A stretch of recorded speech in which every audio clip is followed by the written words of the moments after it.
Good morning, everyone, and welcome to the Firefight Zone. I'm your commentator for this morning, Nico the Lefty. We have a great session of round of 64 action today at the Newport Beach Open. It's a new system here. Imagine NFL Red Zone, but for pickleball. We're going to be bouncing back between all of the different courts throughout the day, so you're not going to miss a match point, a game point, or any important moment in the entire action. So get on the chat. If you're on YouTube TV or Pickleball TV, we're excited to have you. And let's get going.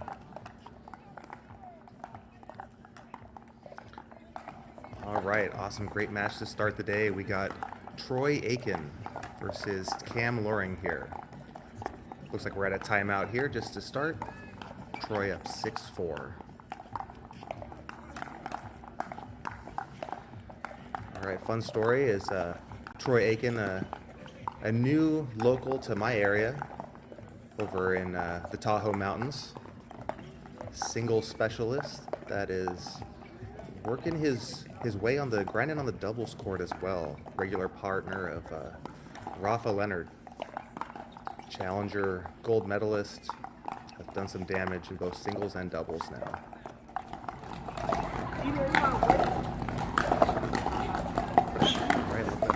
Get started here. We got Clayton Powell receiving against Matthew Saw.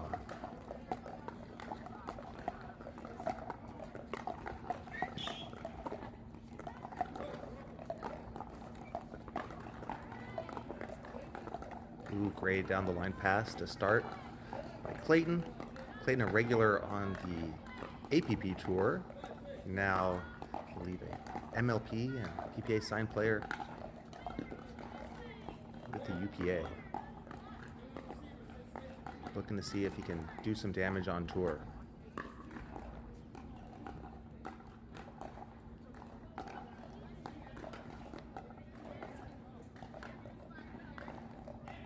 All right, and we got a lot of different new folks here coming in this round of 64. If you guys have any details that you want to share, throw them in the chat.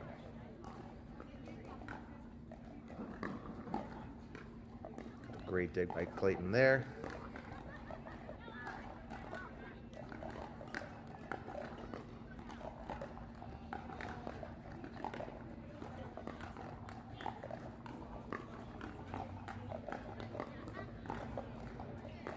Oh, just wide.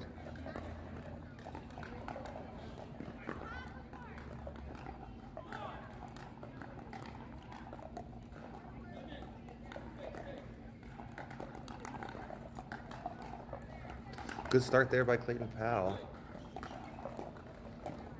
See if we can keep it rolling. Clayton, I believe, out of the Pacific Northwest, Oregon area. That ball sails long.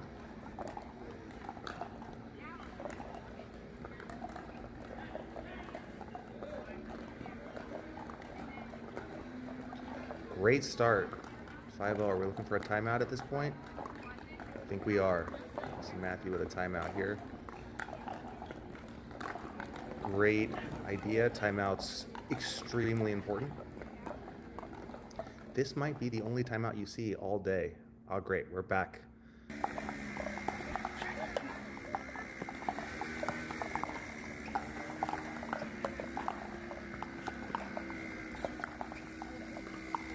Ooh, great job by Cam going behind Troy. Cam, I believe, part of the group that upset Will McKinnon and Riley Newman in doubles in Mesa. Great pass. Played with Matthew Barlow in doubles last week. Let's take a look at that pass again. Way to hold it. Paints the line.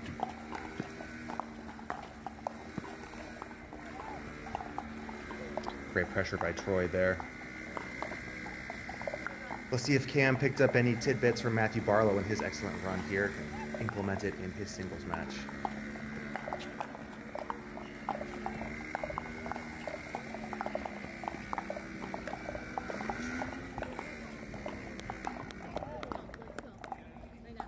pressure there.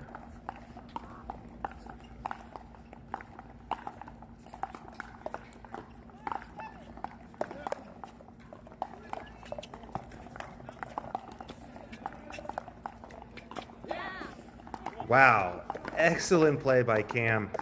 Troy with the pinpoint deepest return you could possibly give. Cam fights out of it. Great drop. See if he can even it up here.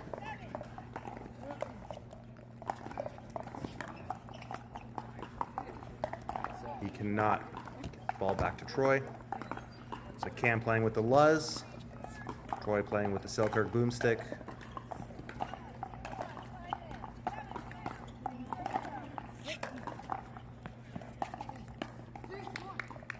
Wow. Great dipping pass. All right, we move on here to court 13, where we have Connor McCarthy and Armand.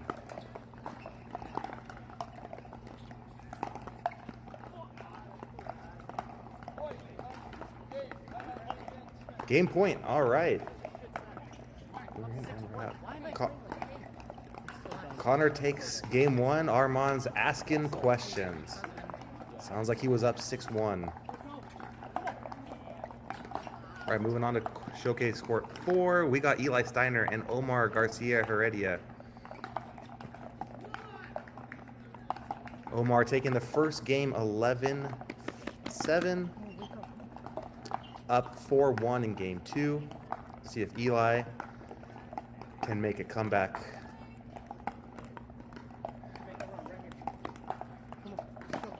Omar, a great singles player, I believe out of Las Vegas.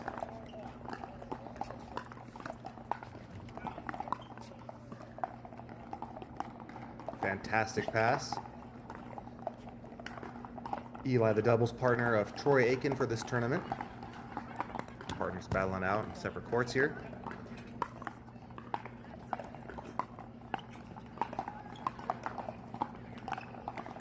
Omar doing a great job of setting up short returns, making it really difficult for Eli. So he's going to take a timeout there. All right, we got the triple box here. See showcase court 3 here, I believe, at the bottom corner. Daniel Bume, Bay Area guy, playing against Miles Hoover. Daniel down a game and a point.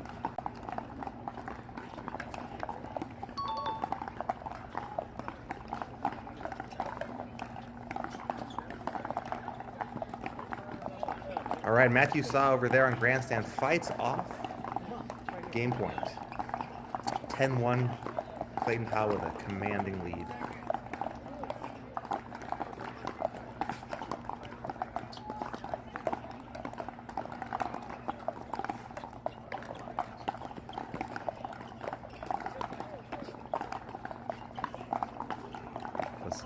Game point number 2 here for Clayton.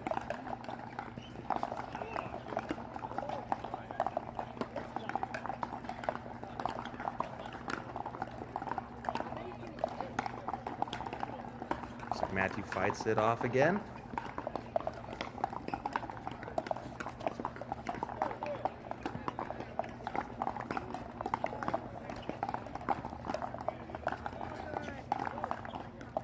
Wow, fantastic point over there by Eli and Omar. Showcase 4. Game point number 3 for Clayton. Off the tape. You hate to see it, but game 1 goes to Clayton Powell. Let's check that out again. Oof. Somewhere out there, Colin Johns is rolling his eyes. I'll never live it down.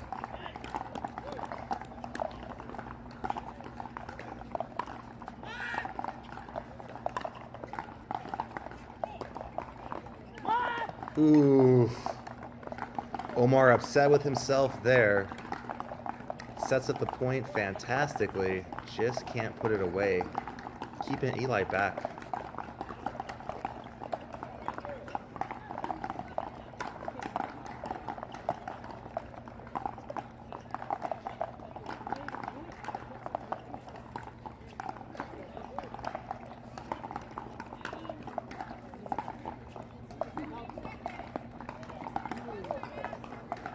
maxed out. Great conditions here, Newport Beach. Fantastic weather. Fantastic time to play pickleball.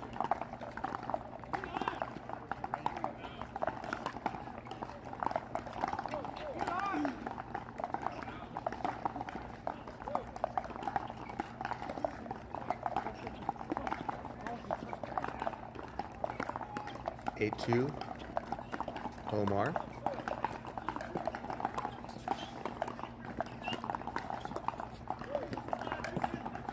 Wow.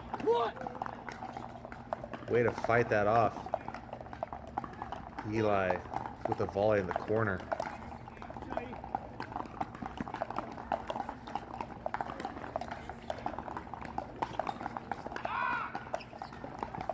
Wow.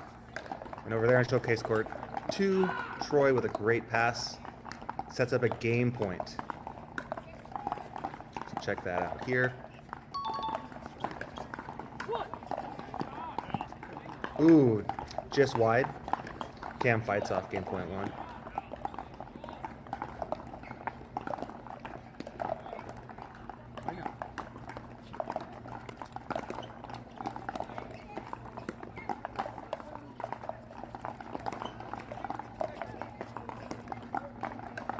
Oh, with a missed serve, fighting off game point. Troy Aiken with a second chance.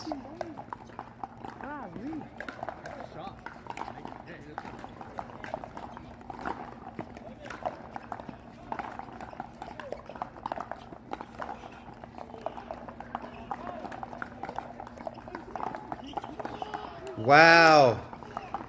With the pass after some cat and mouse, feeling a little bit more like 2023 singles. Troy pulls out game 1.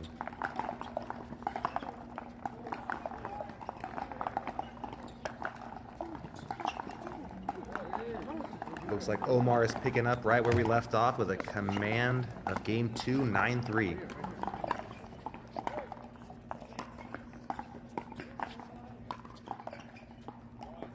Whew.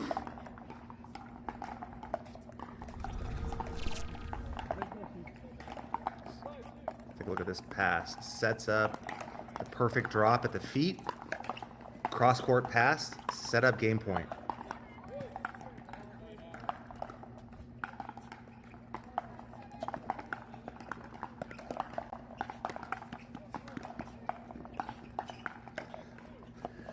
Let's see what Eli has left in him.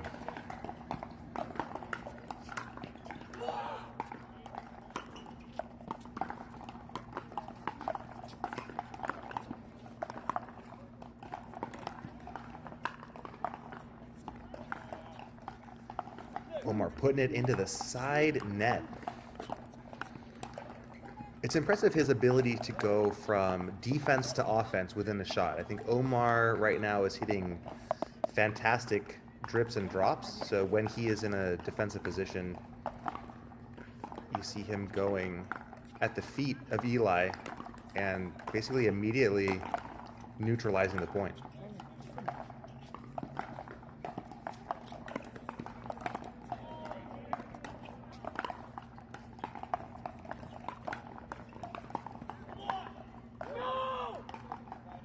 Ooh. He misses the gimme volley on match point.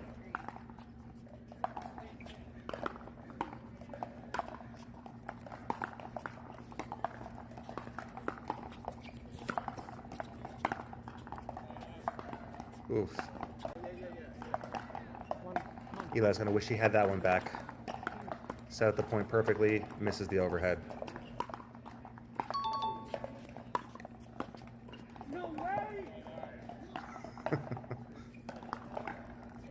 Another net point. Eli survives.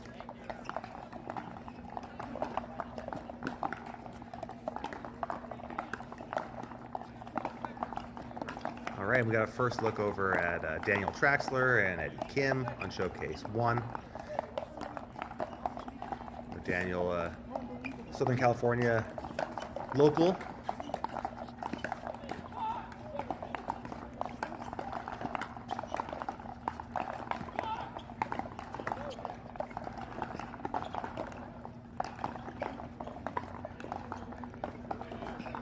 Oof.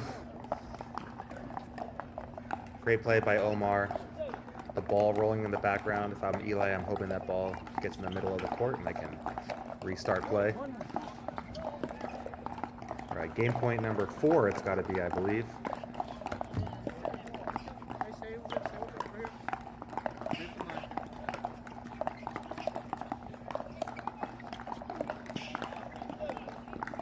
And he fights it off again. Eli.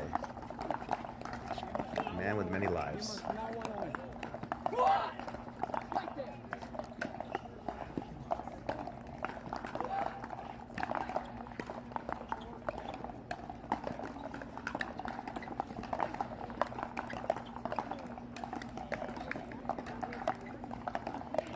Good pressure by Omar. Eli's not serving particularly deep,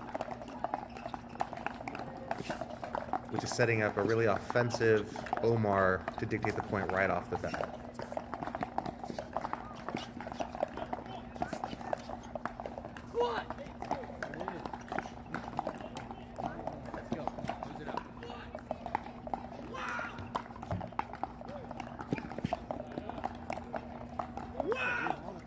Eli fights it off again. It looks like we got 2 different match point situations here. We have Miles at 10-7 game 2, Omar at 10-4.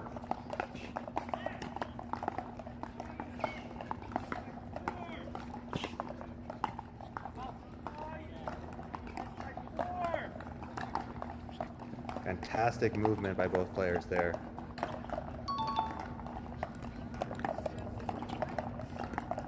So we have timeout by Daniel.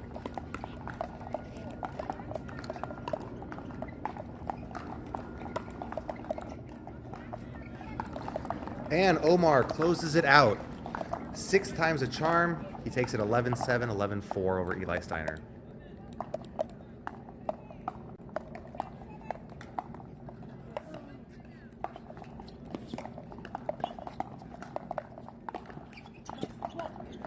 Ooh, Daniel barely misses it out. Miles takes it 11-5, 11-7. Moves on to the round of 32. Great win for him. All right, here's our first full look at Daniel Traxler and Eddie Kim. So just wide there. Fun story about Daniel. Nico the Lefty. Got to play him in mixed doubles in a tournament, a local Kappa tournament. Hit 1 return to him and had a drive almost go through my chest. Decided I would never hit the ball to him ever again. It was great strategy.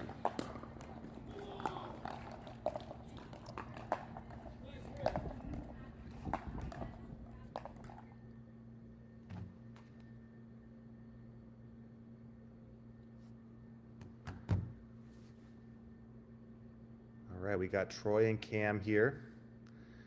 Cam down a game, up 4-2. See if he can find a comeback here.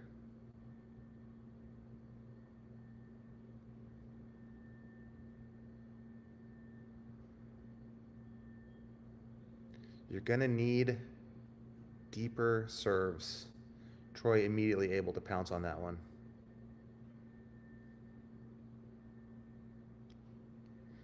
All right, game point here for Armand over Connor.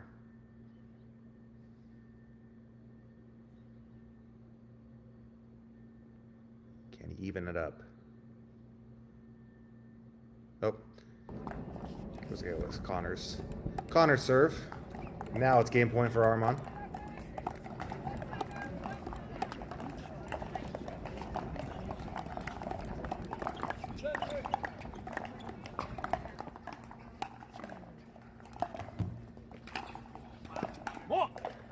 Wow, what a pass.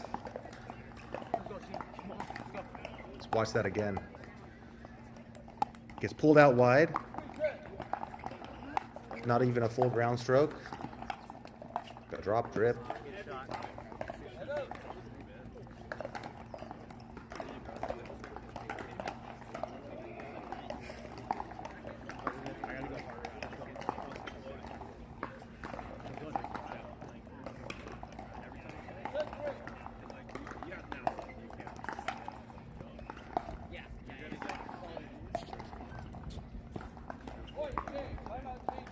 Wow.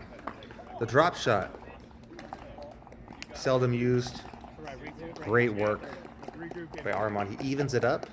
The commanding game 2. Gotta love a game 3.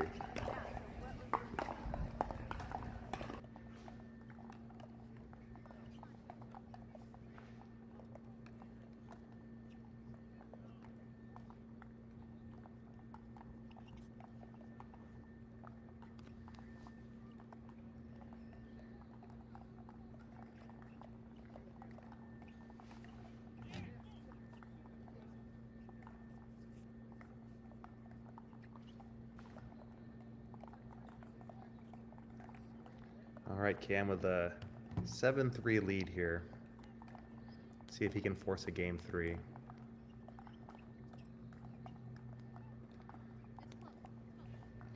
Once again with a short serve, setting up the devastating and deep Troy Aiken return.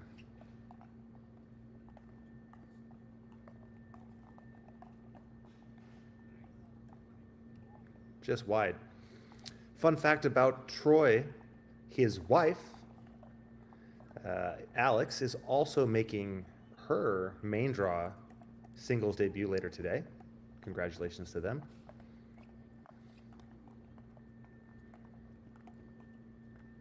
Too good by Cam.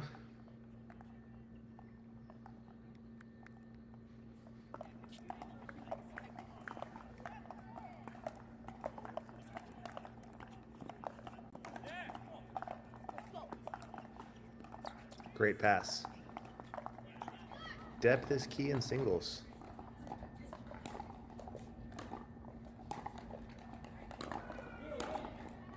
Game point for Eddie Kim here coming up.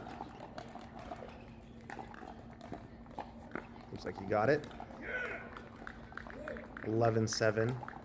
Eddie takes the first game over Daniel as they look for game 2.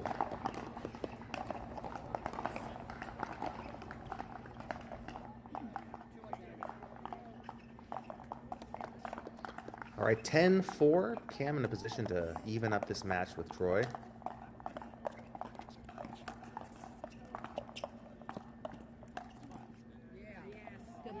Great job. Great pass. Right back. Come on. Right now. Troy, vegan athlete.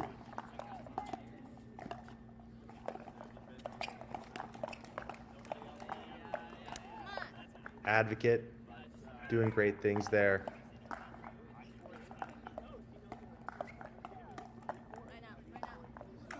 Supports eco-friendly sporting equipment. All around great guy, but doesn't help him in game 2. 11-4, we're going to game 3.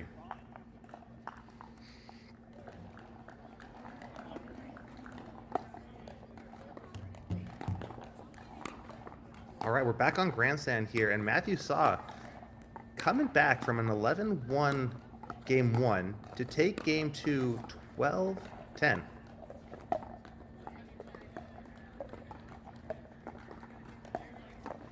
Doesn't matter if you win a game by an inch or a mile. We are even at 1 apiece, moving on to a deciding game 3.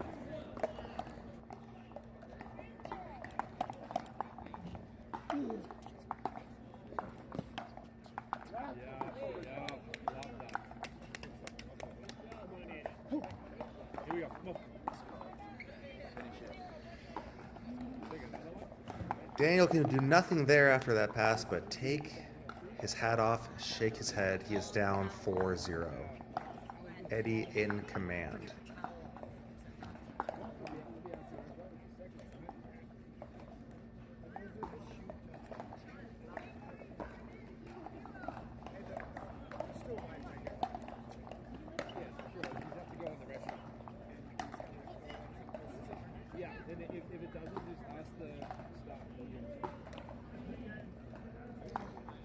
All right, I'm not a body language doctor, but it looks over there like Daniel Traxler.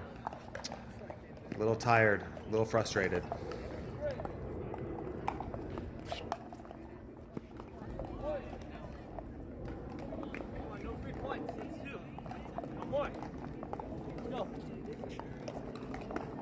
3-3 in game 3.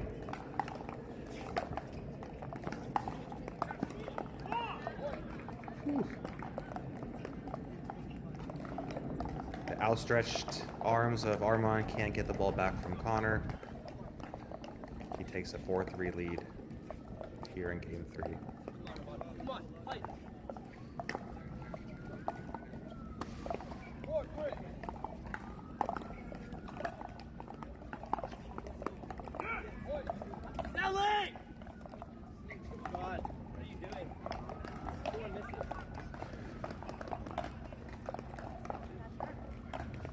Armand frustrated, saying he is selling the game. As a 38-year-old with kids, I learned that means that he has given it away. We'll see if he can right that ship.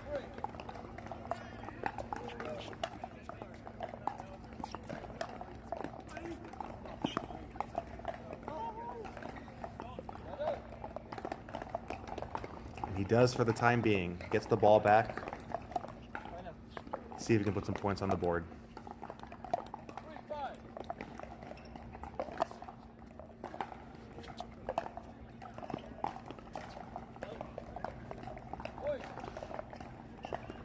Great backhand, sets up a difficult cross-court pass that goes wide.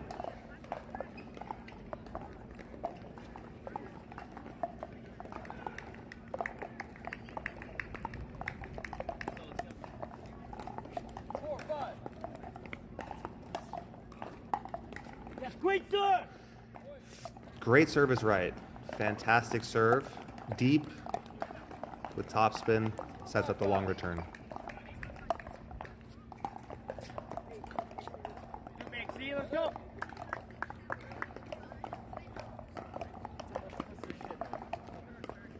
Ties the game up.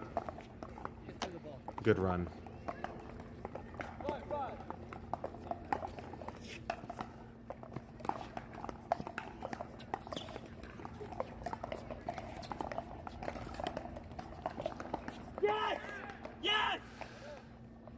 Great cat and mouse.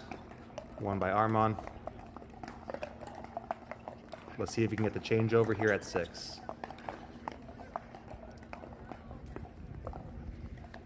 Momentum's huge, and I think that when you can change over game 3 at 6, you got to feel like you're in a commanding lead, even though you may only be up by 1.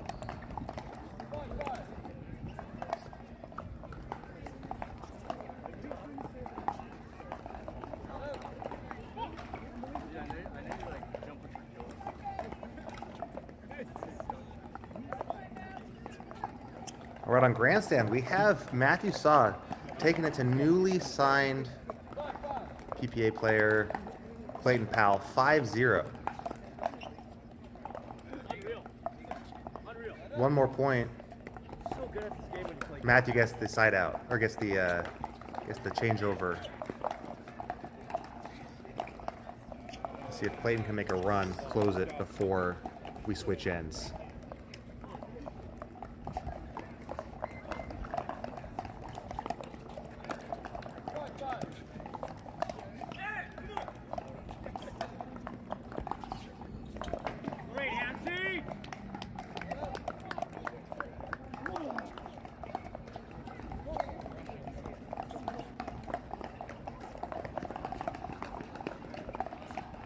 Was that in? Looks like it was. We're going to get the changeover 6-1.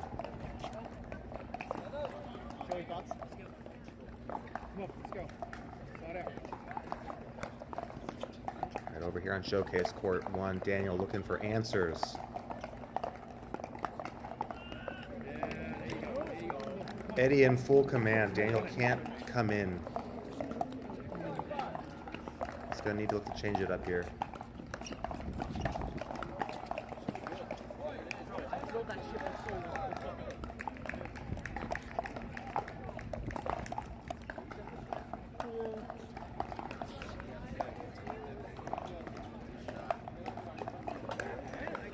Wow. The serve's got so much pace, and it's so deep.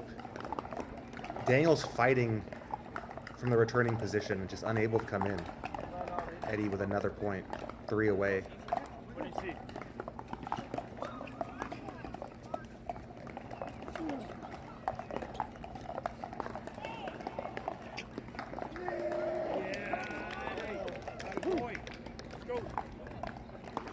Eddie playing out of his mind right here. Take a look at this. Good return. He gets pushed back to the corner. Doesn't matter. Backhand pass down the line. 2 away.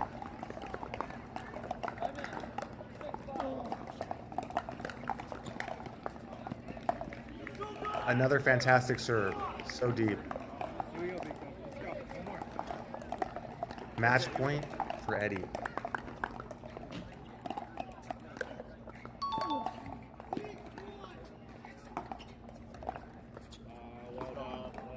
Finished it off with some cat and mouse there.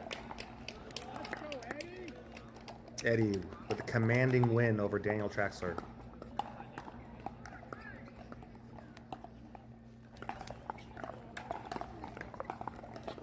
All right, we got 2 game 3s here in the double box. Matthew with a commanding 7-1 lead over Clayton Powell. And Armand taking a 3-point lead over Connor.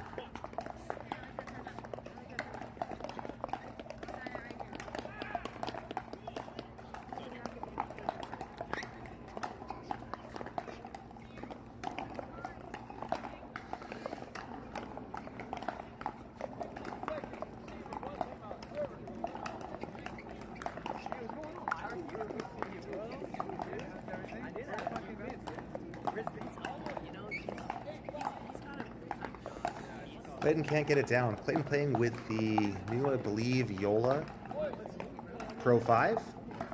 Babolat player. I don't believe Babolat is an approved UPA paddle, so if someone knows more, feel free to let me know, but I believe he is. Choosing to play with the Yola.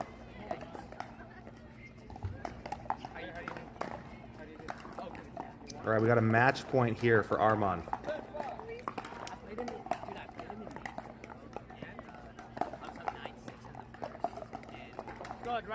Oh, just wide. Something you note about Armand's serve kind of reminds me a little bit of Tyson McGuffin's serve. It's got such topspin and it's got quite a high bounce. It makes it really difficult to come in on.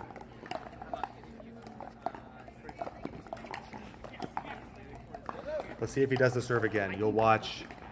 It's got the best of both worlds from like a lob serve and a powerful serve. Bounces deep, bounces high. It's really hard to move forward.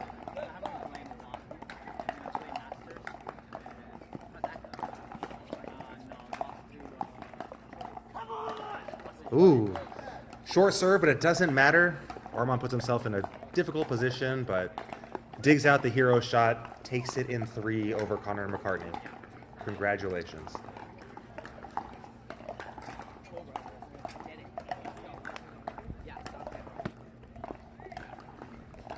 He did, in fact, not sell the game.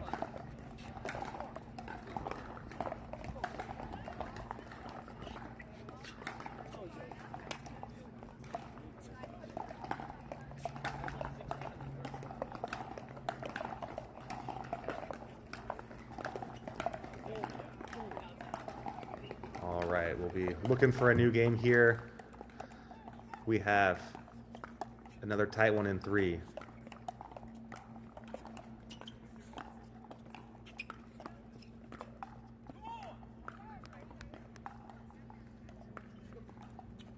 Is anyone's game here? Better point. Let's go.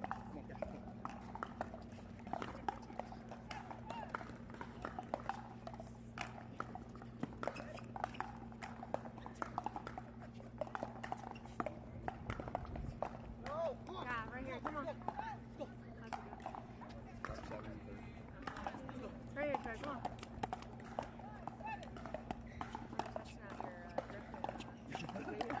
Is it good? It's pretty good. Might try it for the match. See how I like it.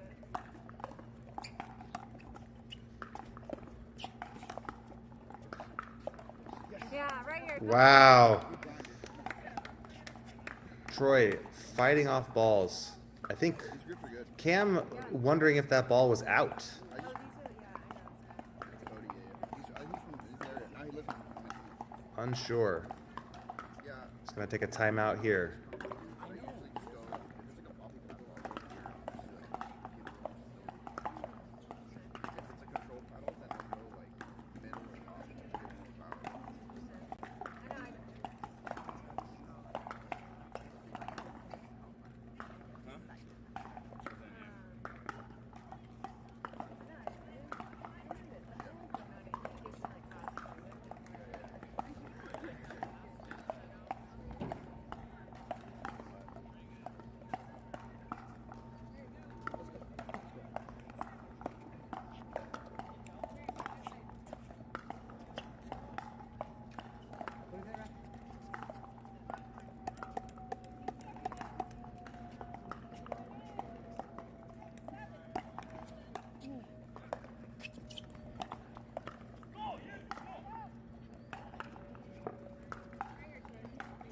All right. Cam gets the ball back, 7-6.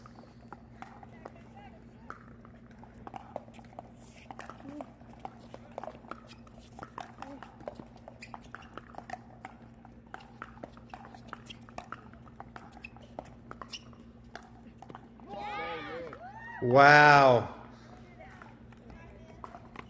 What a cross-court pass to the back corner. It's anyone's game. This is shaping up to be... Honestly, it looks like if these two were to play 100 times, it'd be split 50-50. Who can execute better under pressure?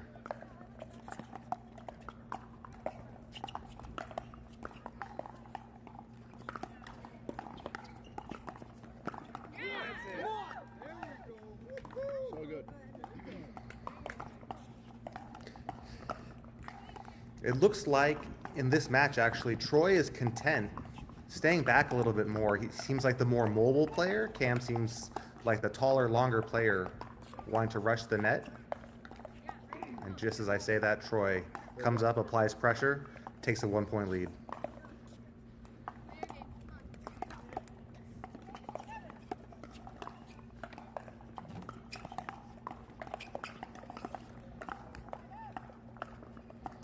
Troy's going to want to have that one back. Dink volley into the net.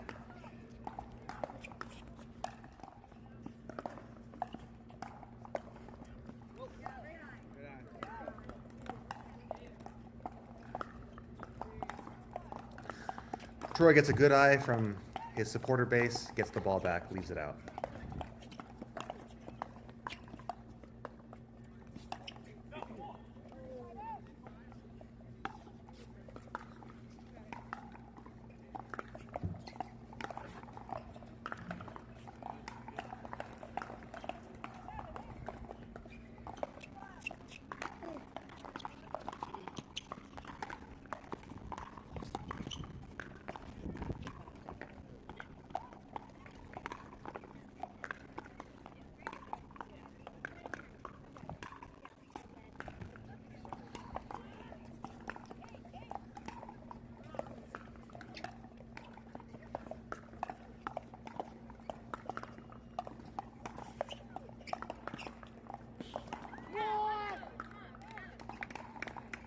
Troy letting out the scream.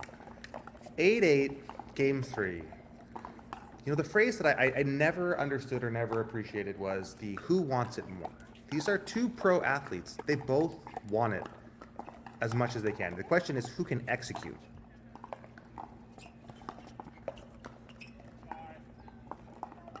Ooh. Off the net, hits the line, side out, back to Cam.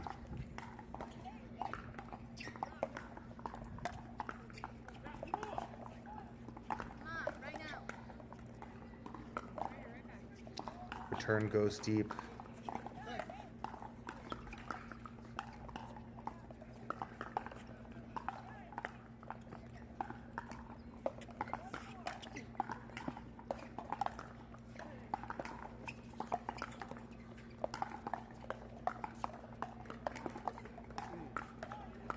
Wow, what a point, what hands. Cam fights it off from Troy, sets up the match point. Incredible.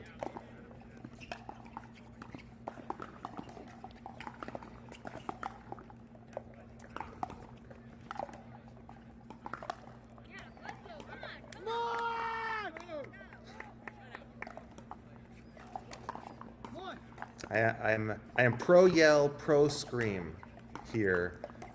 We should all be in pickleball. The emotion is fantastic. Troy excited that he lives to see another point.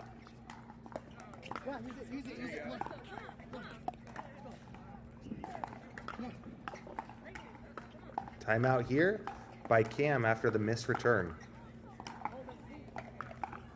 Anyone's game.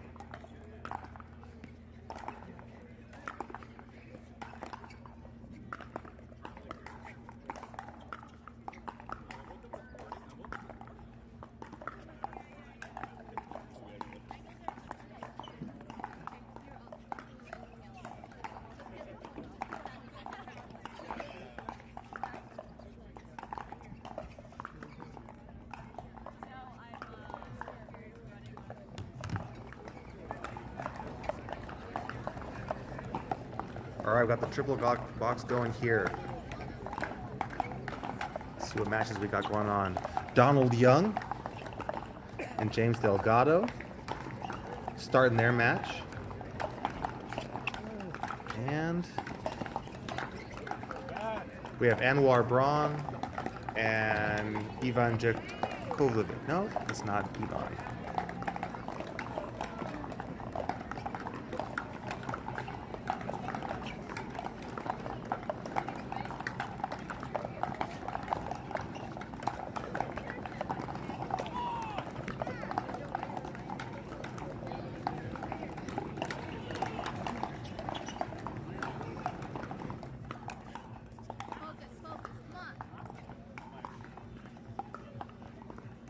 Here we go, match point for Cam.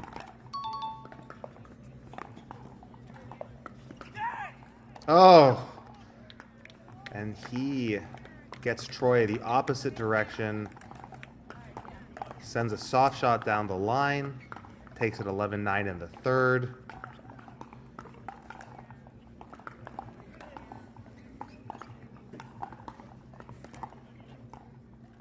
Troy a bit frustrated there.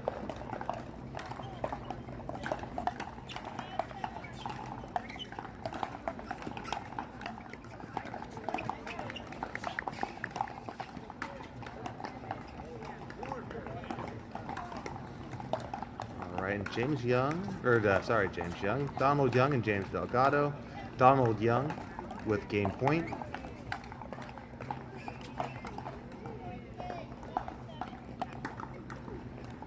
James just slightly out. Donald takes game one. Fellow lefty. Slightly better than your guy on the mic.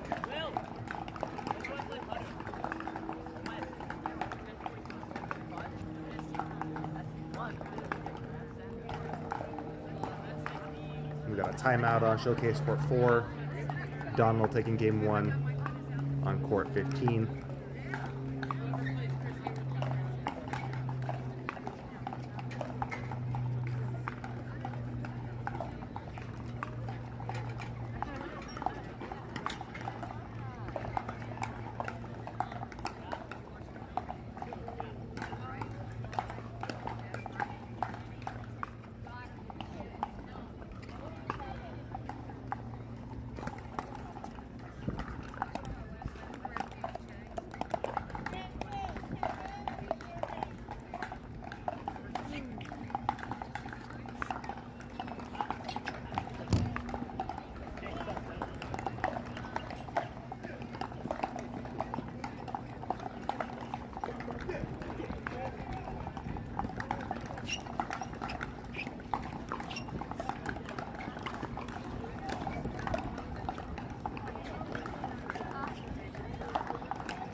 All right, we got Dylan Frazier here in Showcase Court 3.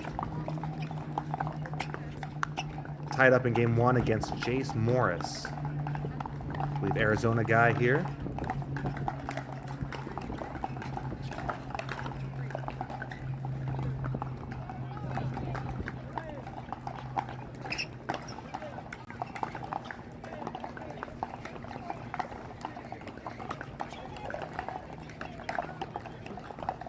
Just out. Dylan, for some breaking news, is the newest member of the Texas Ranchers, traded this morning for Christian Alshon, going to the Brooklyn Pickleball team. And he's passed by Jace Morris.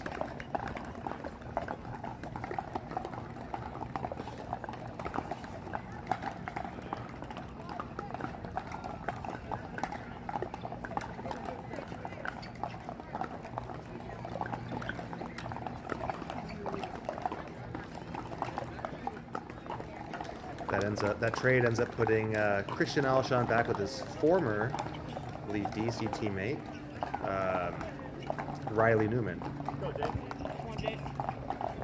And technically, that's the same ownership group that is now Brooklyn.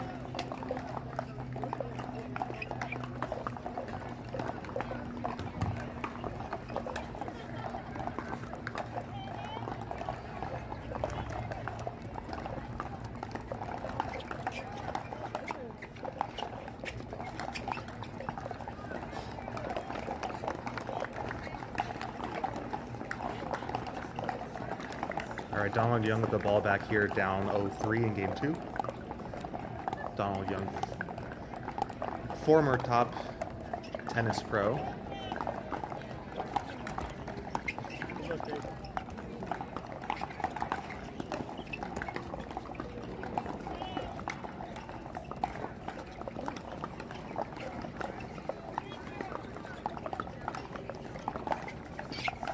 And we're up 11-1, 4-1 on Showcase Court 4.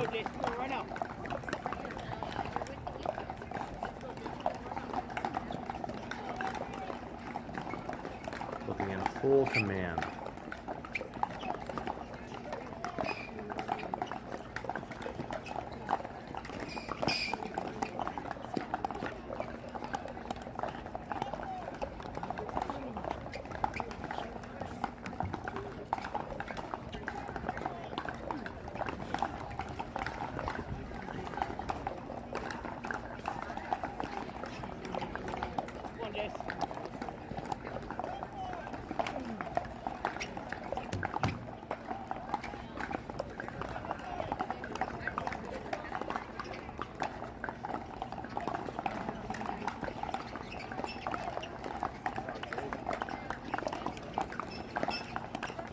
Dylan with a miss hit. Jace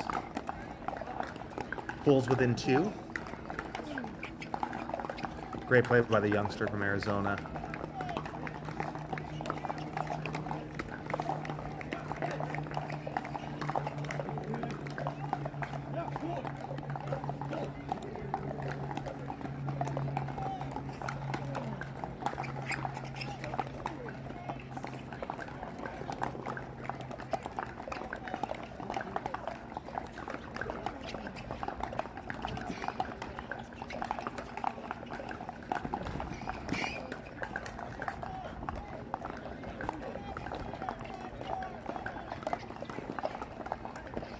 All right, James, I believe, takes a timeout here as Donald Young comes back from 0-4 to take the 1-point lead, 5-4 in game 2. Dylan with game point here.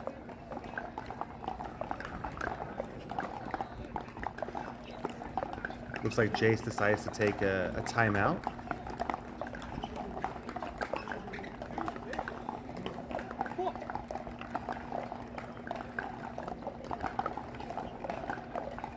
Anwar continuing his dominating performance here, up 5-1. He hits it just out.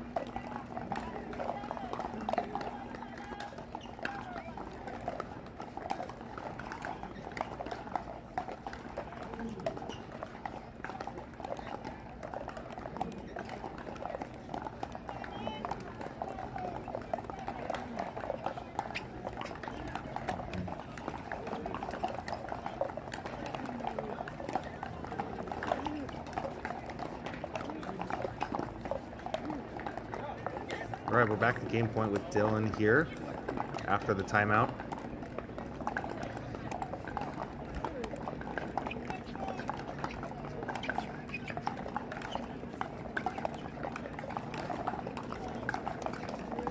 Great hold from the kitchen. Catches Jace moving the opposite direction. Flicks it through his forehand side. Takes game 1, 11-6.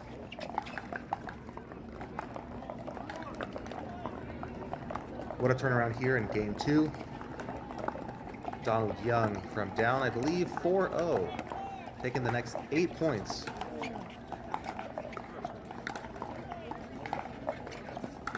James's return goes long. What's really hard to understand while watching is how hard Donald Young hits this serve.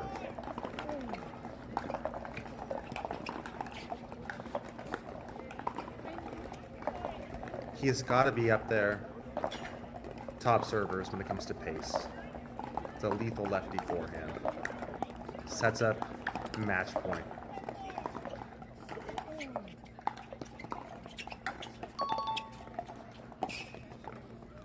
Ooh. Great serve, great return off the back line. James fights it off. We'll see what he has in the tank here. Goes for too much.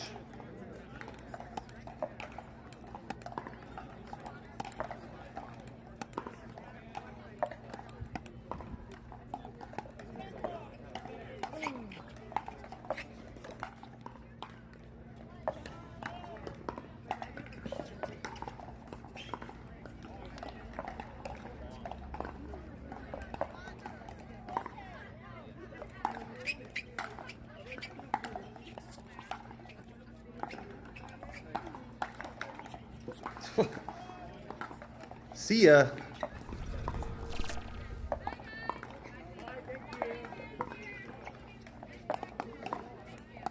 Don't give a professional tennis player an overhead. Sets up the match point. Donald takes it into 11-7, 11-4. Excited to see that killer forehand progress through the draw.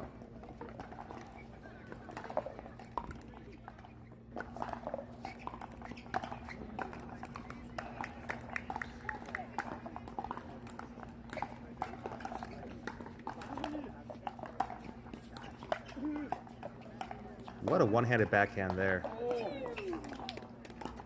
Ball off the tape. So good, he says, so good. One-handed back, you do not see that. And then a falling away back foot off the tape, over the paddle, winner. Let's see if William has anything else.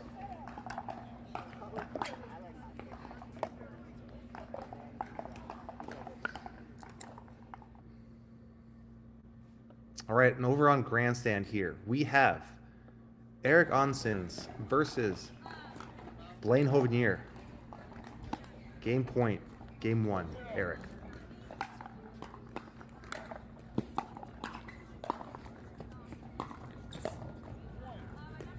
Wow. Blaine fights it off. Gets the ball back.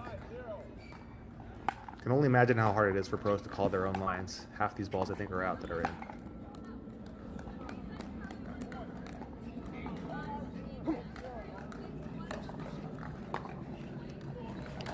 Eric gets the ball back. So 2 of the taller players on tour. A rare missed serve wide down the middle.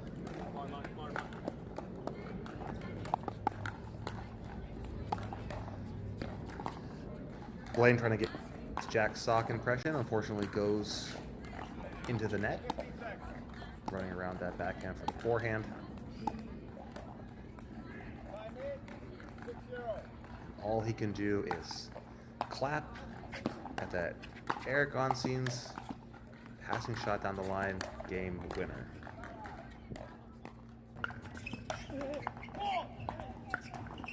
All right, the one-handed backhand doesn't do it. Anwar beats William here, 11-1, 11-5, takes it in 2. Interested to see if that one-handed backhand makes a resurgence or emergence in pickleball. on the Pro Tour.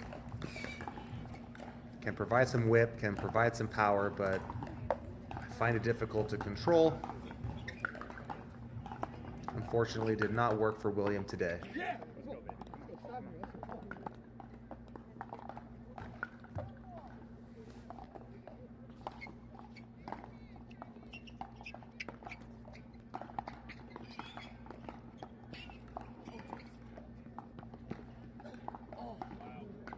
Wow.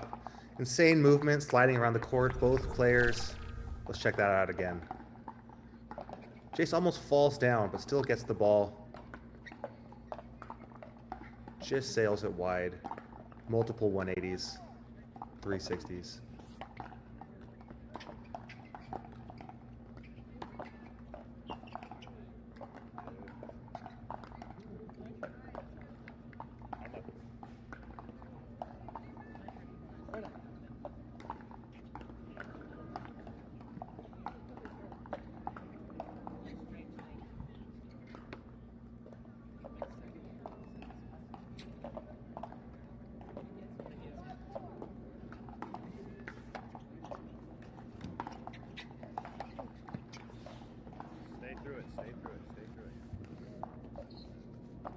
You heard him say, stay through the ball.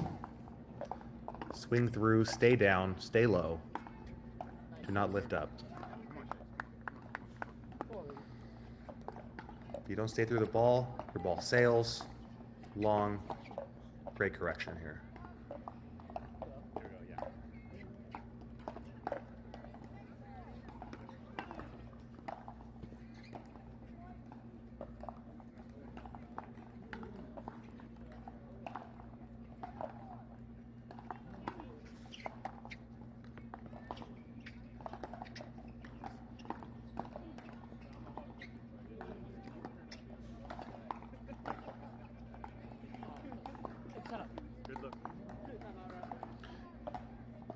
Timeout for Jace Morris. Dylan Frazier with a commanding 8-4 lead, playing with, I believe, that new Volair shift paddle. Doing work. It's got to be tough for some of these young kids to come out and play a veteran like Dylan Frazier. The composure is unreal. You got to win every point. But as singles in 2026, it's almost anyone's game every time you step out on the court. There's no more easy wins on the professional tour. We'll see what happens. All right, we're in game 2 here. Eric picking up where he left off.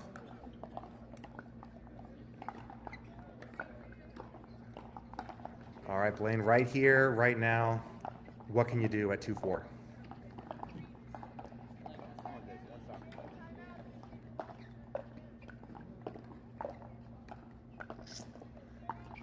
Nothing there. It's got to be intimidating for some of these players here when you get to see someone like Eric Onsens who can cover the net so well and is so long. Where's the pass? How do you do it?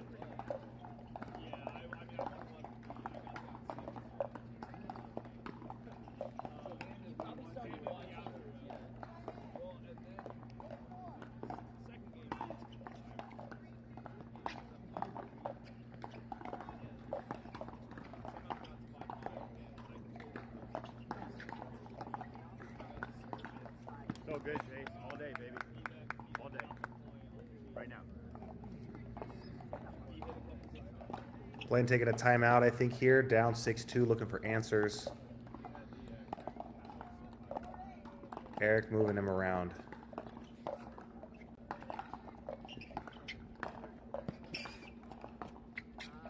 Go, Jay. Wow. Great play. The full slide forces the error from Dylan.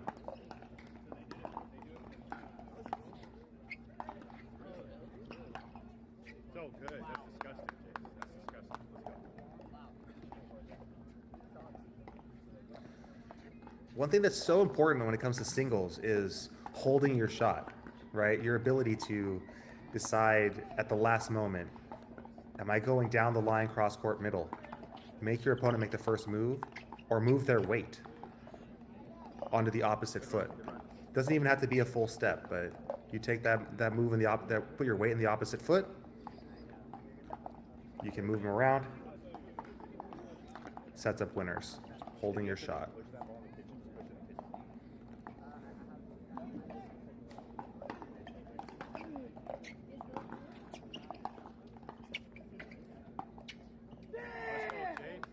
kitchen. All right, and Jace is 1 away from tying this game up, I believe. All right, gets the ball back. He's 2 away still. Gets the side out.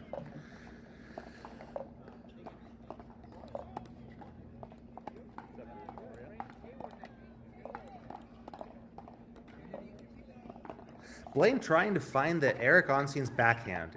It's not there. Eric's running around that forehand, kind of opens up the court.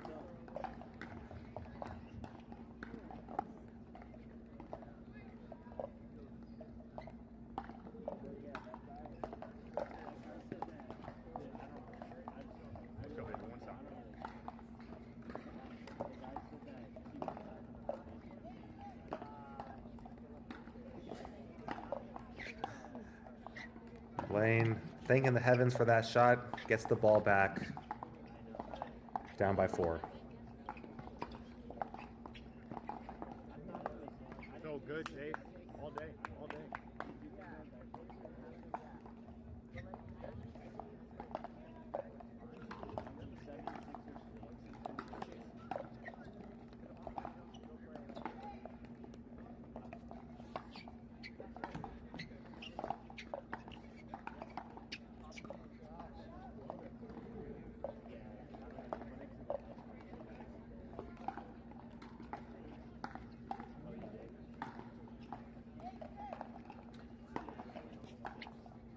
Great return by Blaine, sets up the easy volley put away.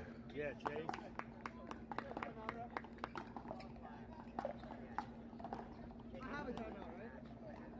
Oof. Eric misses it down the line. But I'm not sure if that's the spot I want to go if I'm Blaine.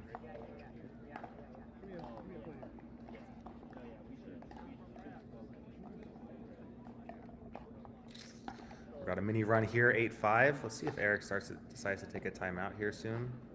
I think we've got one more point here.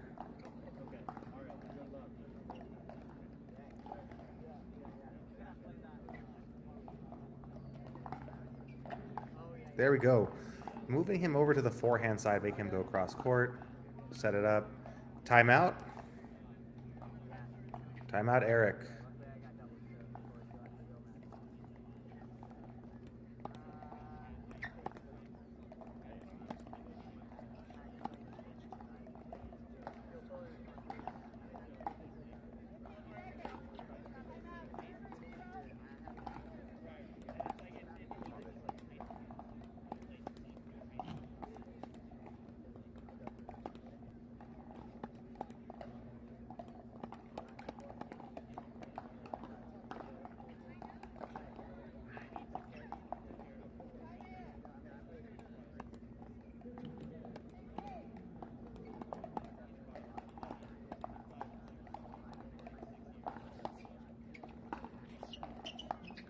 We've got 6-8 on both courts.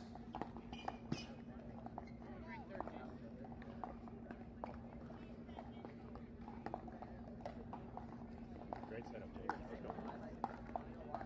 Great job. Continuing to go a little bit more at that forehand side of Eric. Blaine within 1. You're good. You're good. One stop. Let's go. Come on. Come on, Chase.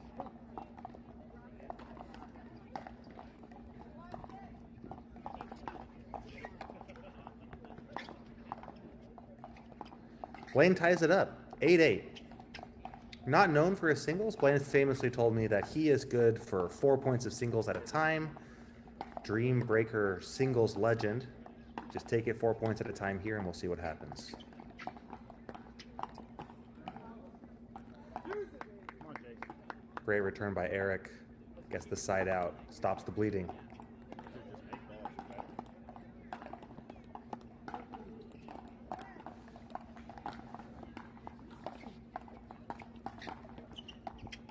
balls. Good ball, Chase.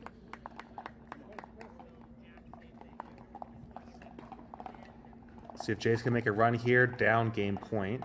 7-10.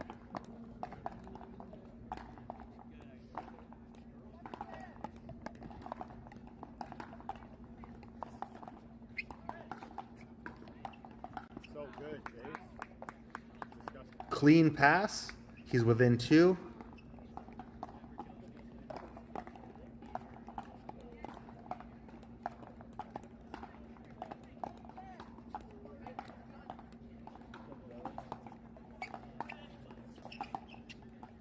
So good. Just out.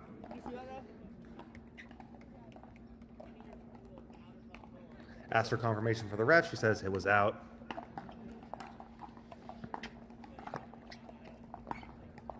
Let's go, Jace. Game time, baby. Just out.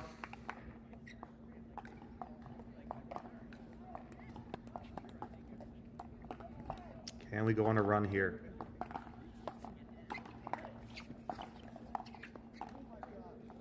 Oh, he has the open court and he hits it wide. I'm a neutral third-party commentator, not rooting for anybody in particular, but I will always root for a game 3. Let's go, Jace. There we go. Blaine. Game point here to set up a game 3. Right now, Jace. Right now.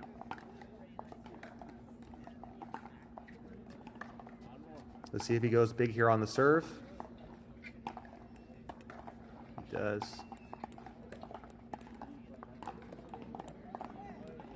There we go. Continuing to attack the forehand side of Eric.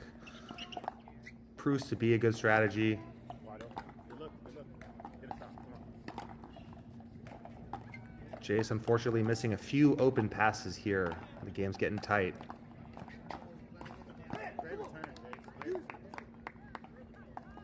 He's got to feel confident. He's setting up the shot that he wants. Just missing on the execution.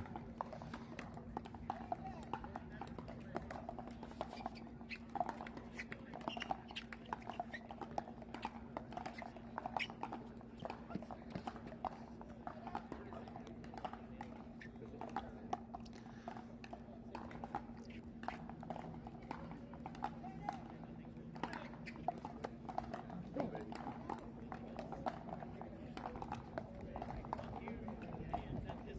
Back to the play. It's working. It's working.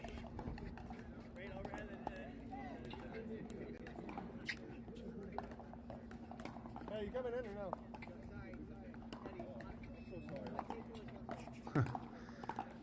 We've got a distraction of someone coming in or not. See if Jace can shake that off and. Ooh.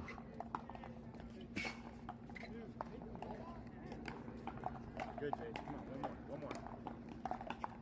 Great play by Dylan there. One more. It's the deep corner pocket. Sets up match point number 4.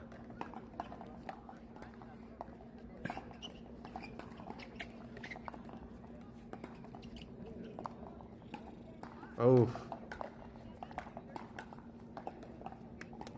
Misses the ball in the corner pocket. Dylan moves on into 11-6, 11-8. Great showing, though, by the youngster Jace Morris out of Arizona.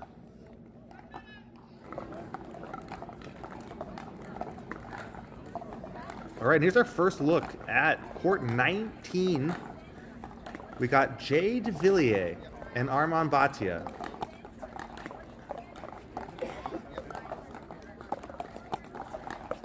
They split the first 2 games. Armand commanding 6-0 lead.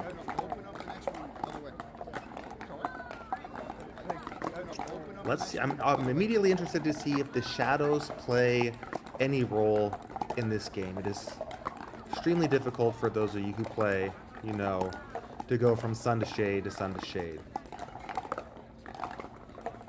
Armand ready to serve. Jay not even in the picture.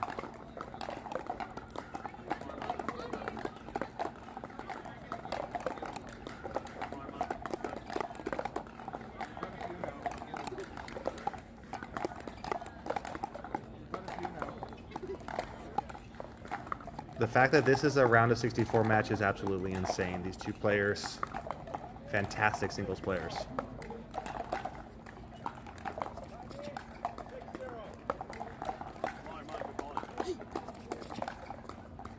Great pass down the line. 7-0.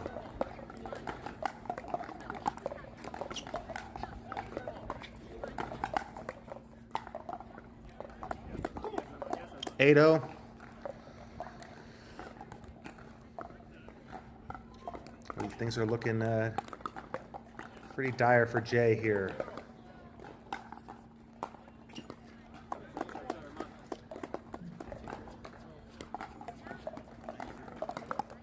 Let's see if Jay has any fight left in him at 9-0.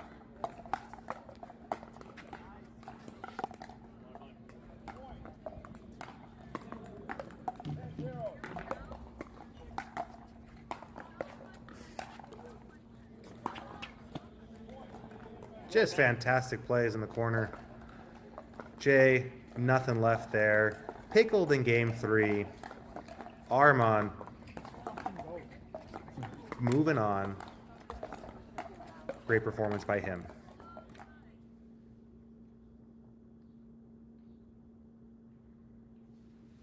All right, we're back here. Looks like the magic from game 2 did not carry over to game 3.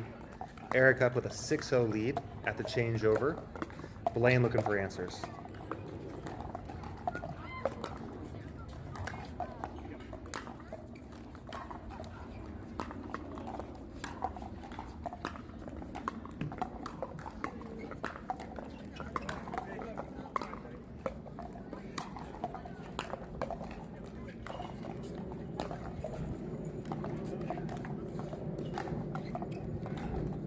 Eric moving Blaine around.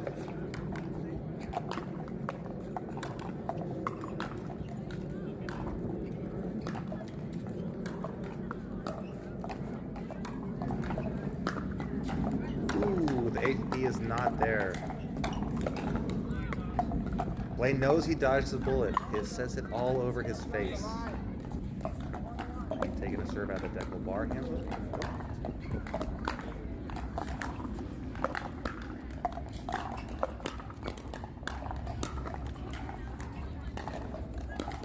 Garrett gets to the net first. Uses that lane.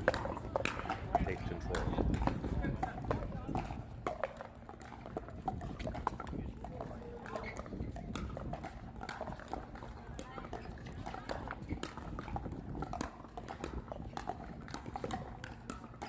Wow. Never say die Eric there. Fights a couple more off, but ultimately Blaine successful.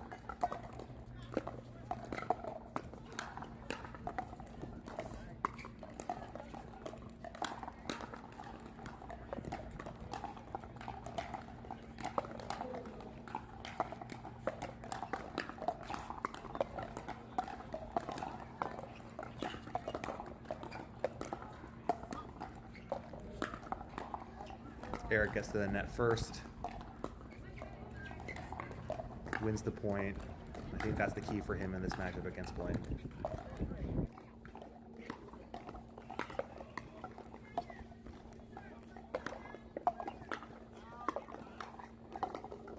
Do we have a timeout here?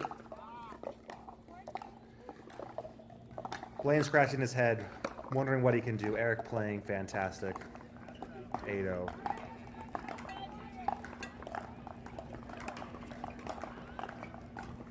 All right, we got our first look at Rafa Leonard against Edward Perez. Rafa taking the first game, manning lead in game 2. Rafa, Las Vegas product.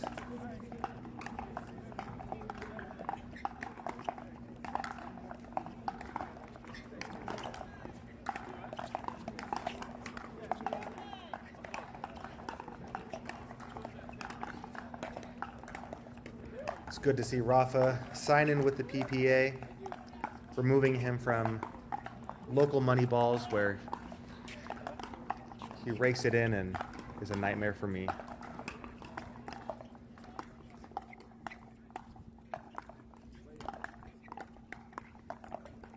All right, we're at pickle point and match point for Eric Onsens against Blaine Hovenier.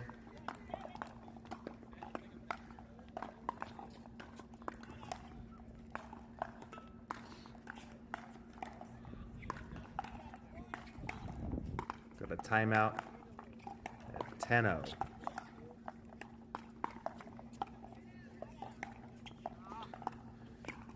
Rafa missing the cross court forehand. Playing, I believe, doubles this tournament with Tyler Loon.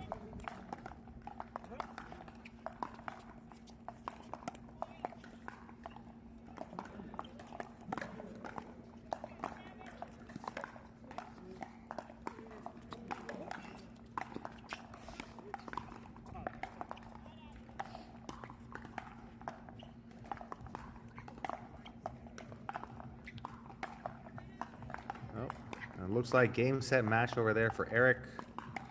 He moves on. Great work by Blaine, forcing a game 3.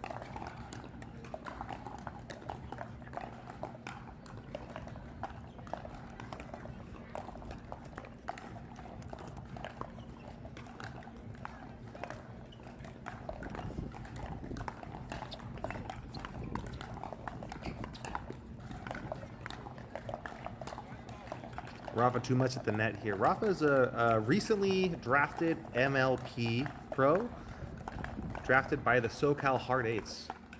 Congratulations to him. Incredible run he's made over the past 12 months.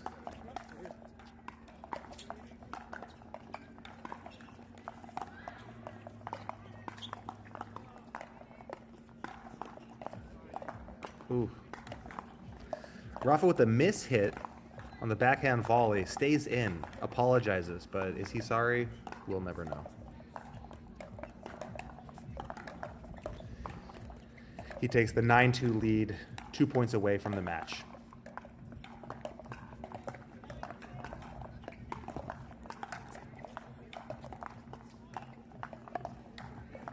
Deep serve, pulls the return deep, match point.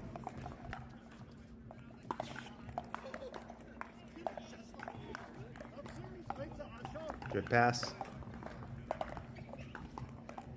Game over. Rafa takes it in 2, 11-4, 11-2. Great work by the newly signed MLP Pro. Possible single specialist in a Dream Breaker. Doubles on the rise.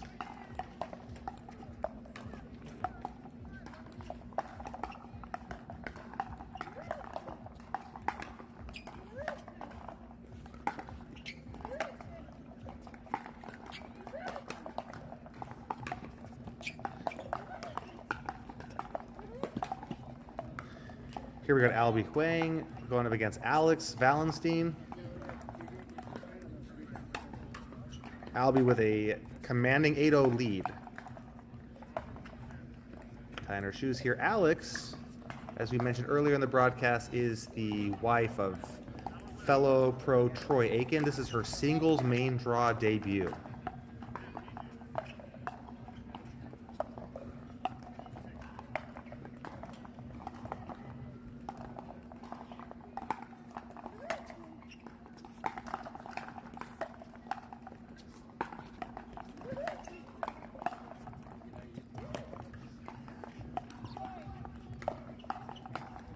All right, there we see the emergence again of the one-handed backhand. The shot that Alex definitely has in her arsenal.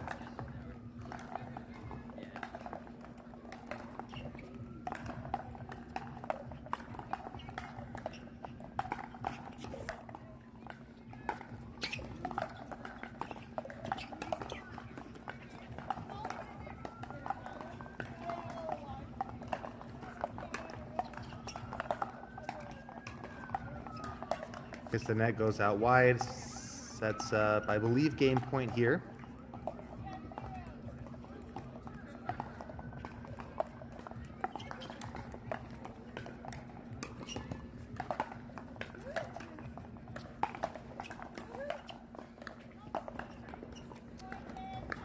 Just wide. Game point, pickle point. We'll see if Alex has answers in game 2.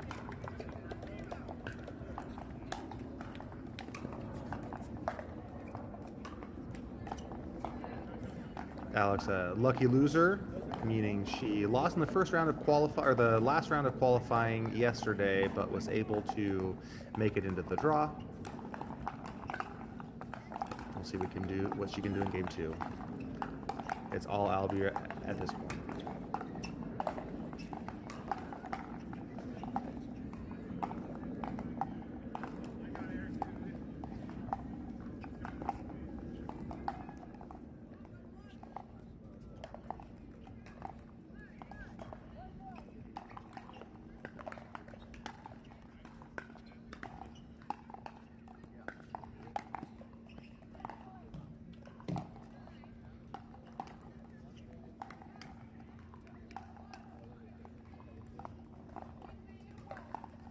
All right, we got Zoe Weil against Karina Imperato. Just starting out here, 3-1 Zoe.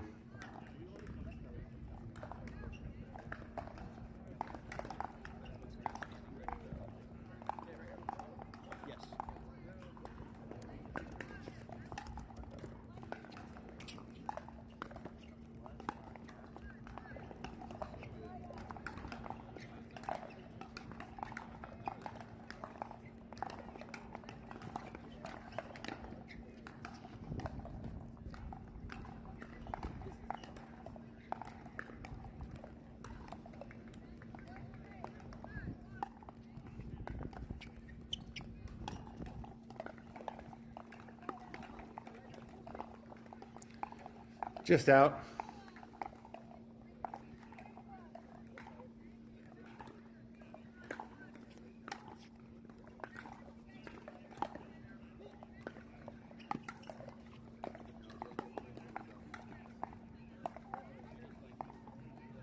Incredible point by Zoe, able to hit the third off of her knees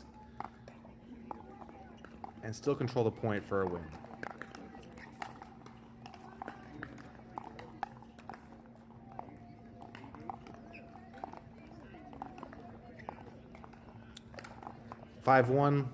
We're already moving to a timeout here.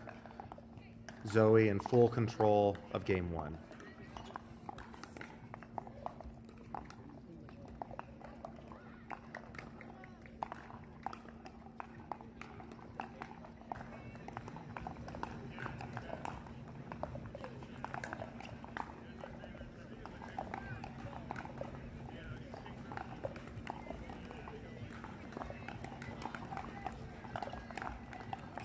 What up, John?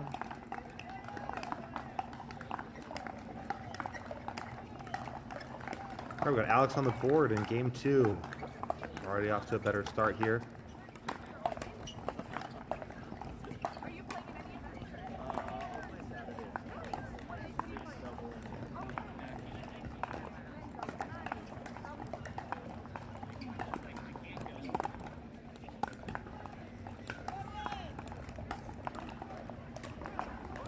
Imperato with a great pass. Gets her second point here, pulls within 3.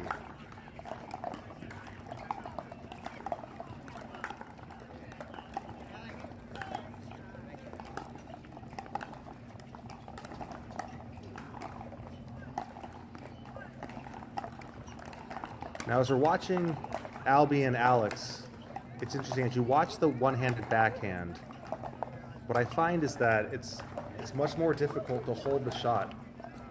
So when you have that second hand on your paddle, being able to turn cross court or down the line at the last moment provides that extra layer of deception, and as we know in singles, holding your shot, extremely valuable.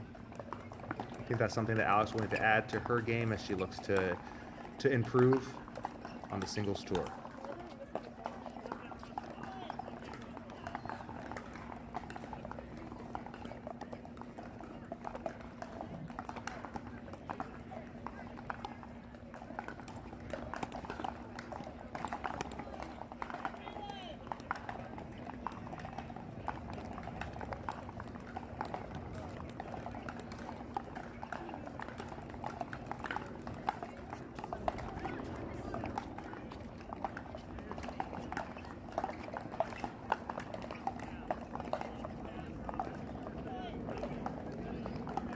Albie in full control here for 1.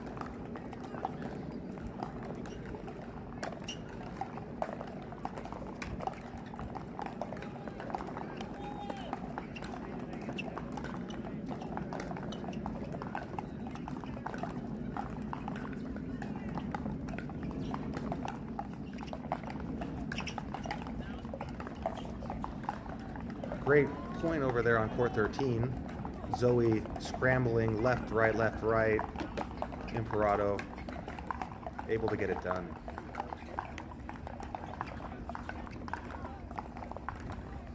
Zoe hits the ball wide. Imperato down by 2.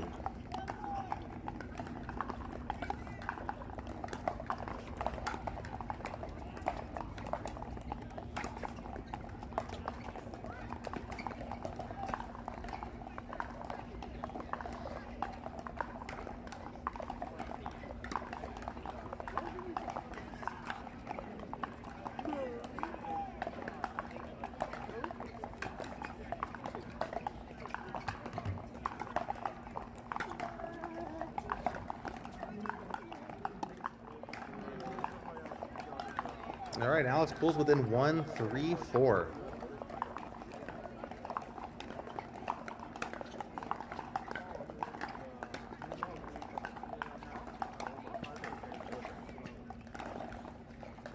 Zoe just pushes the ball down the line. Gets Imperato going the wrong way. 8-4.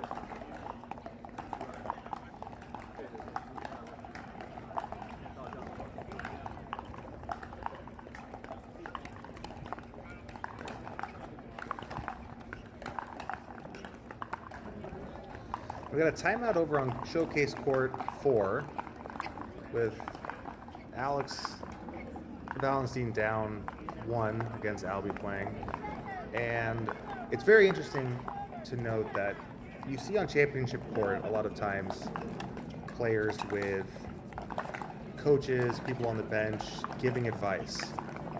I think one, because it's easier to access that part of the court, but I urge these players here, get the coaching on your, if you need it during a timeout. Alex has the likes of a Troy Aiken there on her side. Hopefully she's getting the game plan that she needs.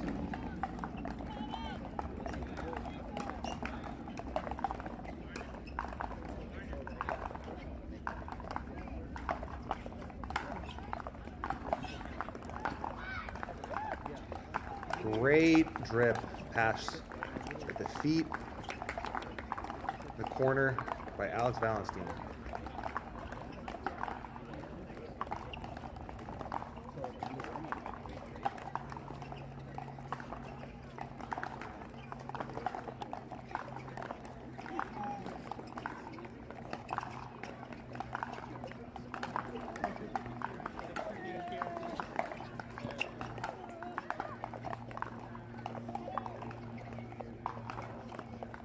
Alex sets up the point well. Albie defends, makes her hit one more ball, and unfortunately for Alex, the ball goes into the net.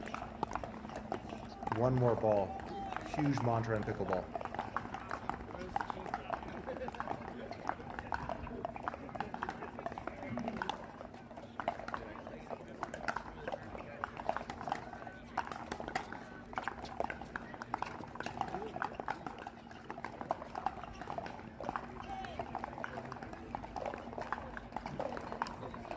Wayne gets the ball that sits up, pounces on it, deep corner, rushes the net, forces the error by Valenstein.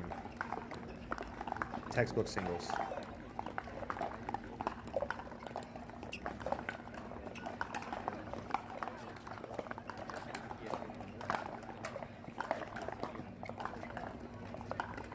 Valenstein sprays the one-handed backhand wide, long. 2-point lead for Albie Wang.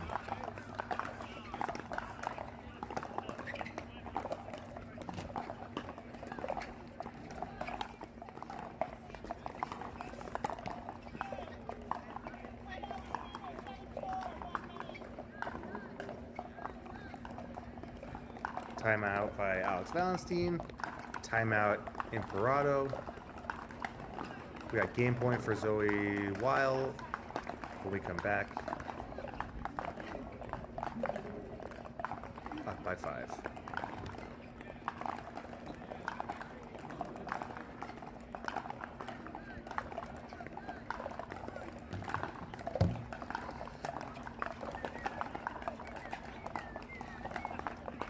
Great move by both players here down, taking a timeout. I think Ben Johns may be the only player that really benefits from avoiding timeouts as a sign of weakness. It's okay to regroup. It's encouraged. I never take timeouts to my detriment. These players, much smarter than me. We'll see if they can reset.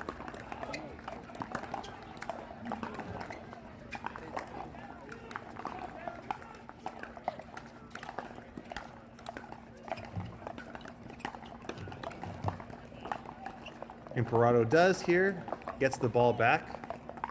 5-10, great pass.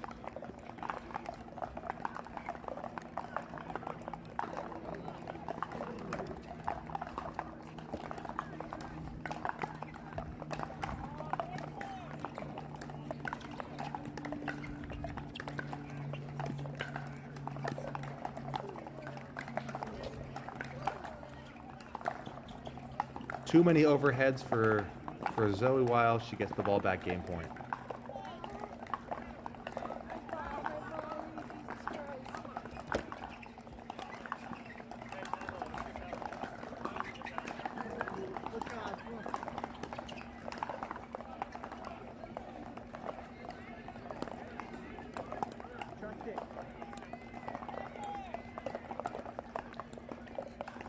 All right, Zoe takes game 1, 11-5.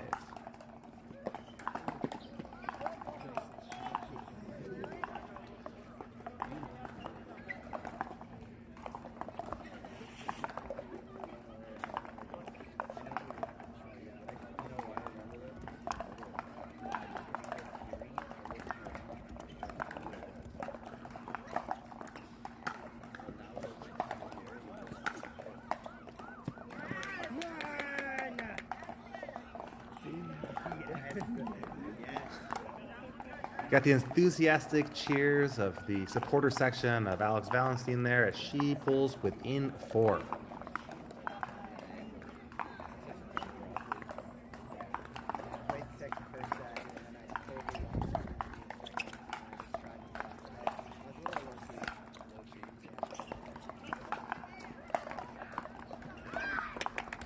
Wow, great ball. I think Albie might have hit an out ball there right before that, which set up an open court for the backline winner.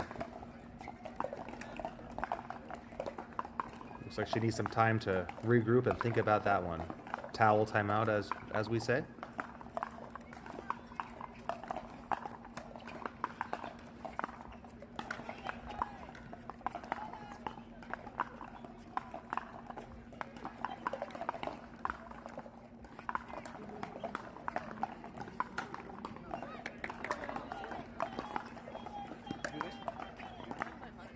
Got a timeout by Albie Wang. Grinding. How are you? Grinding. You won? I won my first. Nice job, bro. 7-9. Oh, yeah, you played. What was the score there? It's like 6-1 now. I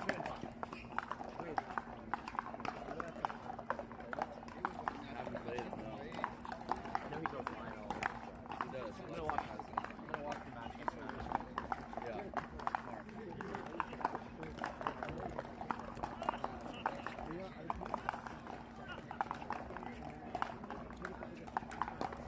It is good to be back in Newport Beach, the PPA Tour.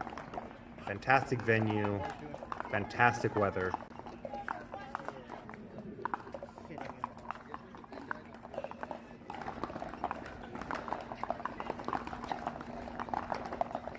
All right, we've got Nicole Connard and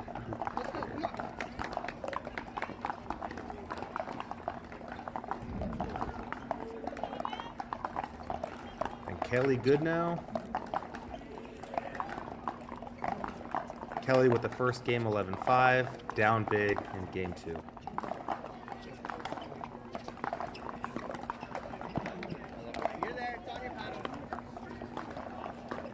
Wow. Fantastic cross-court pass by Connor. 8-1.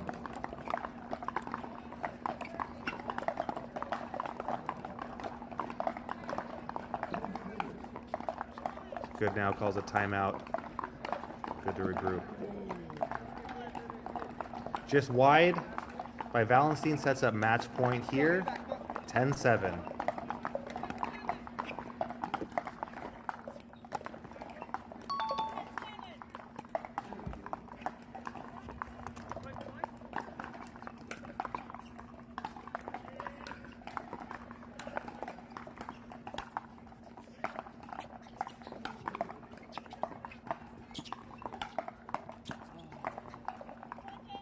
And she misses the volley at the net. Albie Wang pulls it out. 11-0, 11-7, moves on to the next round.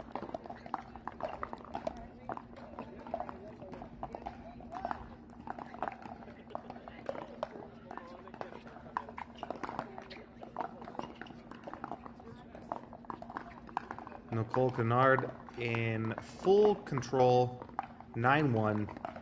Game 2, looking to force a game 3.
Great work by Kelly, moving Nicole around,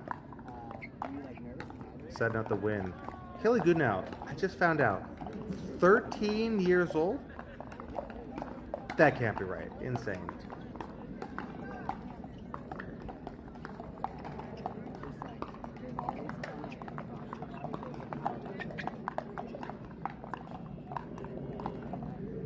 Started playing tennis at the age of 4 and has a 6 golf handicap.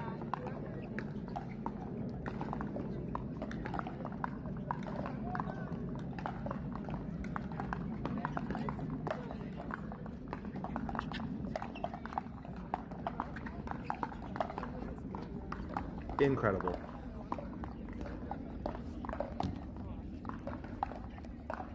Plays out of Phoenix, Arizona, playing with a Proton paddle.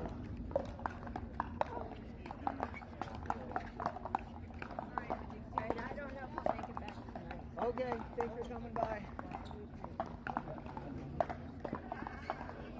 Yeah, it's rough. All right, Nicole getting the ball back. Or sorry, Kelly getting the ball back. Can she make her run?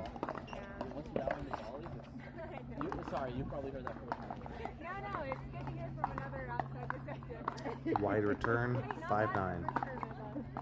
No. Good job. Thanks for coming. Sorry, I'm sweating. Oh, all right. I'm not sure if I'll make it back tonight. If you see a beer or two on your tab, you know why. I told you, I am that serious.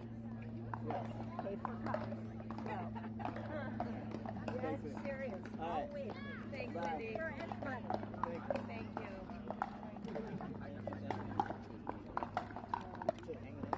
All right.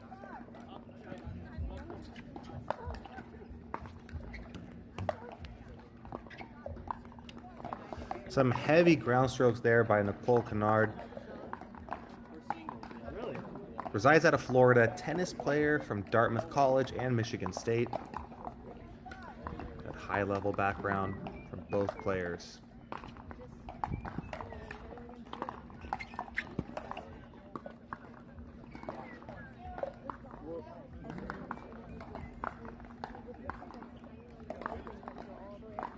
Fights off, game point there.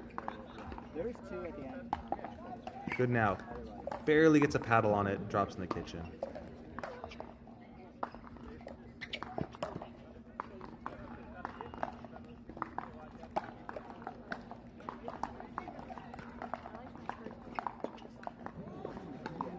Six 10.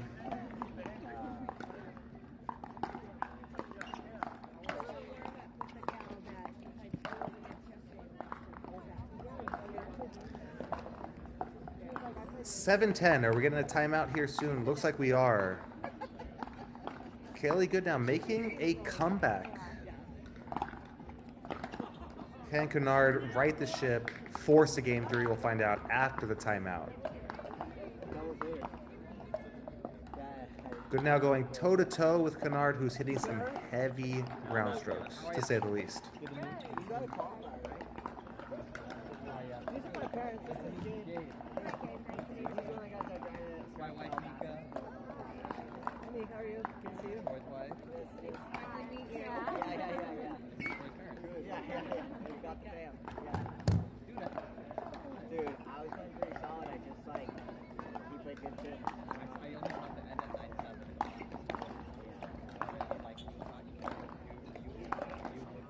All right, we resume here, 7-10.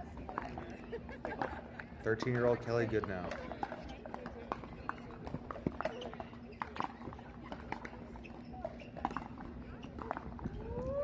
She pulls within 2. Limited reach, but it does not matter. Controlling the kitchen line even.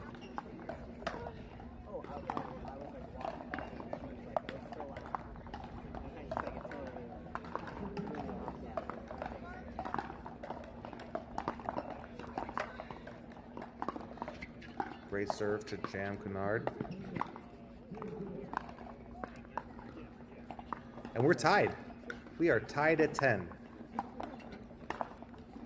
Good now with an extreme comeback here. Let's see if she can finish the job.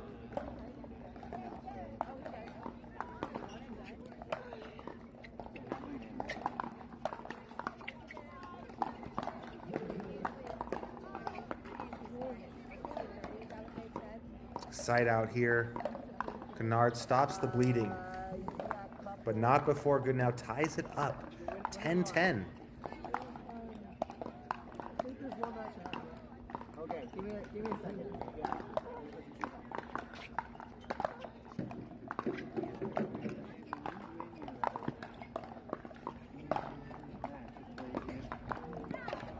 Oh, wow! What a pass.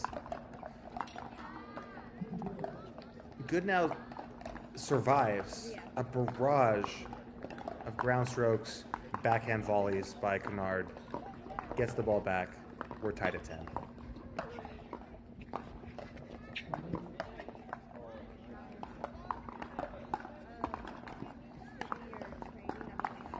Great pass by Kennard.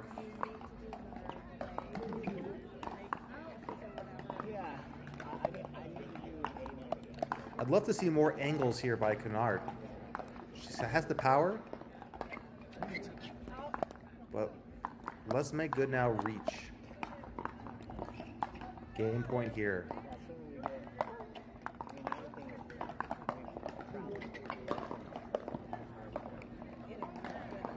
There you go. She survives the comeback. 12-10. We're on to game 3. I think if we see some more side-to-side action from Kennard, even if she has to take some pace off of that ball, she'll be in good shape. We'll see what adjustments they make in game 3 as we change ends and go to the deciding game.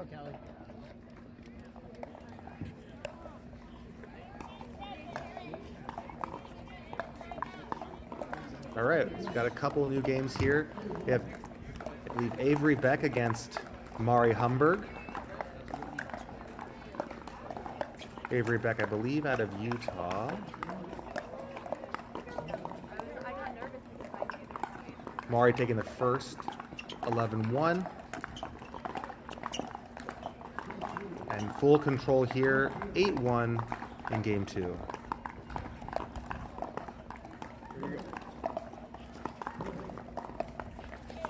We got Paula Rivas against Chloe Diskin here in the deciding game 3 on Showcase Course 1. So bad. Mari shoots it wide. Underrated singles player, Mari Humberg. Absolutely.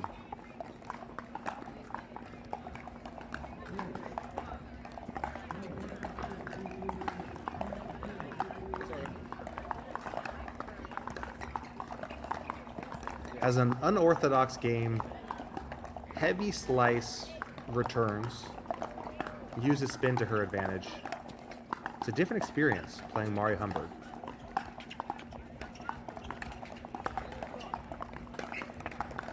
Come on. Mentality. Freaking get it.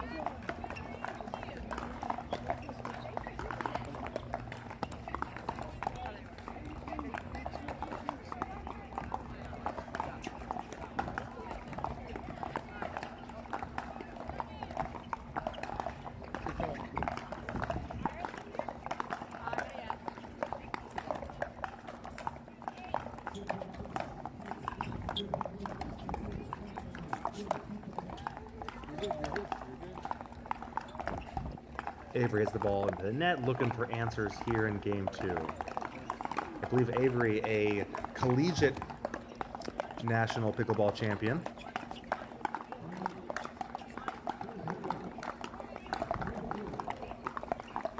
Plays out of St. George.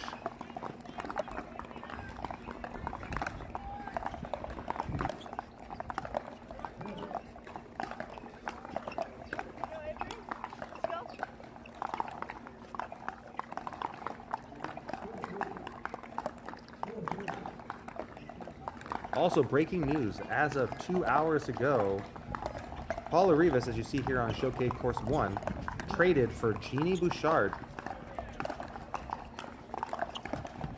Paula going to the Florida Smash. Jeannie Bouchard going to the LA Mad Drops. Make a great dream breaker move for the Mad Drops. Mentality here. You gotta focus. However, I will be sad to Use your head. Keep your cool. lose the opportunity to see a Kawamoto Dream Breaker. Jeannie makes the Mad Drops all that much more dangerous. Finish it.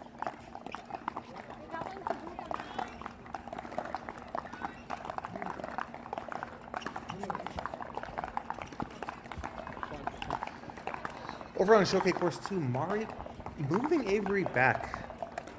She constantly seems to be hitting the ball on her back foot, fading away out of play, which is bad news when you want to score points.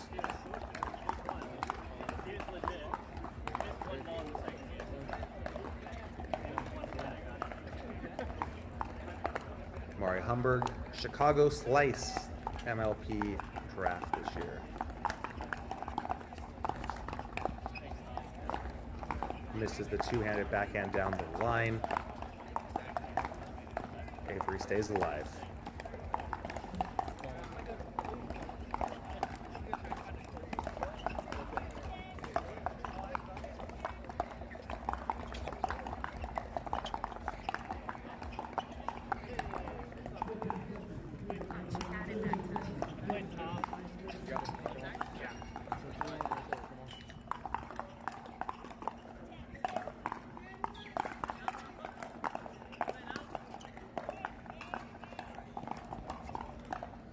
And Mari Humberg takes the game in 2 over Avery Beck, 11-1, 11-2.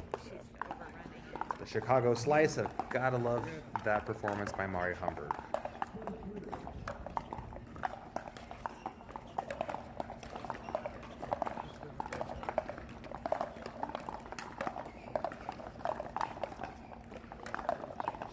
All right, let's see what we have on Grandstand. We have Jade Rao against Ashley Griffith here. Griffith taking game 1. Jade coming back in game 2. Can she force a game 3?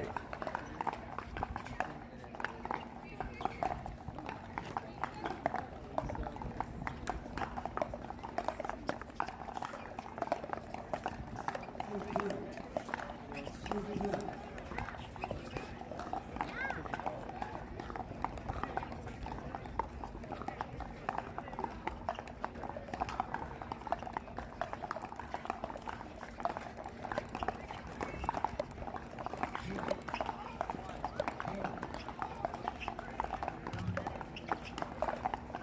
right, Ashley sails that ball wide. Jade Rao, 6-point lead in game 2.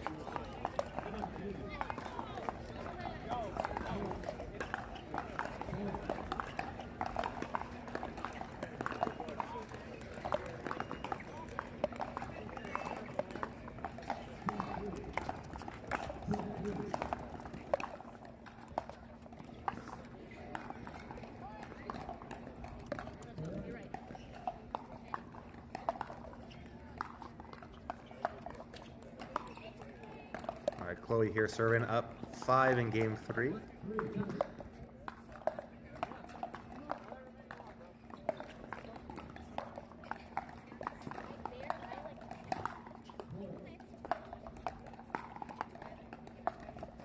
Just long. The Las Vegas college student majoring in communications, Chloe Diskin.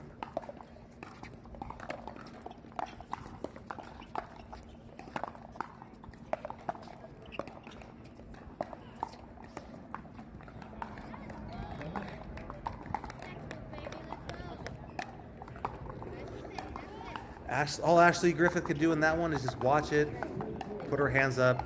Hopefully the ref bails her out with an out call, but it is not coming. She hits the return long. Jade Ralph forces a game 3. It's anybody's game on grandstand court.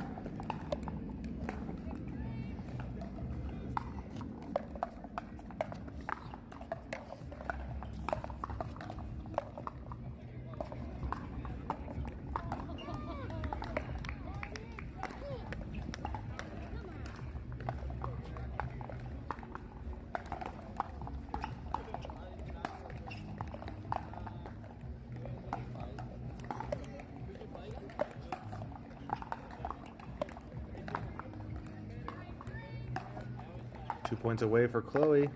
Game 3.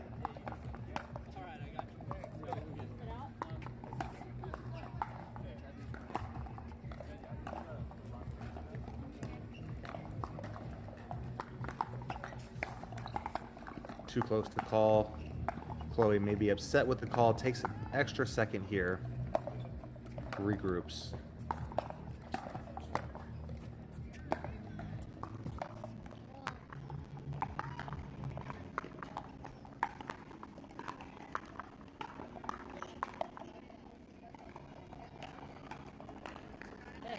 Ball keeps it deep. You know you're in trouble when you're hitting all your shots 5 feet off the baseline. Kinda. Hey, at least you got in. Hey.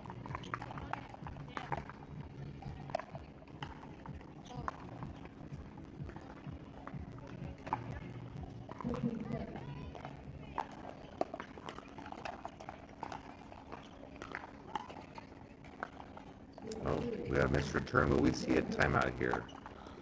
Mini run here by Paula.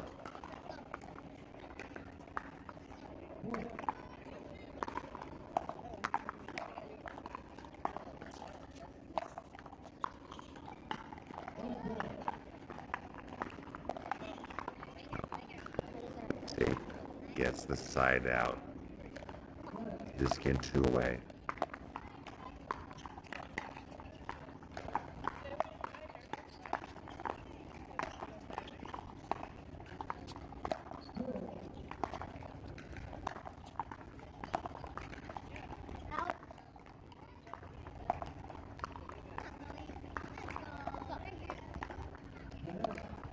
Just out sets up match point for the Las Vegas resident and Vegas Raiders fan, Chloe Diskin.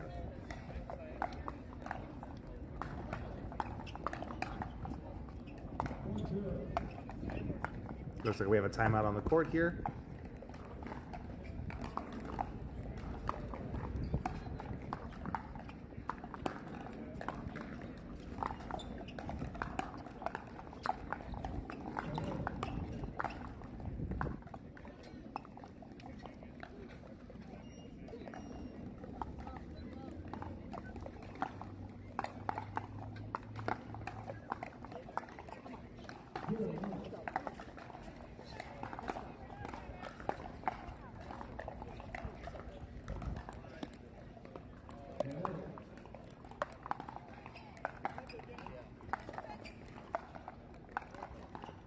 Match point here.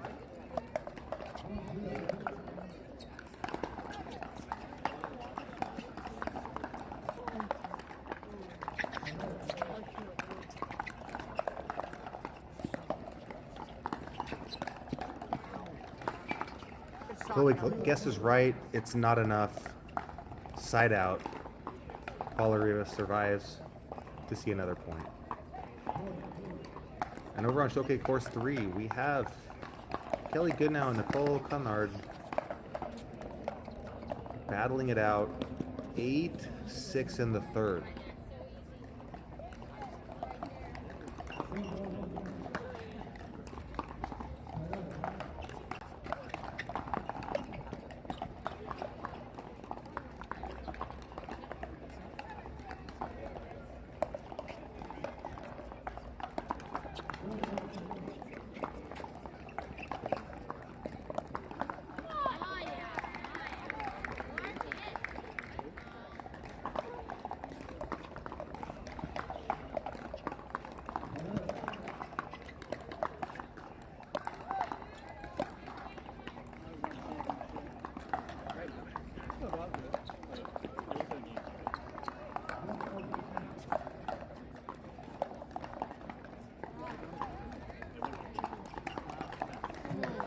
Diskin unable to close it out here. Side out. 7-10.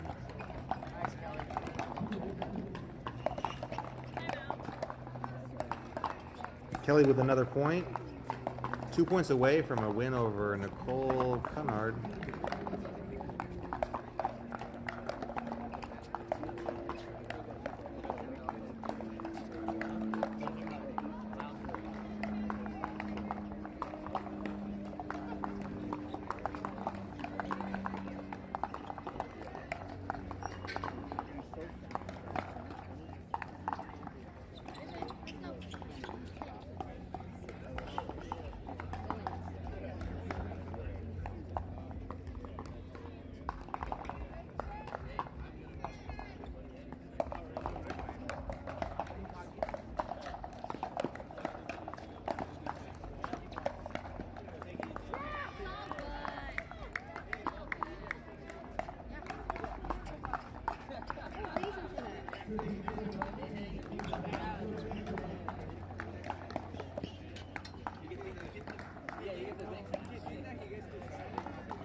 All right, we got another match point here for Chloe Diskin.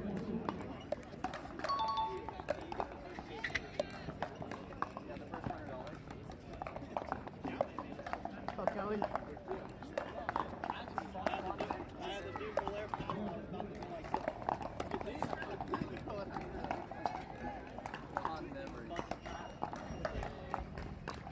All right, and we have just wide by Paula Rivas. It's Chloe Diskin takes it 11-8 in the third. And 13-year-old Kelly Goodnow takes the win here. It looks like 11-6 in the third.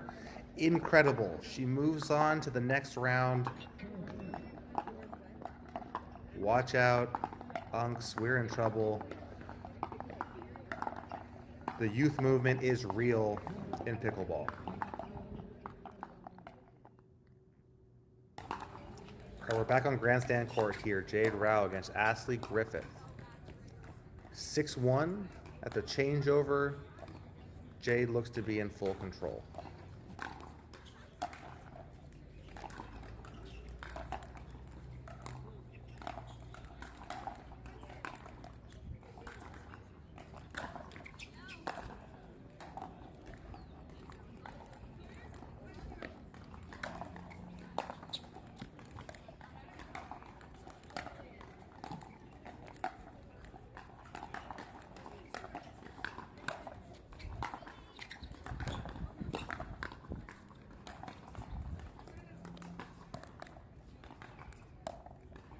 Jade based out of Naples, Florida, playing with the Proton paddle. Serving up 6-1 in the third. Can she close it out?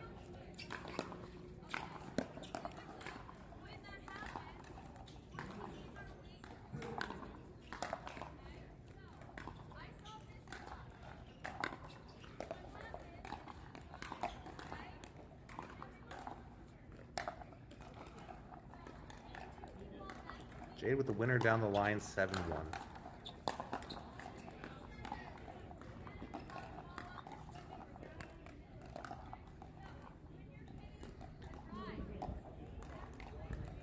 Winner of this match will face Judith Castillo.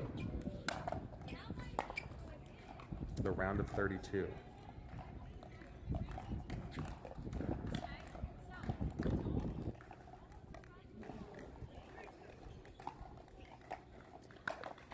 Okay, with a great cross-court pass, gets the ball back, 7-1.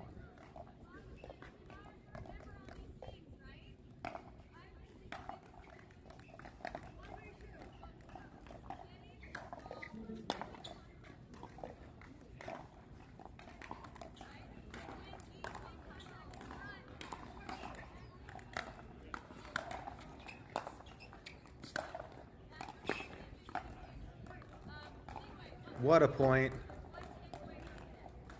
What a fight. Jade doing everything she can to stay in that point. Unfortunately, not enough. Griffith takes it, gets the side out. Would have been a backbreaker to lose that point.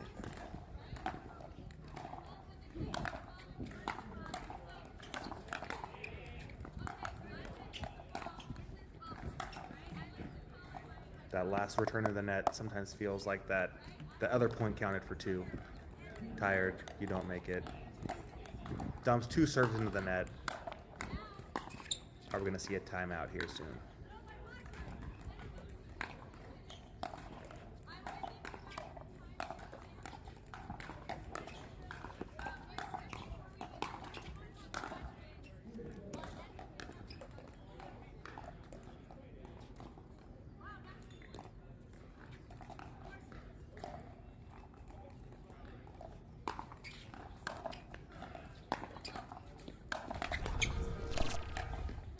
Take a look at that again. Cross court to the forehand. And then put away to the backhand. Down by 3. Another missed return. Timeout down 2.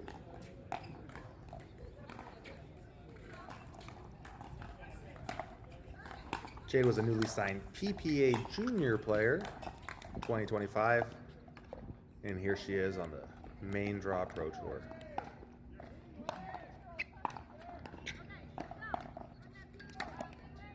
All right, got our first look here at Michael Lloyd and Wyatt Stone on court 17. Lloyd in full control.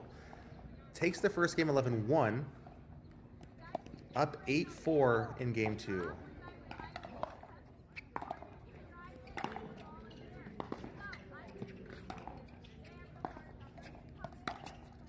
Michael Lloyd looking to recapture some of the magic he had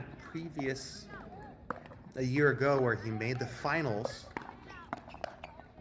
in singles. Silver medalist.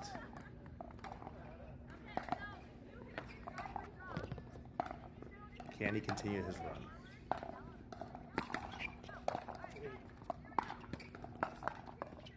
All right, everybody, the moment you have been waiting for. We have our first look at Championship Court. We will have access to this court for the rest of the day.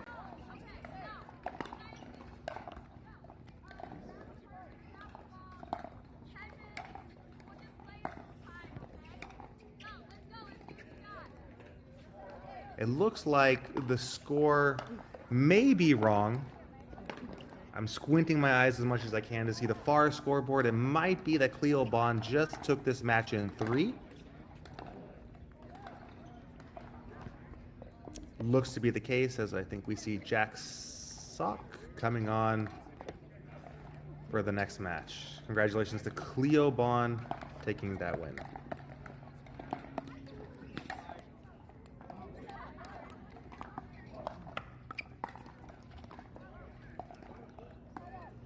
Wyatt Stone making a slight comeback from the last time we saw him, down 1 in game 2.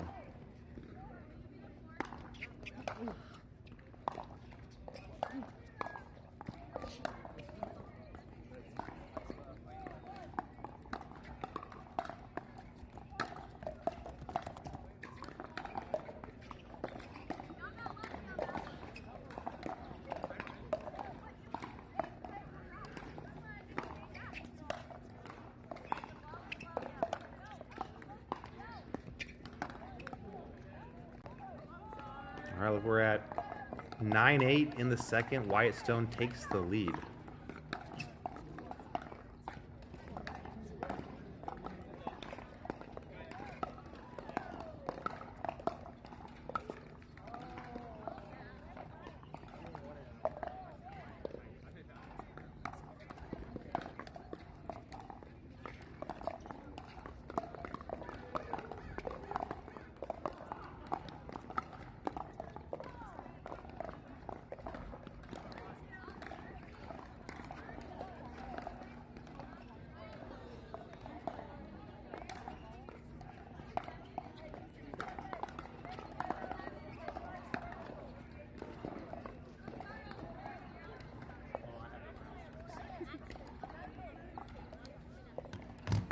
We're going to time out at game point here.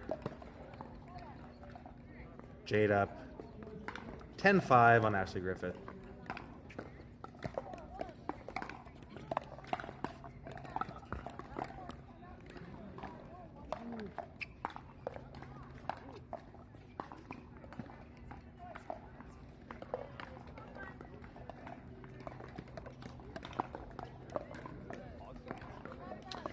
Two outstretched volleys by Jade, but can't get it.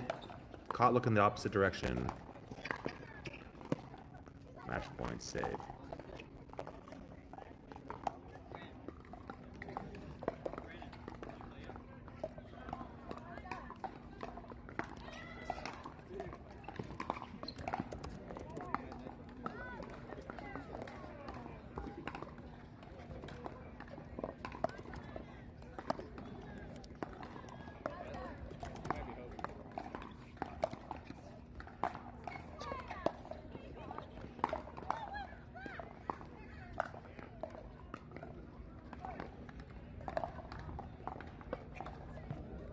All right, we got game point over here for Michael Lloyd, 10-9 in the second. Griffin fights off yet another match point, 5-10.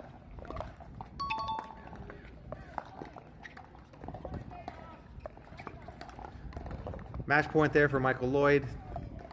Backhand winner down the line. Takes it 11-1, 11-9 over Wyatt Stone.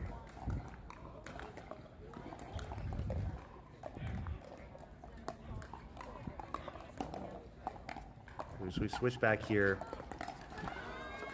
Jade, I believe, with match point number 4. Can she put it away?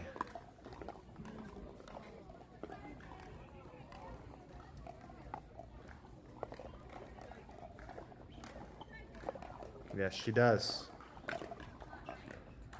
The youngster, Jade Rao, takes it in 3, 11-5 over Ashley Griffith. It's great to see this youth movement yet again. She moves on to the next round where she'll face Judith Castillo.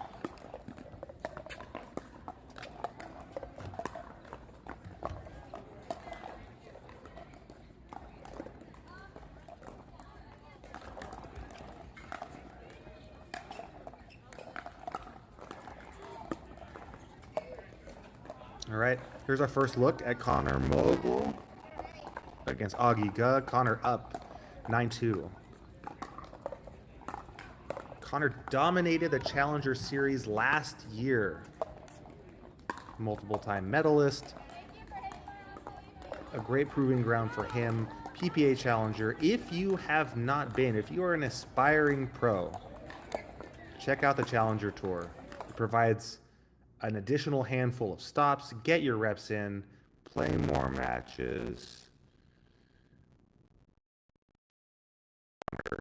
Here he is, up 9-2 over one of the best players in the world, Augie Gug. Dallas. Let's see what happens.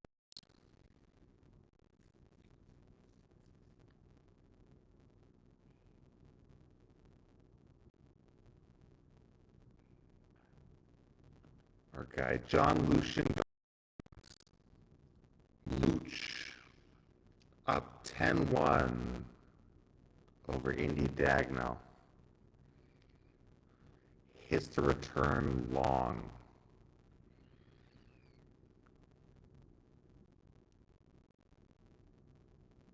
Luch takes game 1, 11-1. Oh, And as we look over here, Connor does the same 11-2 over Augie. We'll see if Indy and Augie can do anything in game 2 after some lopsided wins by their opponent.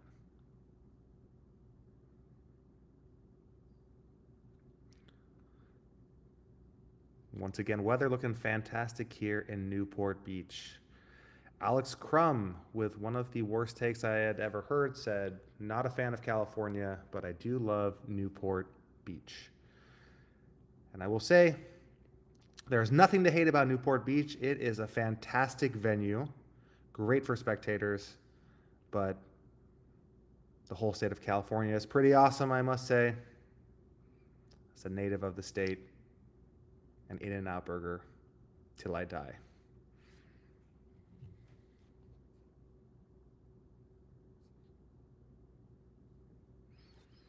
All right, we got Federico Stackstrud against Eddie Kim. We saw Eddie Kim against Daniel Traxler earlier today. Looked absolutely incredible, and he looks to continue to keep it rolling here. Up 3 in game 1 against Federico, the number 2 player in the world.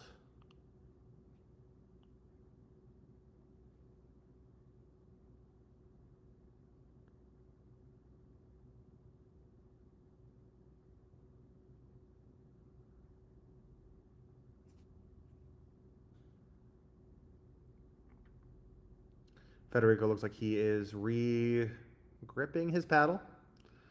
We have a equipment timeout, so to speak.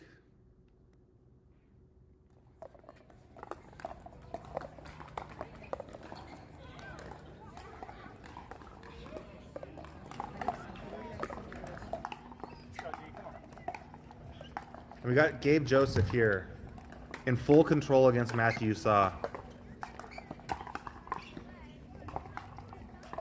In the first game, 11-3, up big, up 9-3 in the second.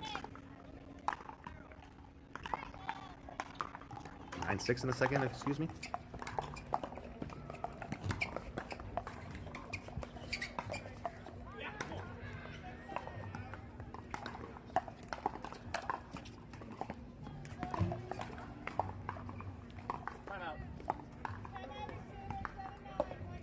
Gabe Joseph doesn't like what he saw there with a misserve, misreturn. Still up 7-9, 2 points away from a win in the round of 64. Matthew Saw eager to get the points going. Oh, we pressed against the Franklin. Cracking like crazy, dude. So bad. Federico finishing his re-grip of his paddle. For those of you watching, this might be a good opportunity. If you're watching at home, go re-grip your paddle now. You probably waited too long. It's not just that it looks disgusting, but provides great grip.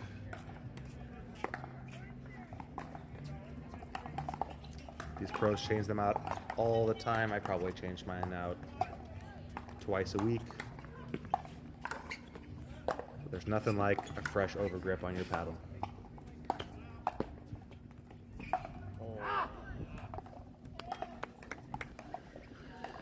Federico playing with that new Yola Pro 5. Definitely the biggest, most popular paddle on tour. Is it the best? Only time will tell.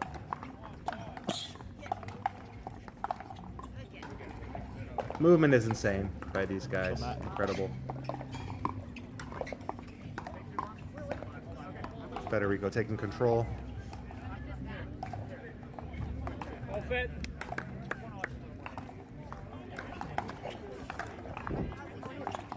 Yeah, great return, Eddie.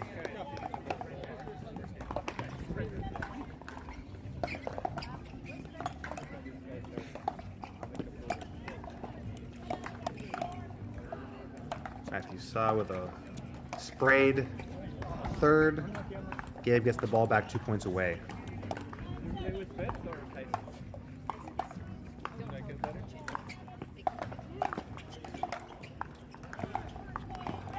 Gave him match point here, playing with the 6-0 coral paddle. A popular crowd favorite paddle and many rec players as well.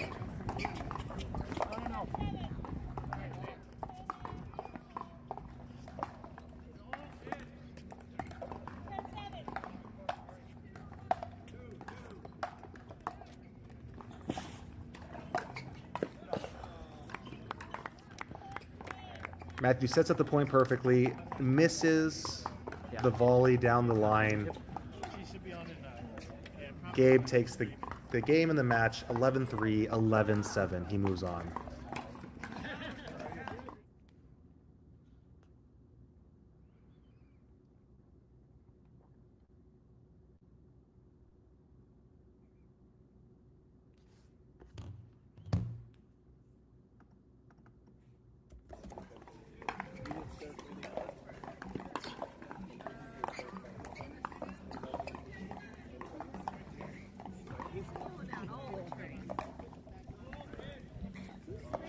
Federico taking more time here. Another equipment break here. Looks like a tying of the shoes.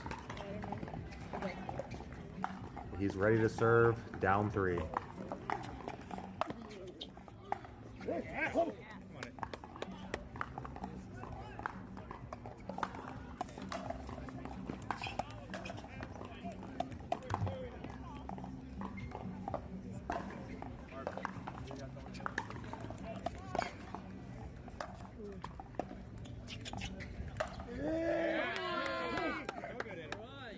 Great pass. Cross court, forehand pass. Eddie Kim.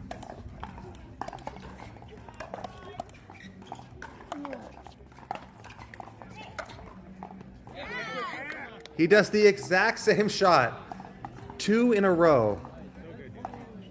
Federico's going to make him prove that he can hit that shot, and 2 times in a row with a blistering forehand cross court line winner.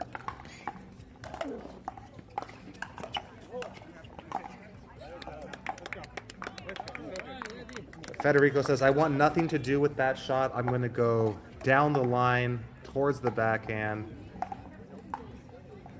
Doesn't work. Game 1. Eddie Kim. We possibly have the biggest upset in the tournament at the early stages here happening right here on court 2.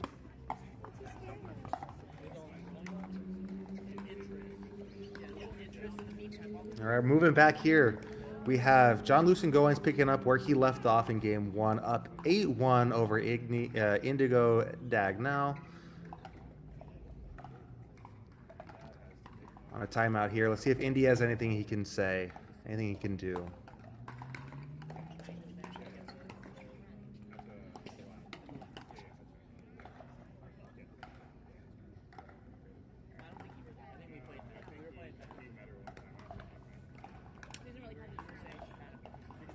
Two guys, good movers, long arms, great reach.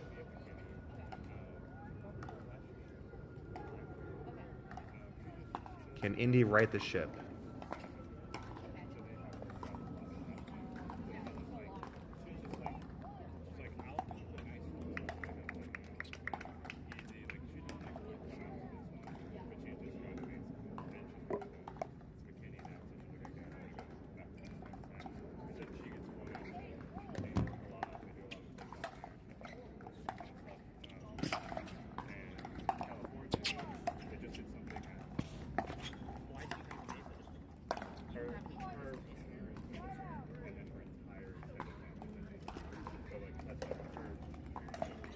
Nine 1. Goins moving him around.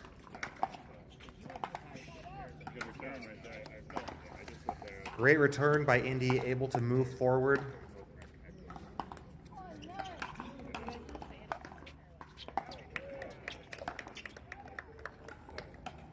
Sprays the backhand wide. I like the aggression though.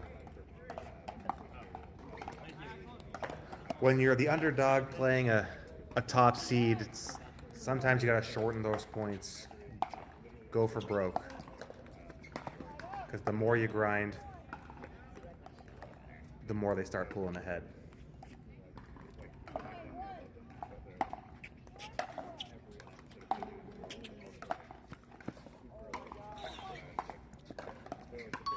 Sets up the point great. I like the middle return, deep. Cuts off the angles for Goins, but to no avail.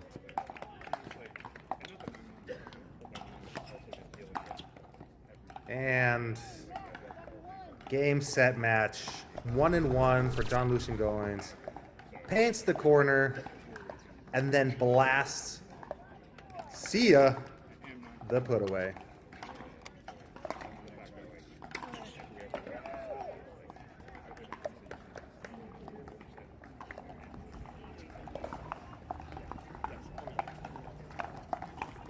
All right, Federico looking to get back on track here. He's up 3-0 in game 2.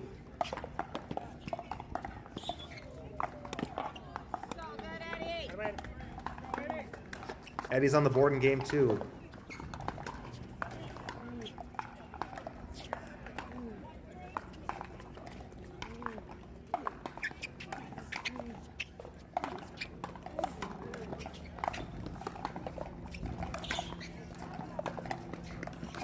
Wow. Federico with a great slice volley. I said it once, I say it 1,000 times. 2026 singles is built different. It's anybody's game in any round. No one is safe.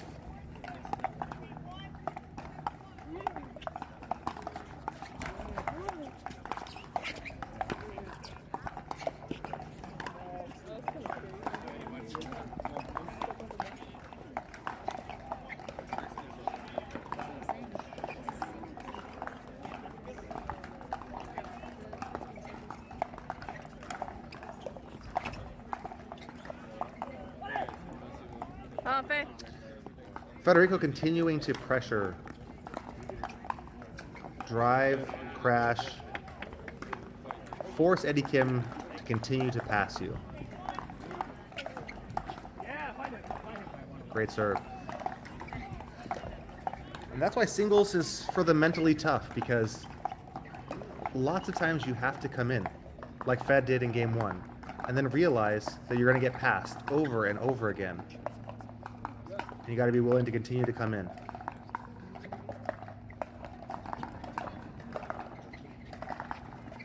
Christian Alshon here on Showcase Court 3. 4-point lead over Cam Luring. Cam with the earlier win over Troy Aiken.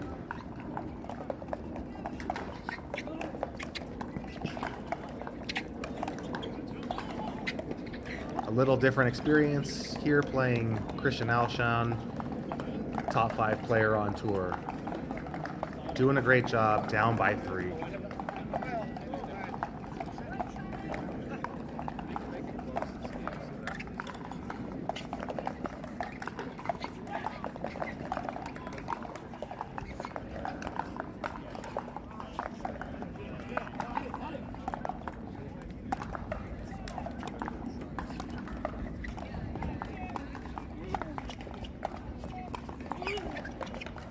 I believe that overhead was sprayed wide. Christian looking up into the sun. Very few clouds in the sky. No sunglasses.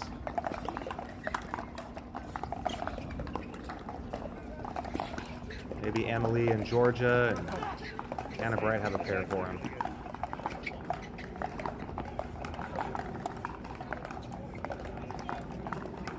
It's a 1-point game here. Christian wondering if he needs a timeout. He does. 8-9.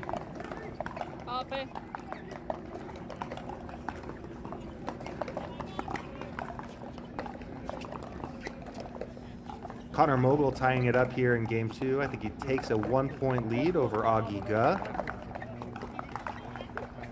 Augie also playing with that proton paddle.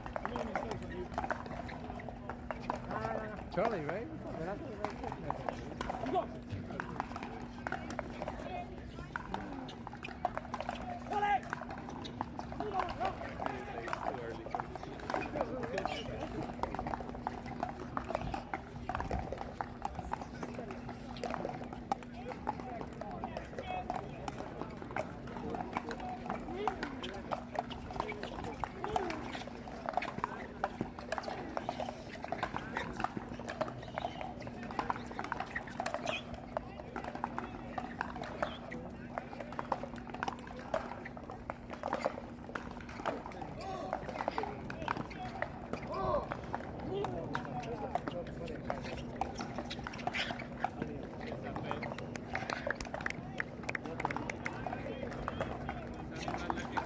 All right, Federico dominating here in game 2.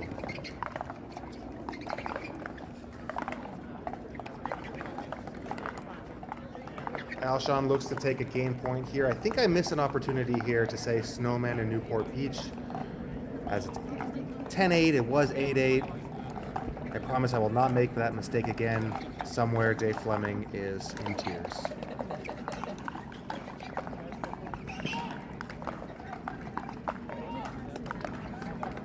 All right, Cam Luring fights off game point.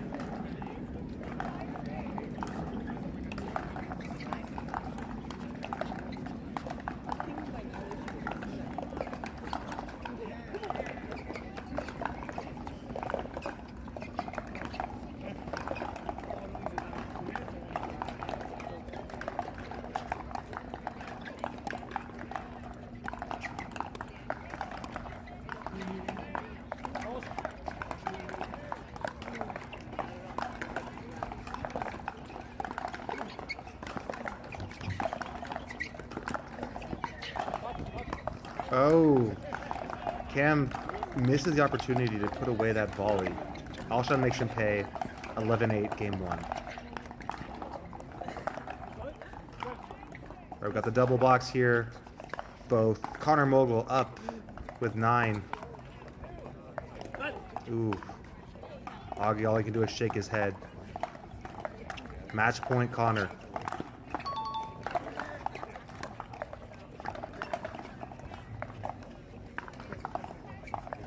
Marvin.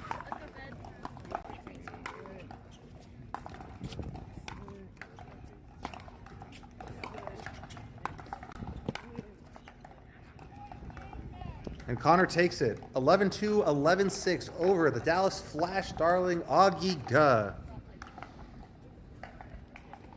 From challenger to full-on pro, he moves on to the round of 32.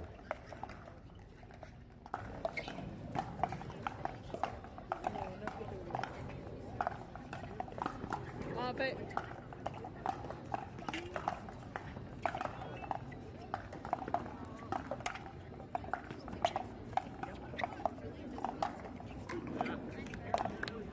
Oh.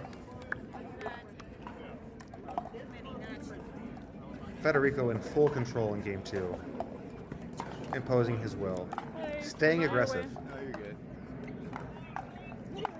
Commentate? No.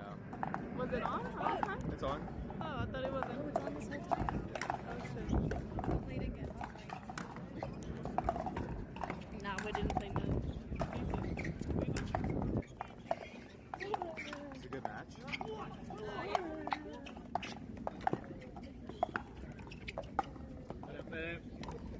Federico First game. takes game 2. Stayed aggressive. We'll see what happens in game 3. Do we have an upset, or does Federico move on?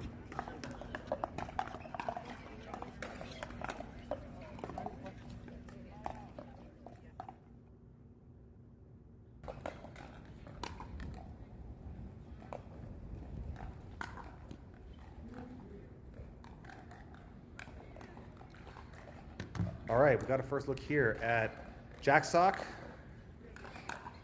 against Miles Hoover. Jack with the first game, and immediately we get an instant replay on a beautiful Jack Sock forehand pass cross court.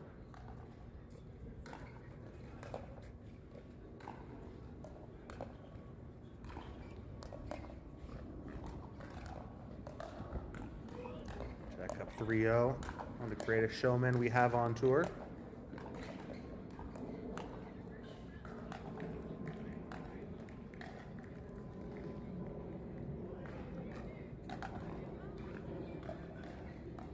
And for those of you watching, I'm Nico the Lefty, who unfortunately may have famously said that no top 20 male or female tennis player would win another PPA gold. Jack Sock out there to prove me wrong, make me look silly, and I'm all for it. He has been playing fantastic all year. made the finals of the Masters. Has made 4 quarterfinals this year. Won at least in each discipline.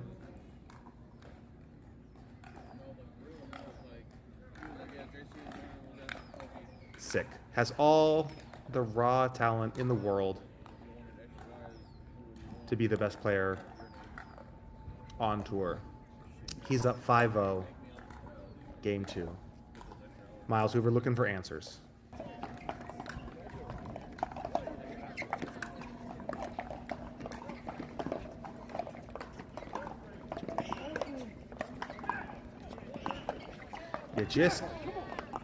Timeout by Miles Hoover. You cannot feed the beast. The jacksock forehand is undefeated. But for a guy so big, he moves around so well to hide his backhand, and 2026 Jack Sock has improved the two-handed backhand, keeps himself in good position when he needs to.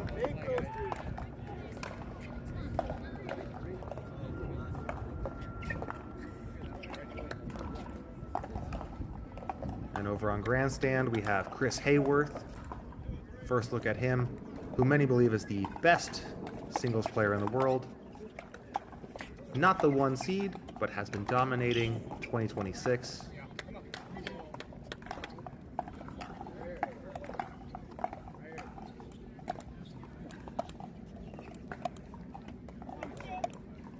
And while I may say that singles is anybody's game, Chris Hayworth has been the one man in 2026 to say otherwise. Multiple tournament wins.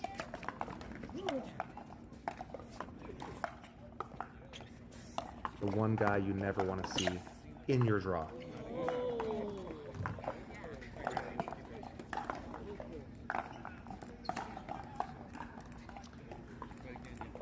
And there we go. Miles finds the backhand, gets the side out. That's the recipe. Can you do it is another story.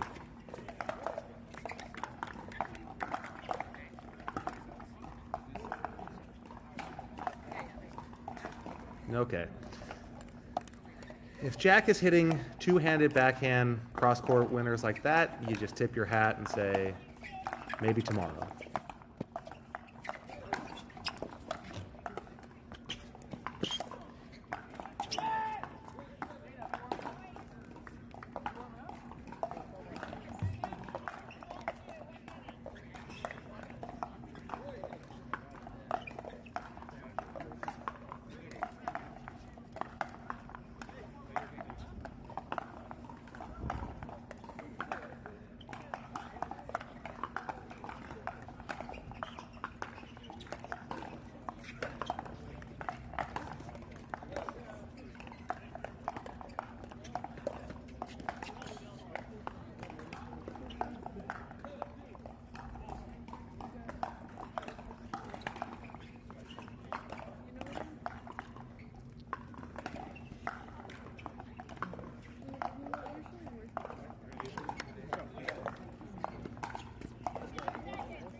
Jack almost looks like he's playing with his food at that moment.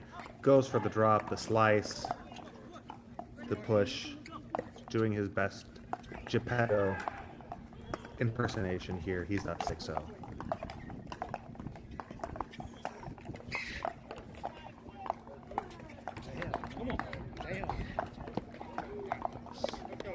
Forehand, cross court down the line.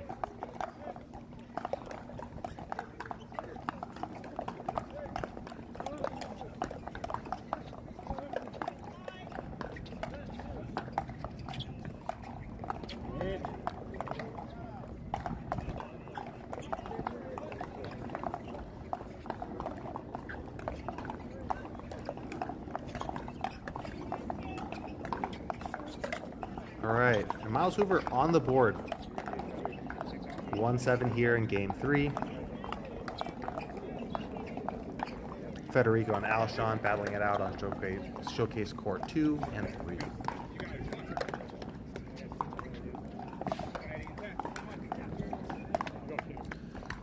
Federico gets the changeover 6-2 in game 3 in command. Putting behind a disastrous game 1 and looking to advance.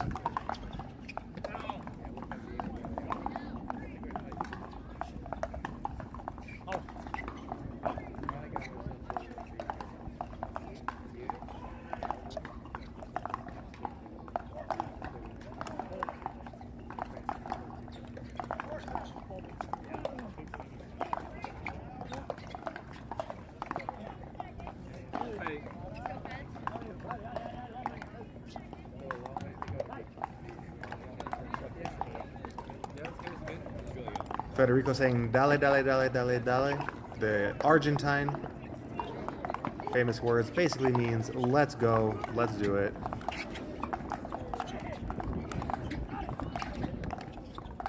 Federico from Buenos Aires, Argentina.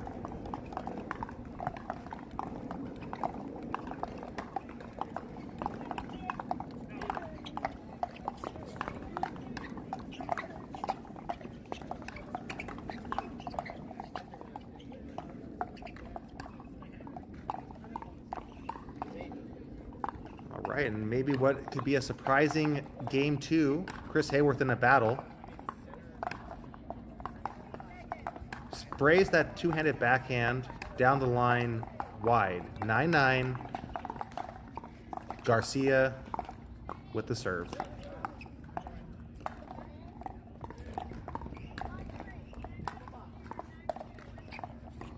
Side out, Chris Hayworth. Hayworth, the definition of effortless power.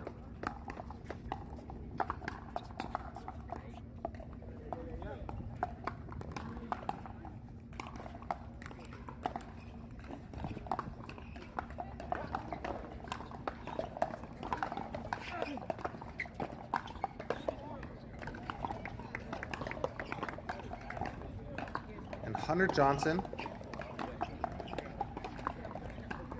takes out Armand in 2. 11-2, 11-3. Great showing by the youngster. Hunter Johnson just too much. He moves on. All right, game point here by Omar Garcia Heredia.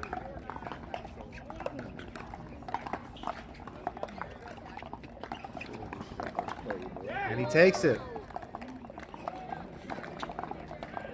All right, we got the number 1 seed, or sorry, not the number 1. We have the number 2 seed in Federico Stackstrud, and Chris Hayworth pushed to a game 3. Federico in full control here, up 10-2. Can Chris Hayworth do the same?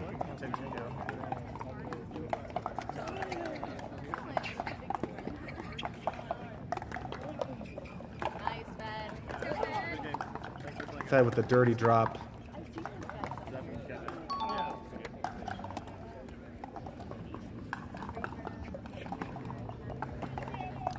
Match point. Yeah, send it, chuck it. Fed ready to throw his paddle to the sky. Frustrated. Still up 10-2. Give me when you're ready. Gosh, you're much.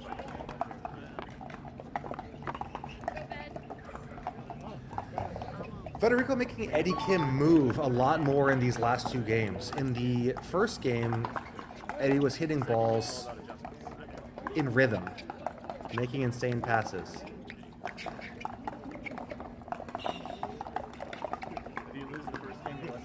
He makes a move, takes it 11-2. Federico moves on to the round of 32.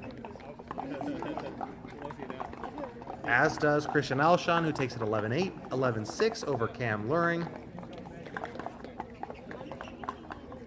Looking to make a deep run in his first singles gold of the year.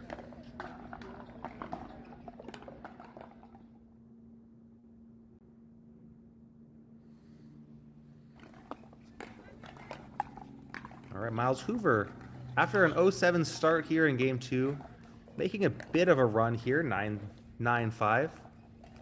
Let serve redo.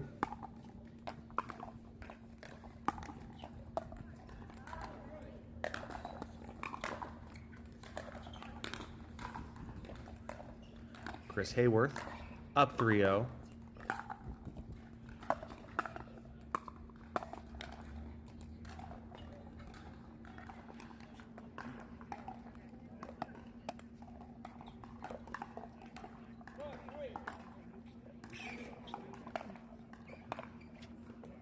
All right, we got our first look here at Roscoe Bellamy playing against the youngster Andre Mercado.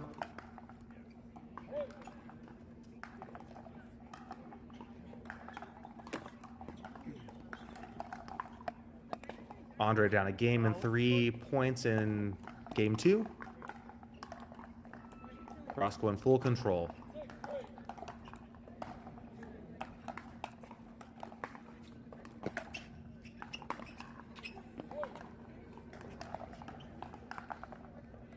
Andre gets the return he wants. Roscoe is able to push him back, kind of short hop Andre on that fourth. Gets the point. He's 4 away.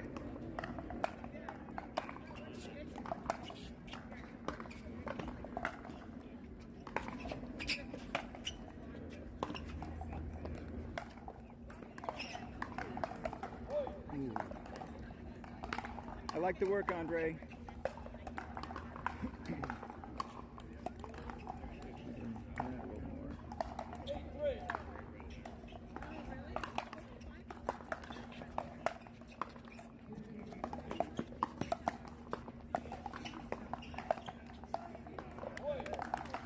So tough when you get Roscoe.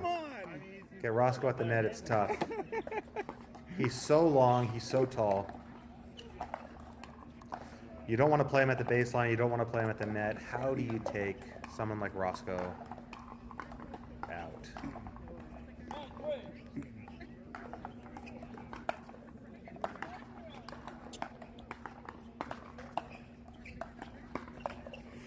Ooh.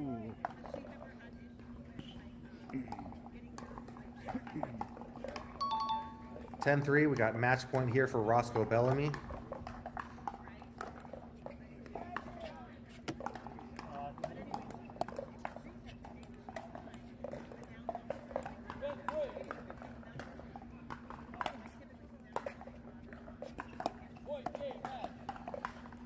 Point game match, Roscoe Bellamy, 11-2, 11-3. I'm sure we'll be seeing much more of Andre Mercado. Youngster, getting some reps in. All right, we've got a tale of 2 games here. Chris Hayworth up 7-0 in game 3. Jack Sock was up 7-0 in game 2. It is now 10-7, but Jack still with the match point here.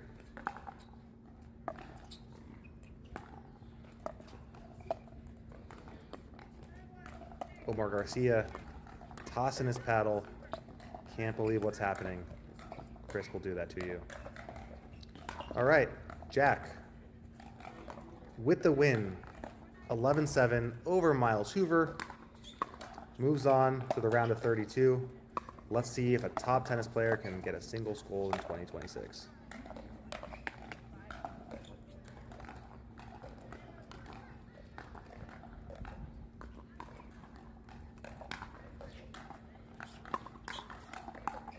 Chris Hayworth, a recent draft pick here of the California Black Bears by our favorite general manager, Eric Tice. Smart move there. We'll see if he can develop into a doubles threat, but at minimum, a singles demon and a great trade piece at the end of the year, if needed. Honestly, not fair what Chris is able to do here. Effortless power, insane movement. And because Chris hits so many balls with an open stance, he's able to cover so much court.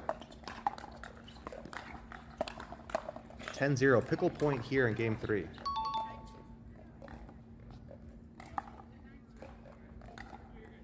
Tale of 3 games. A blowout in game 1. Chris with a Happy Gilmore serve on pickle point. My favorite serve in all of pickleball.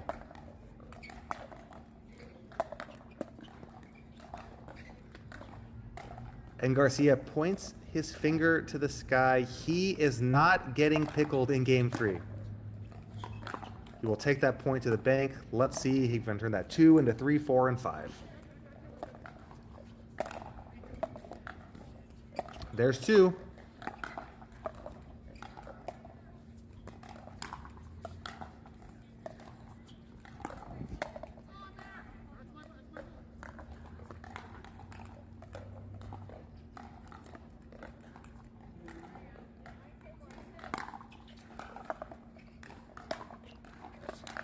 I think just wide here by Hayworth. Yep, just wide. That's 3. You got to believe timeout's coming after this point. Nope, not needed. He sends it long. Match point again. Do we get another Happy Gilmore? No.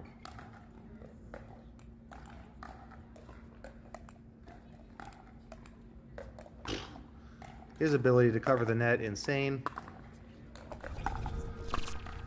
11-3, match point. Look at that dig and the ability to stay out of the kitchen. I probably would have fallen face first into the net, but that's why I'm a 407 duper. Singles, non-specialist, and Chris Hayworth is the greatest singles player on earth.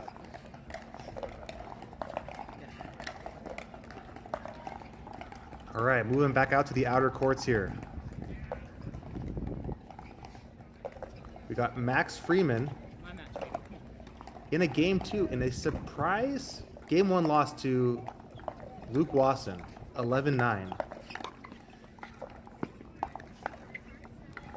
Max, the future partner of LA Mad Drop teammate Ben Johns.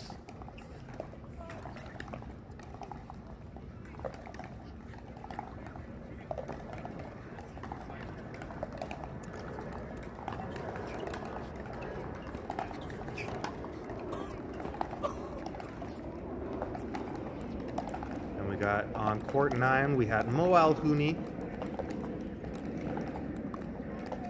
against Christopher Crouch.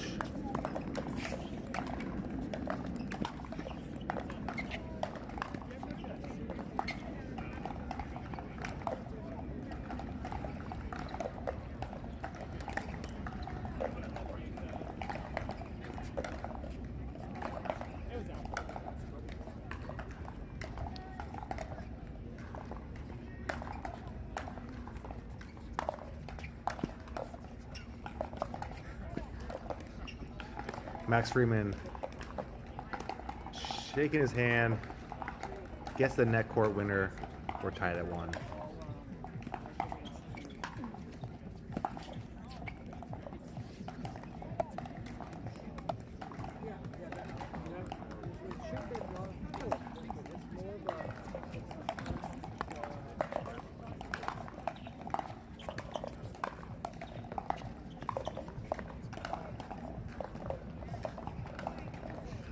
Luke Wasson looks almost surprised at himself with that fantastic backhand slice drop.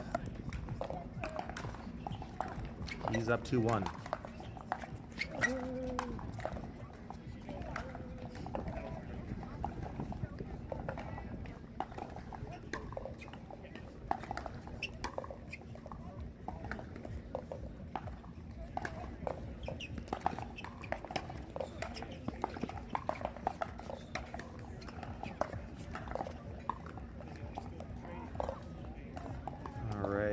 We got Alhouni here with a game point, 10-2.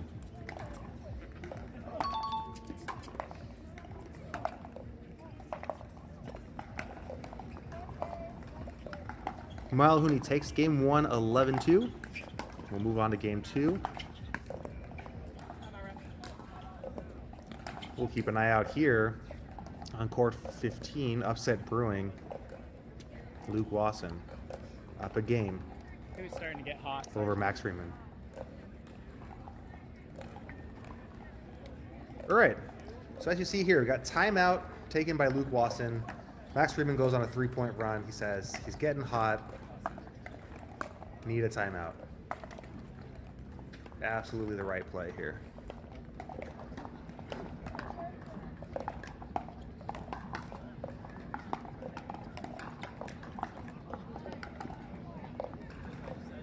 All right, we got our first look here at Notorious California Hater, Alex Crum. No shade to Alex. Alex loves Newport Beach. Just made a trip. New resident of Florida, looking to improve not only his singles but his doubles game here and be a weapon in all disciplines. All around, fantastic guy, rapper, the most interesting man in pickleball possibly.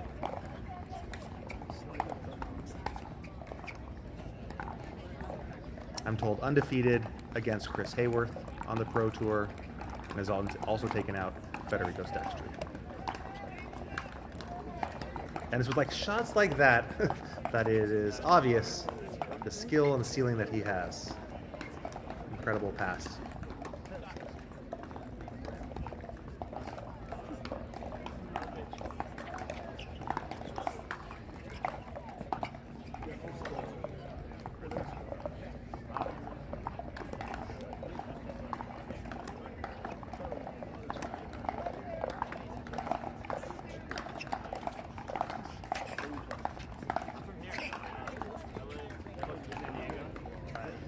All right, Max Freeman making a run. 8-2 in game 2, looking to force game 3.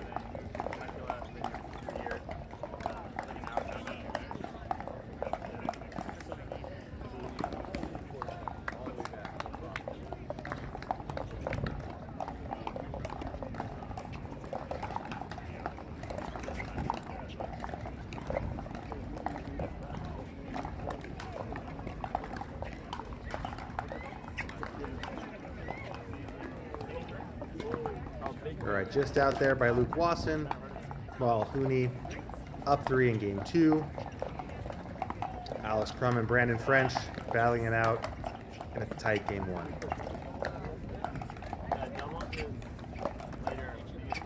Now, one thing that's great to note is obviously we have Firefight Zone. Let us know your thoughts if you like it. See all the courts here. We move the screen so you don't have to have 15 tabs open. And the fact that they are streaming every court is incredible. And with a new update shared by my PicklePod co-host Zane Navratil as part of the player committee trying to improve the game, they have also implemented a deterrence for player cheating. So you can obviously get replays on championship court, but now when you're on court 15 or court 13 or showcase court 3, if you feel like you've been hooked after the match, you can actually request and send in footage to the league. And if you have indeed been hooked, there are fines and punishments for those players that increase as the occurrences happen.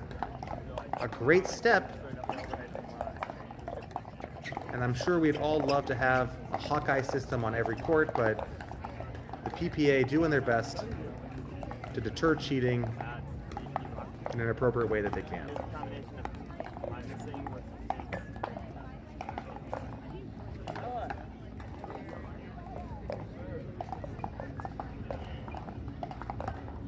All right, and we have Moel Hooney up 6-0. Alex Crum up 5-3 in game 1. Alhouni in full control of this match.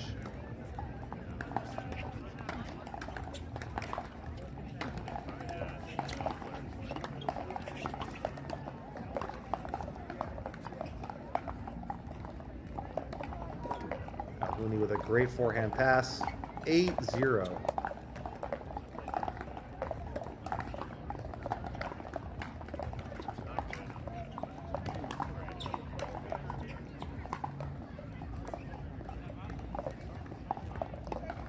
And Brandon French ties it up here. Not Not known as a singles specialist or a singles player, but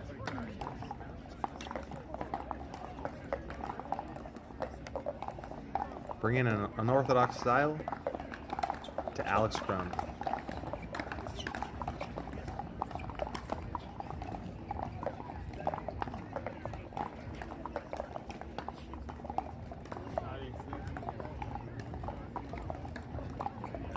Great backhand pass down the line by Crum. Known by his rap name, AC Baby.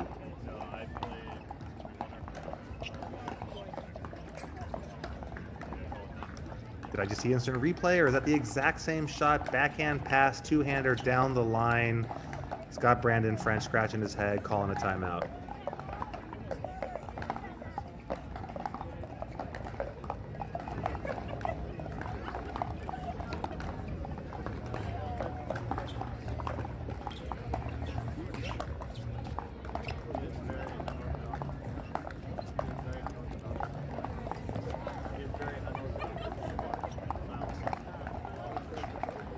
We got Mevish Safdar against Hillary Toole here on Showcase Court 1. With Safdar up 7-4 in game 1.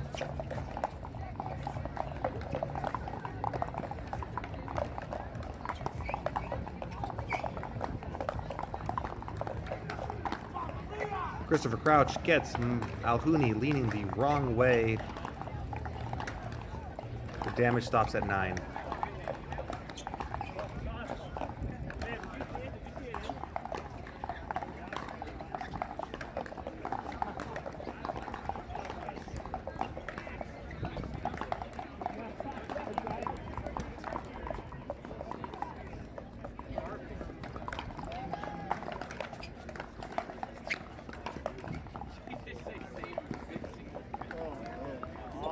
Great movement by Alex Crum against Brandon French. Now, if you didn't know, Crum just had knee surgery a couple months ago.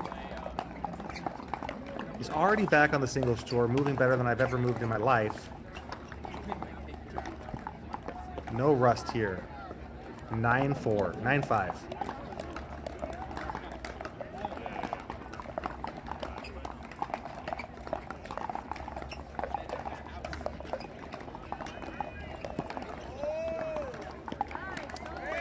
Incredible by Christopher Crouch with the ATP. Fantastic movement on the board. Let's check this out. What a slice backhand.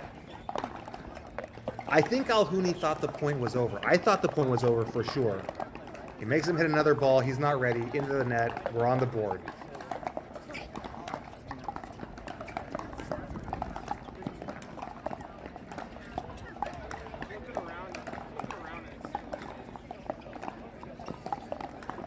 Slice backhand off the net, out wide, 9-2.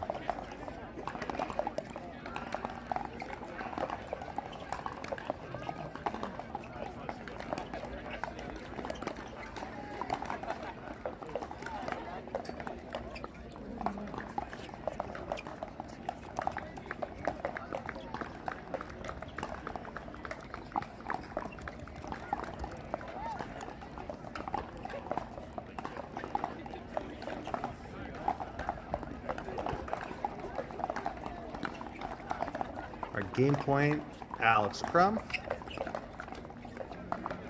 10-6. Brandon French calls a timeout.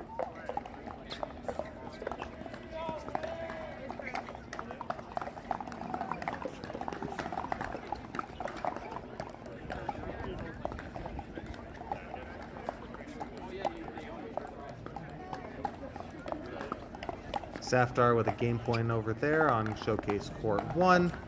And Alhouni looking to get to game point on Court 13. Alex Crum with a game point on Showcase Court 3. This is why we love the Firefight Zone. We're not missing a game point any way you look at it.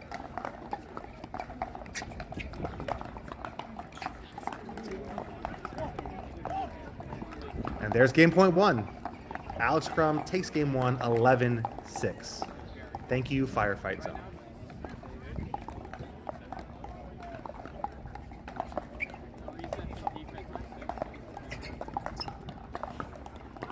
All right. Crouch hits the ball wide. We set up match point for Mo Alhuni.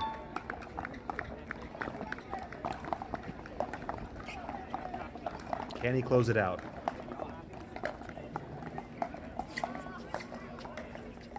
He does in his first try. Game and match 11-2, 11-3. Mo Alhuni moves on to the round of 32. And here we go. Game point number 3 in the triple box. Safdar 10-4.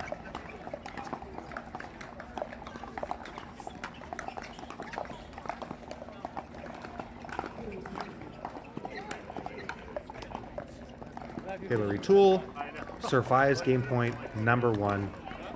Probably could have called it out.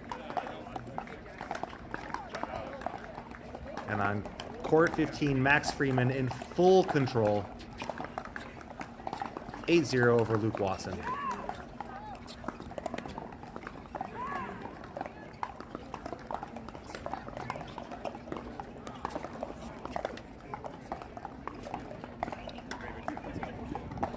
Game point number 2, Safdar.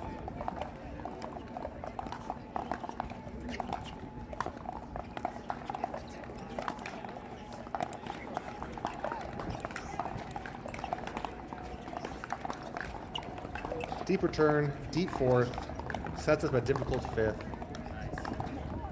Hillary Tool with saving off game point.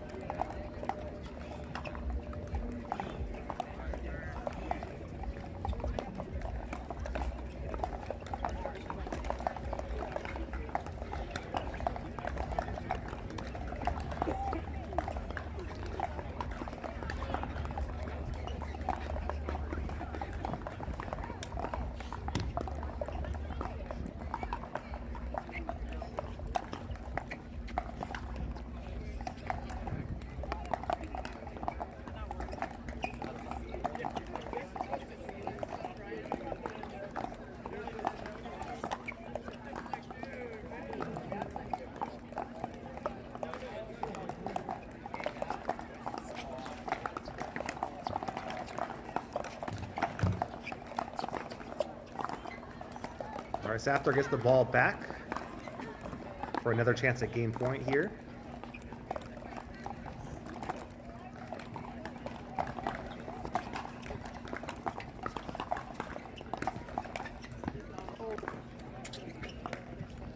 We got our first look at Audrey Brown and Allison Phillips on Showcase Court 2.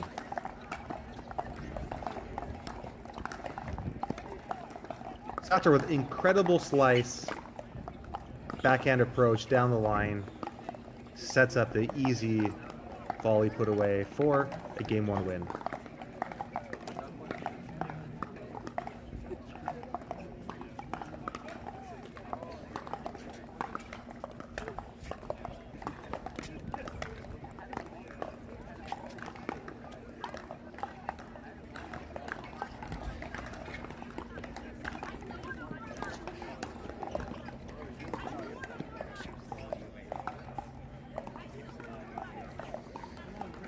Max Freeman, match point. Luke Wasson saves it off. 2-10, game 3. After a disastrous game 1, Max Freeman cruising here in game 3.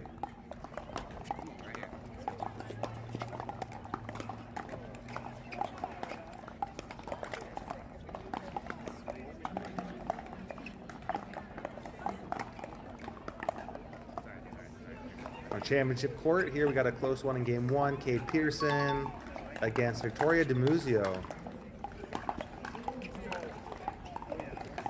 Cade, another local, the Southern California area. And Max Freeman takes it in 3. 11-9, 9-11, 11-2, 11-2. All right, game port here for Allison Phillips.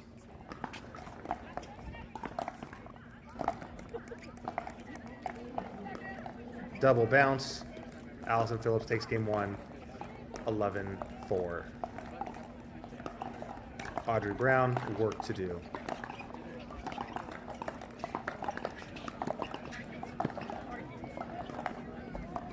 All right. After a game 1 loss, Brandon French clawing his way back, up 5-1 game 2.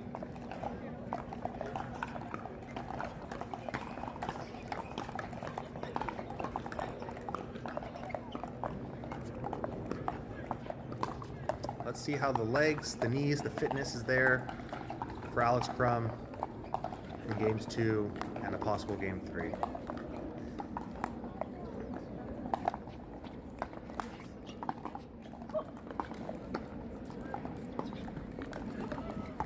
Okay, right down the line.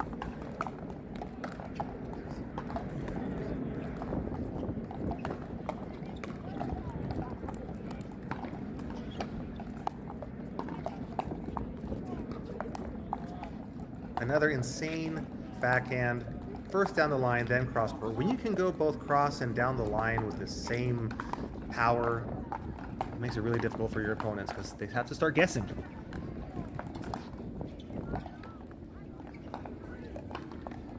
Gotta believe Brandon's gonna take a timeout here if he drops this point. Monster serve. Repeat, repeat. He's thinking of his hand almost at timeout. Let's see if he calls it.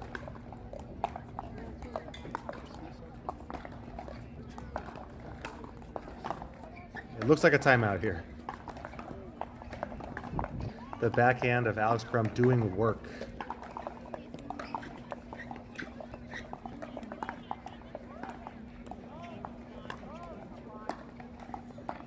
Back on center court here, Victoria DiMuzio. Up 2 against Cade Pearson.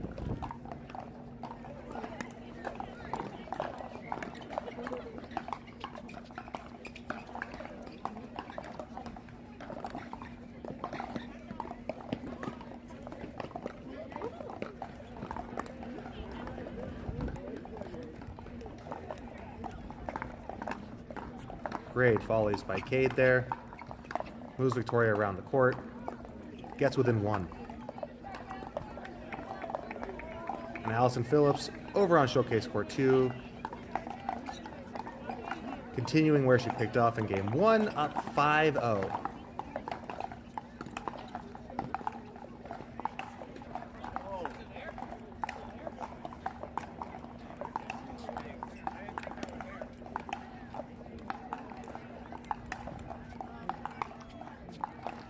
Kay's gonna want that one back. It's a great job to set up a pop-up just slightly out of the reach of that forehand, dumps it into the net. 9-7 DiMuzio.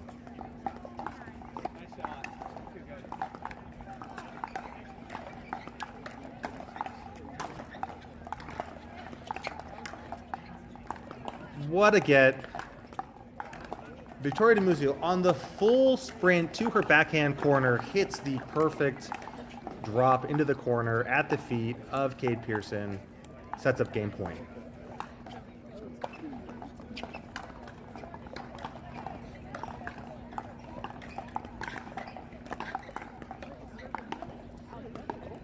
Game 1, DiMuzio.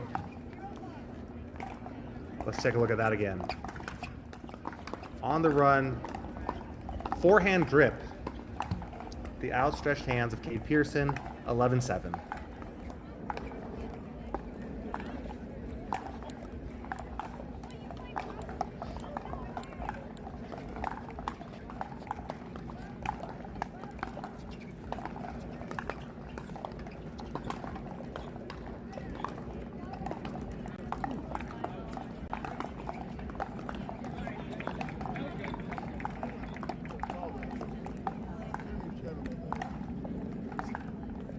All right, Allison Phillips up 6-0.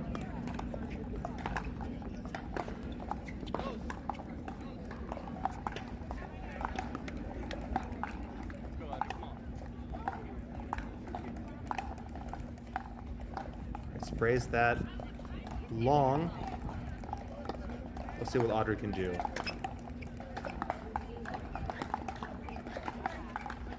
Unfortunate off the tape.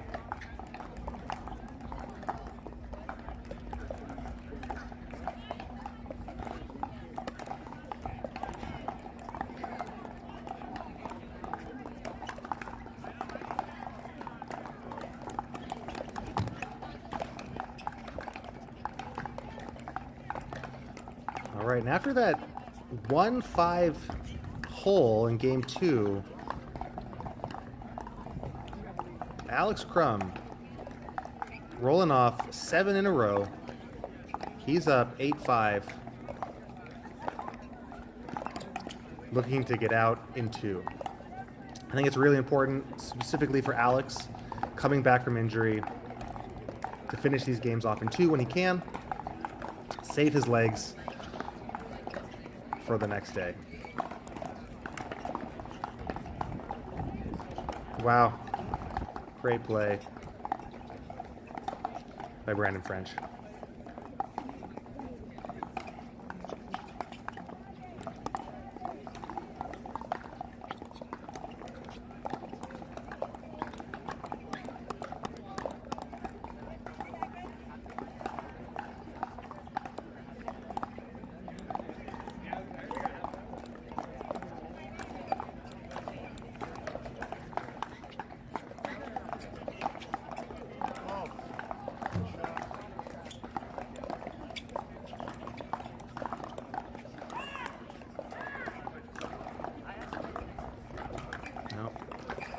Ball on. All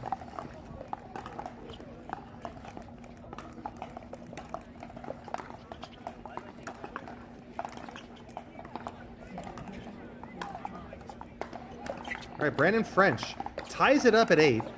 Is it time for timeout? It absolutely is. Alex Crum with a timeout, tied at 8. Let's see if he can get out the door in 2 or if we're getting forced to a game 3. It's not looking like there's going to be a game 3 here. Ali Phillips in full control. 10-0. Match point. Pickle point.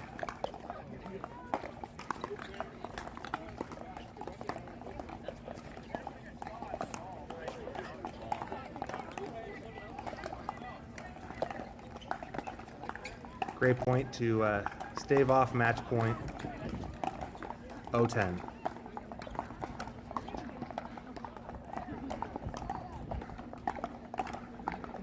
The timeout works for Crum on serve at 8.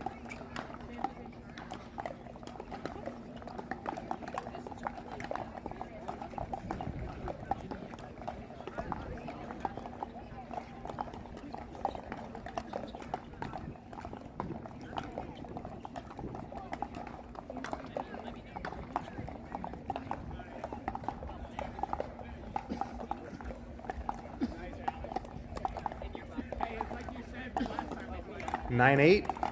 Crum 2 points away in the round of 64 victory. On the line, 10-8. Brandon French can just look in disbelief.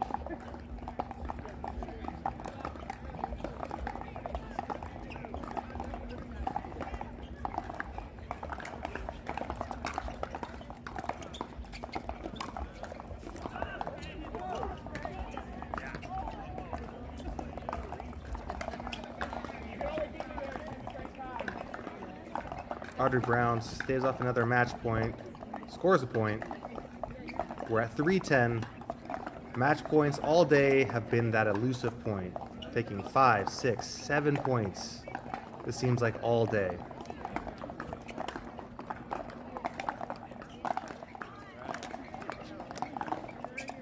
It's like mathematics. On your head. Yeah, we'll leave it on there. Good? Yep. Let's do a little audio check. Say something. Testing, testing. 1, 2, 3.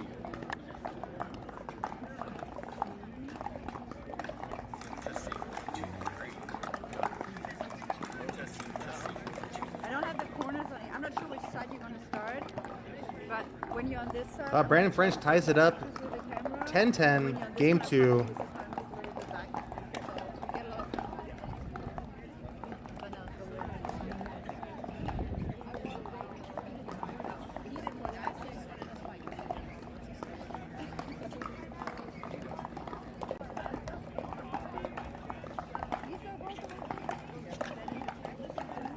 Guys, we are in the firefight zone on the PPA Tour, second week. We don't miss game points. We don't miss match points. We see it all. Tell your friends. Have them stream. They haven't watched Pro Pickleball, and they have minimal attention span. This is the great thing. Put them up here. They'll never see a boring moment at all. 10-10 French. Can he force a game 3? Game point French. Saves a match point. Scores 3 in a row. We're at 11-10 to force a decisive game 3.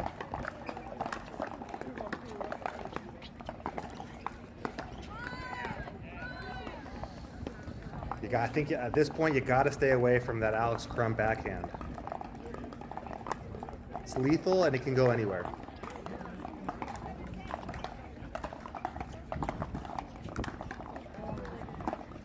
Oof.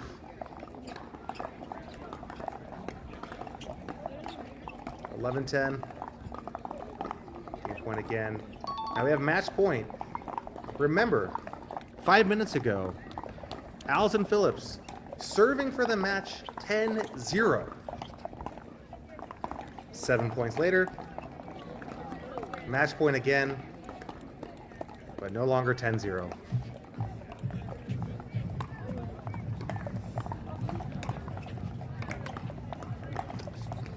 Audrey saves it again, and on Showcase Court 3, Brandon French forces a game 3.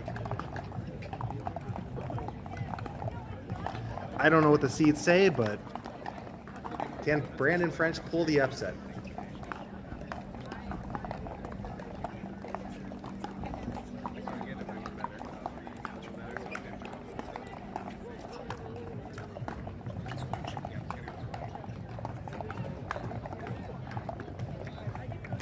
All right, and after multiple attempts and 7 points in a row by Audrey Brown, Allison Phillips pulls it out into 11-7. She's moving on.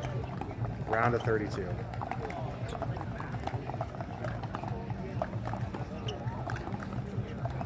All right, let's check in here. Medvedev Safdar up 1 after taking the first over Hillary Toole.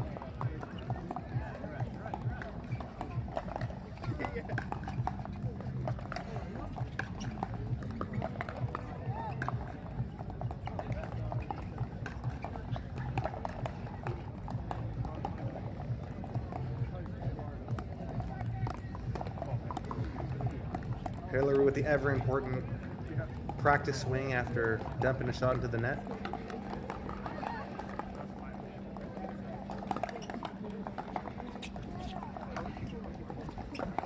Great deep return. Great approach. Insane movement by Safdar. Oh! She does everything but win the point. She survives. She goes from offense to defense to offense, throws the desperation lob to perfection, cannot hit the running forehand, flips the tape, side out.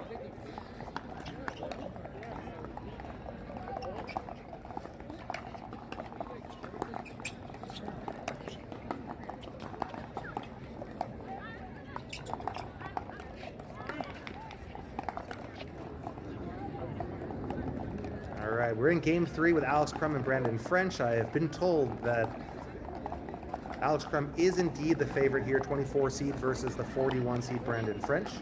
And that, my goodness, is a scary 24 seed.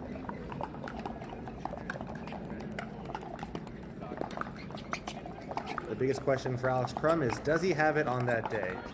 He's seems to be a high ceiling, low floor kind of guy where sometimes he's off, he can lose to anybody, but then can beat Chris Hayworth and Federico Stakstra.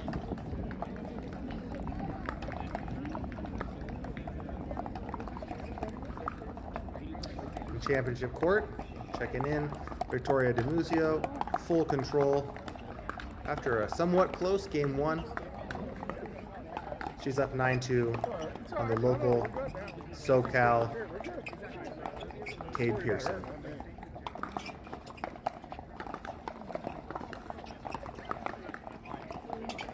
on the run. DiMuzio seems to have the forehand drip dialed to perfection, finding the feet repeatedly of Kate Pearson every time she comes up to the net.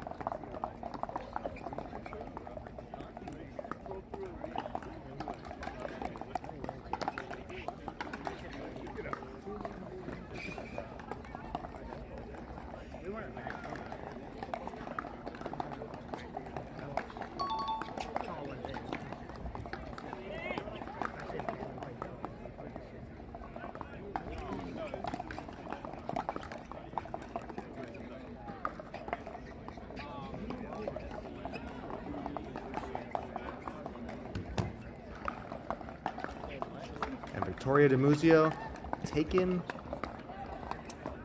the match in 2, 11-7, 11-2 over Kate Pearson. So we move back to Alex Crum and Brandon French in a nail-biting game 3.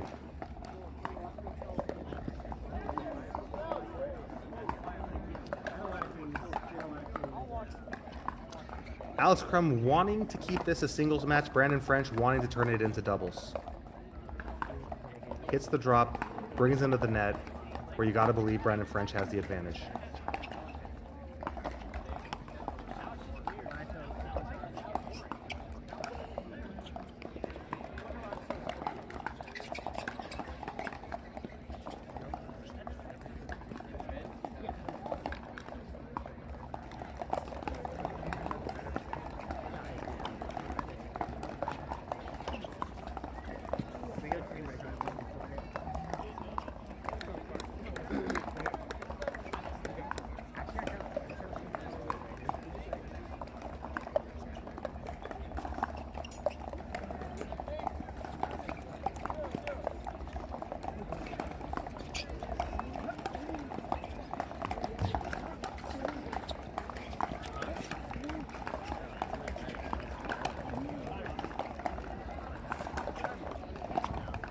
Timeout. Alex Crum down 4-2 game 3. Allison Burrito from Max.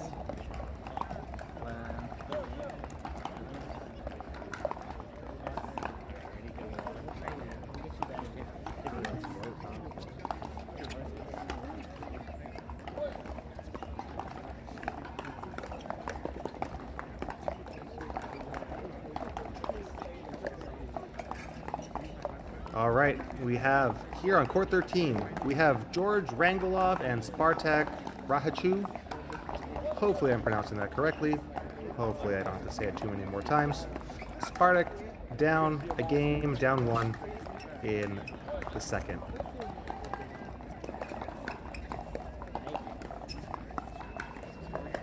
Short case court 1. Hillary Toole making a comeback, trying to force a game 3 up 9-7.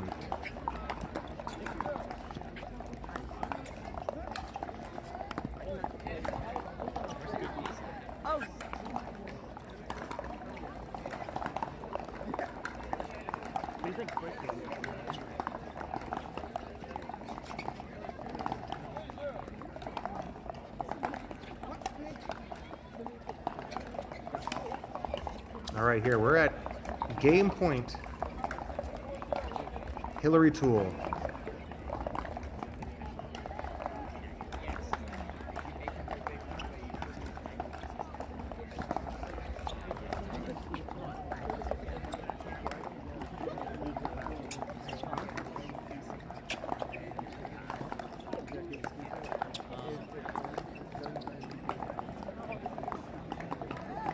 She pushes the volley long, side out.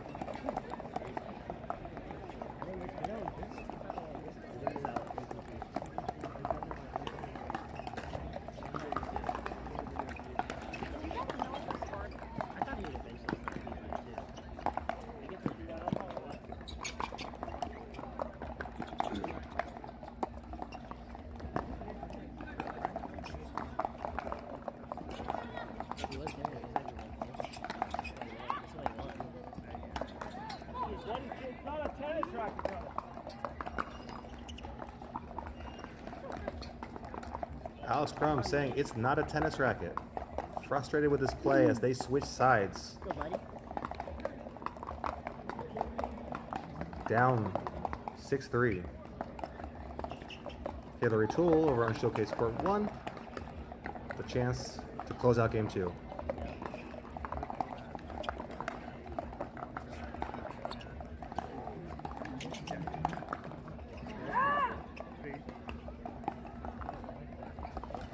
Safdar saves another game point. Nobody said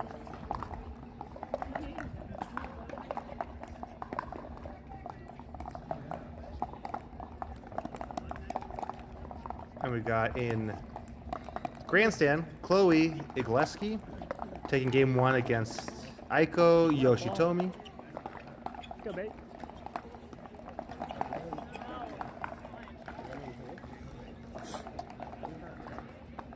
Aiko, a regular staple in Asia and Japan, winning tournaments and going deep in runs in Asia. You're only not baby.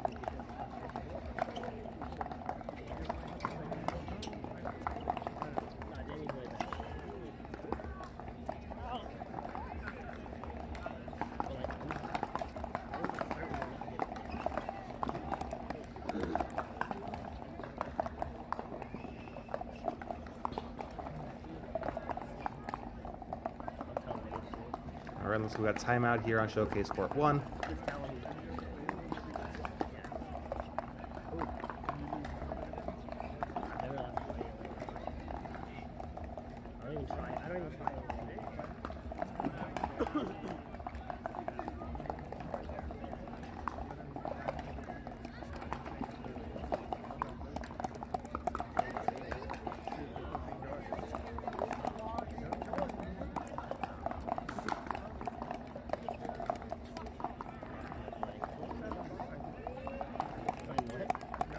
Great play by Chloe. Pushing the ball deep. Dropping the ball.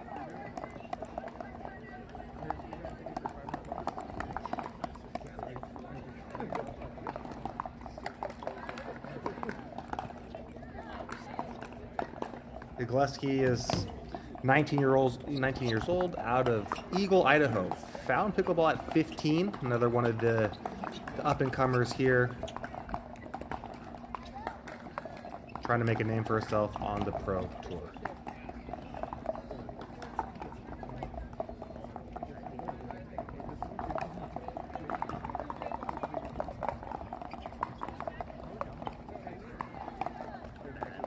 All right, once again, game point here for Hillary Toole. Is the 4th, 5th, or 6th time a charm?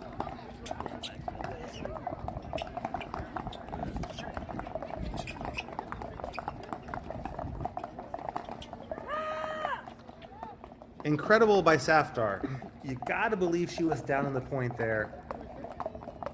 Backed up in the back corner. Toole at the line, dictating. But one drop neutralizes the point. And we're at 9-10.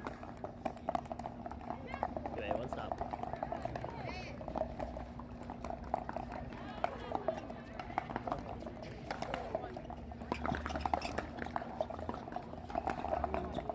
Go, B.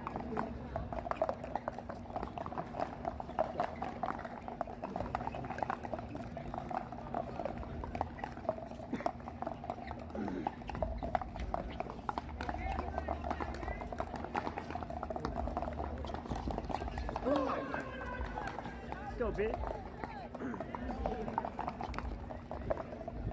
Alex Crum beside himself that he can't get it done.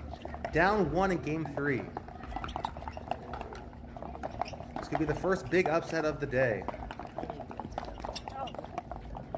And Hillary Toole just out. At what point do these missed game point opportunities start to eat at you? We got a timeout by Alex Crum.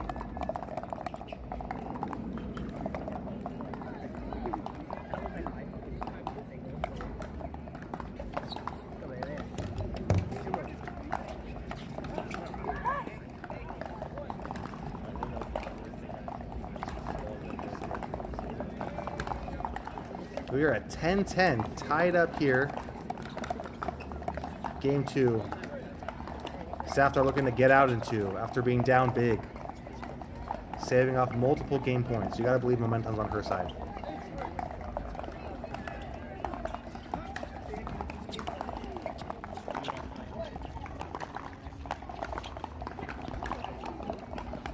And she does it. She has match point. Is it timeout time?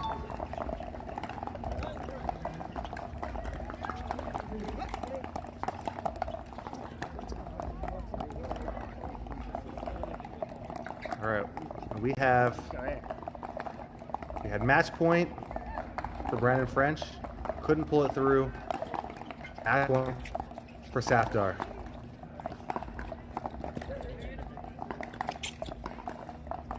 She can't get it done. Alex Crum, point 8-10. Firefight zone giving us the double box. 2 match point opportunities. Incredible. You gotta stay away from the Crum backhand. He pulls it cross court so well.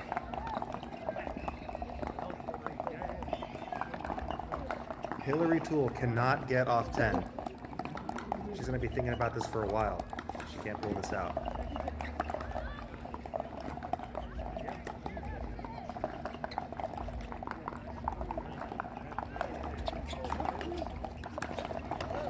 Match point for Safdar.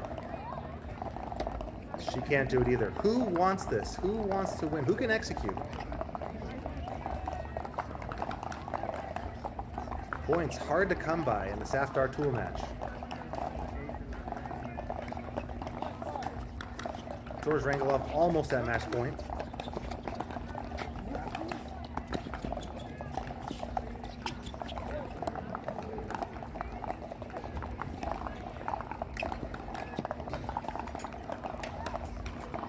Wow. Toole gets off 10.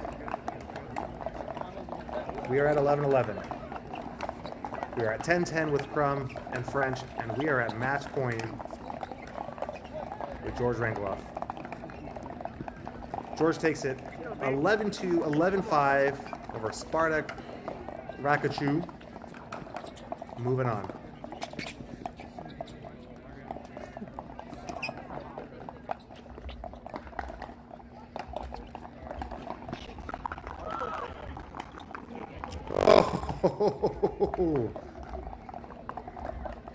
No, the courts are not slippery. Alex Crum is just that guy with a backhand pass. Saves off match point, 10-11.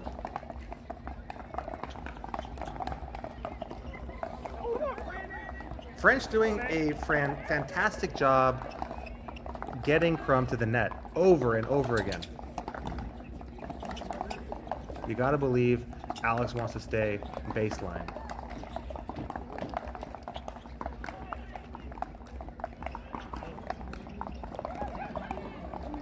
Ooh, pulls him in to the backhand side, staves off match point, 10-11.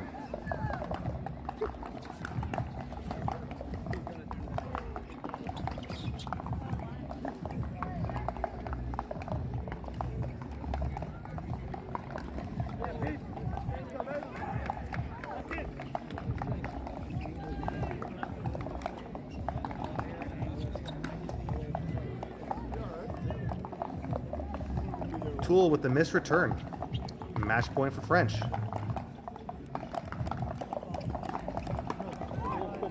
Oh! Crum clutch on these match points.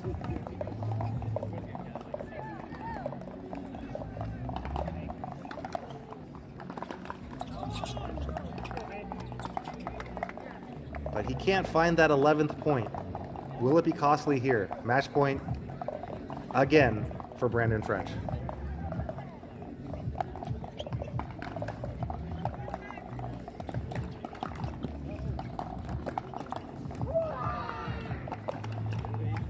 Brandon French gets the win.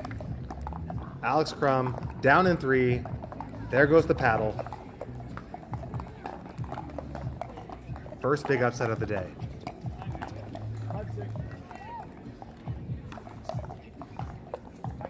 And here's a game that has been going on for quite some time.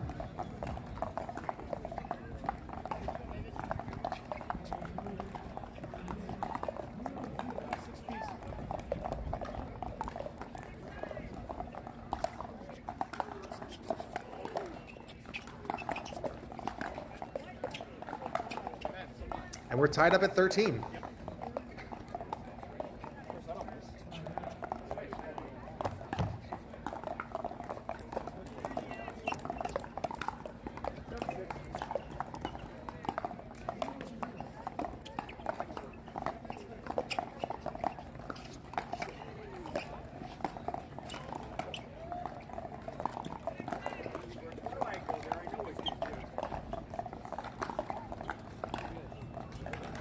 Hillary Toole earns herself another game point, 14-13. As the kids say in school, this is the game that never ends. It goes on and on, my friends.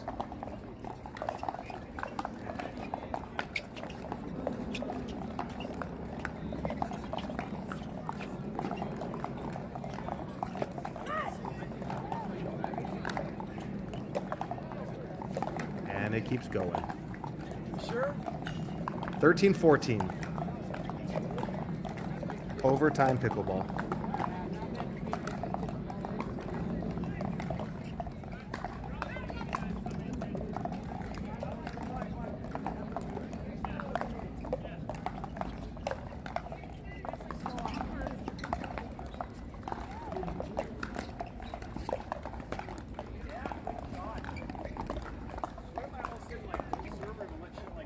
I've lost count. Game point, we're going to say number 10 for Hillary Toole. If anybody's keeping track at home, you let me know.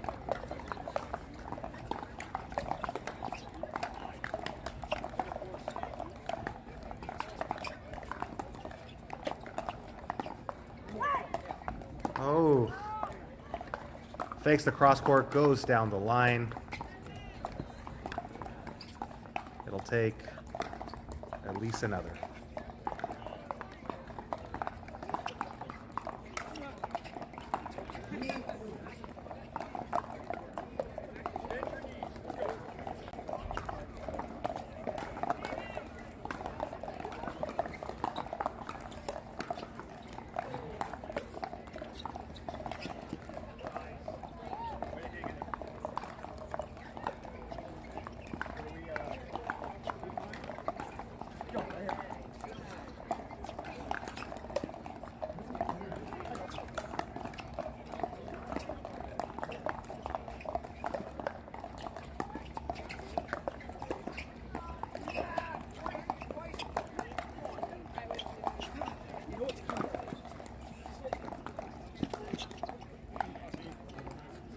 And there it goes. Game 2. Hillary Toole, 15-13. Unbelievable. Will Game 3 be this close? Because not only was it 15-13, but that was like 40 minutes of pickleball. What do they have left in the tank? And here we're back on grandstand court where we got Aiko Yoshitomi going against Chloe Ilgeski.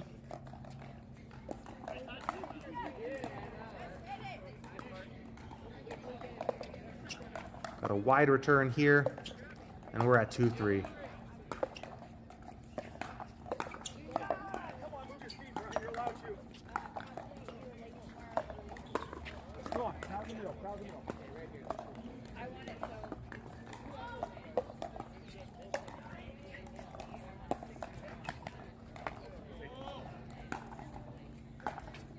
I had the opportunity to play Aiko Yoshitomi, play rec with her when she first came on and discovered pickleball a few years ago.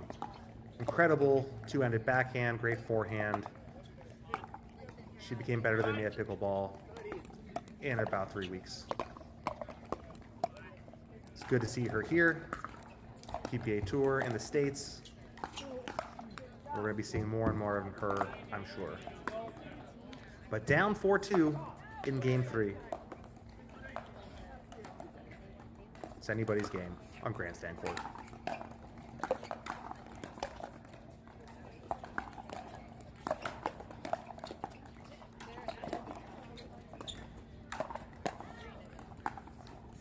Thanks.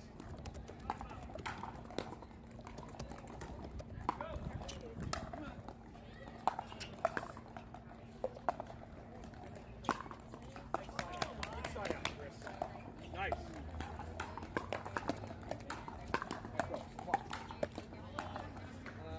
All right, everyone. Once again, this is the Firefight Zone at PPA Newport. A new experience that we have, red zone for pickleball. I love it. Hope you've loved it so far. I am Nico the Lefty. If you had a great time and you want more of me, you can always find me on Instagram, TikTok, Twitter. I'm not going anywhere. Nico the Lefty. Had a great experience with you all this morning. We're going to take a quick break here. We're going to have Chris Cali on the mic here for the next set of games here. And if you had a fun time with me, Chris is an absolute professional at commentating on pickleball. So you're going to absolutely want to stay tuned for the rest of singles, mixed doubles, men's and women doubles as well. We'll be here for most of the week, Firefight Zone on the PPA Tour. Thanks, everybody. What?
Cali from the Sorry Not Sorry Pickleball Show.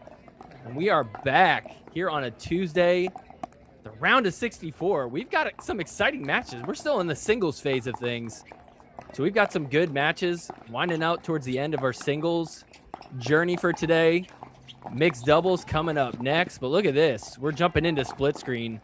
Yoshitomi up 8-6 over Igleski. Oh, look at that, ATP, but couldn't get back to defend the next ball. We've also got Tool over Safdar, 7-1 in the third. How about that second game? Tool taking it 15-13.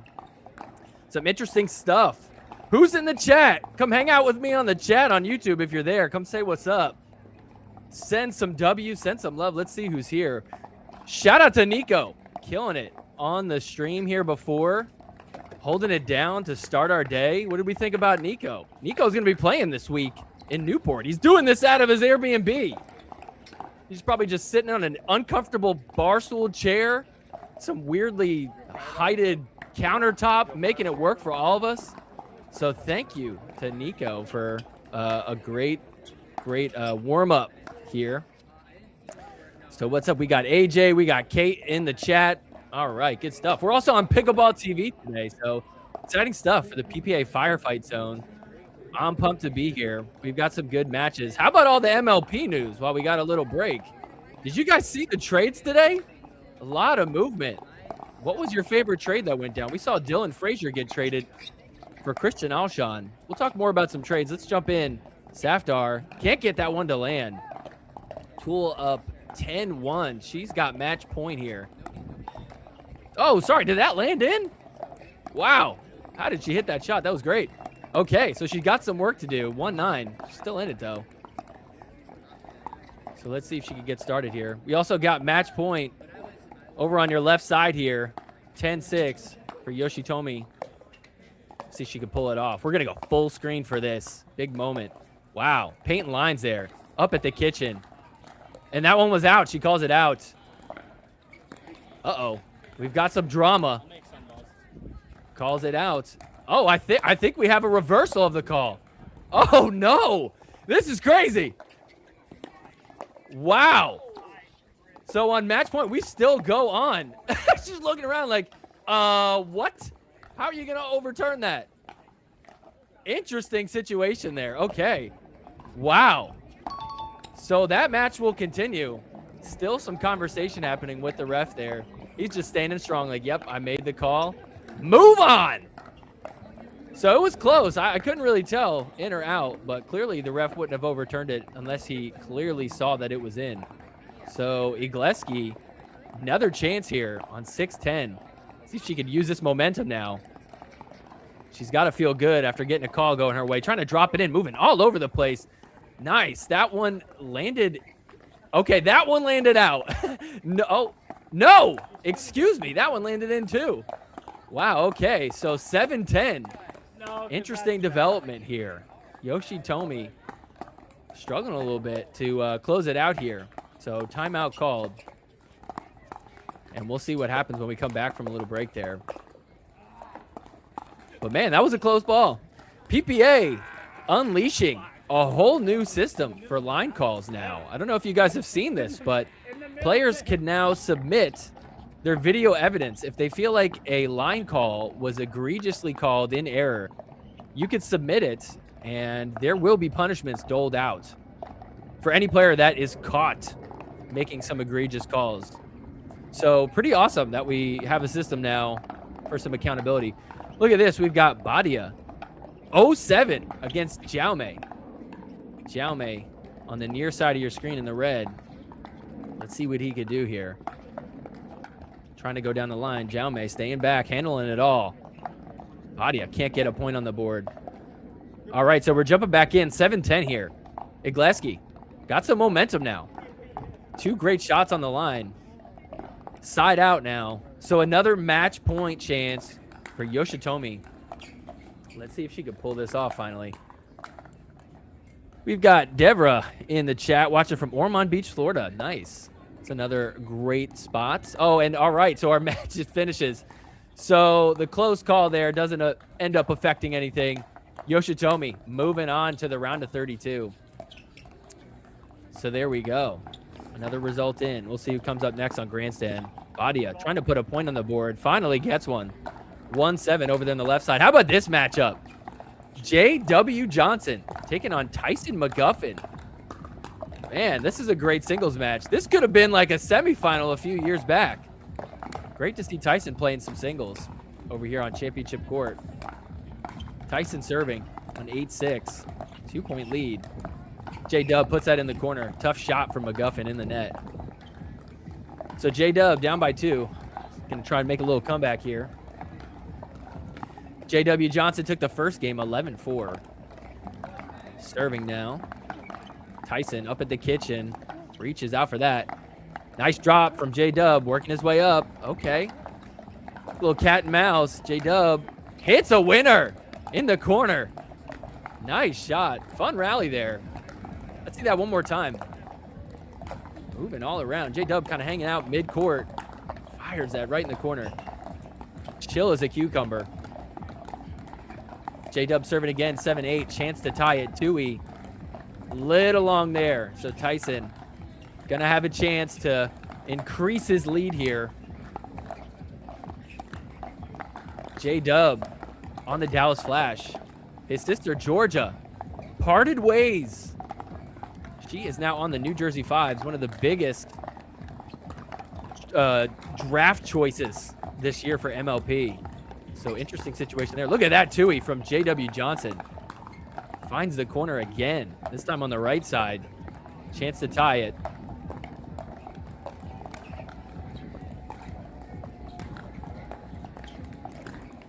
J-Dub serving on 7-8. Deep serve. Backhand slice return. Look at this. Oh, little volley hands battle. Oh, J-Dub sends that long. Okay. McGuffin fighting to get the ball back. Jaume on 9-1. Looking great in this first game against Badia. Jaume hits one down the line with the Tui. Great shot to get it to game point.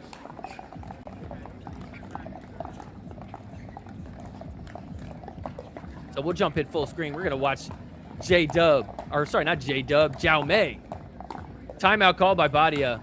So we'll take a little break from this match. We'll go back to our championship court here. Tyson up 9-7, trying to force a third game. J-Dub ranked 26th in men's singles. Tyson ranked 36th. These used to be top 10 players. We've just had so much talent pouring in, guys who are really focused on singles. So even though Tyson is ranked 36, do not be fooled. He could definitely make his way to a quarterfinal.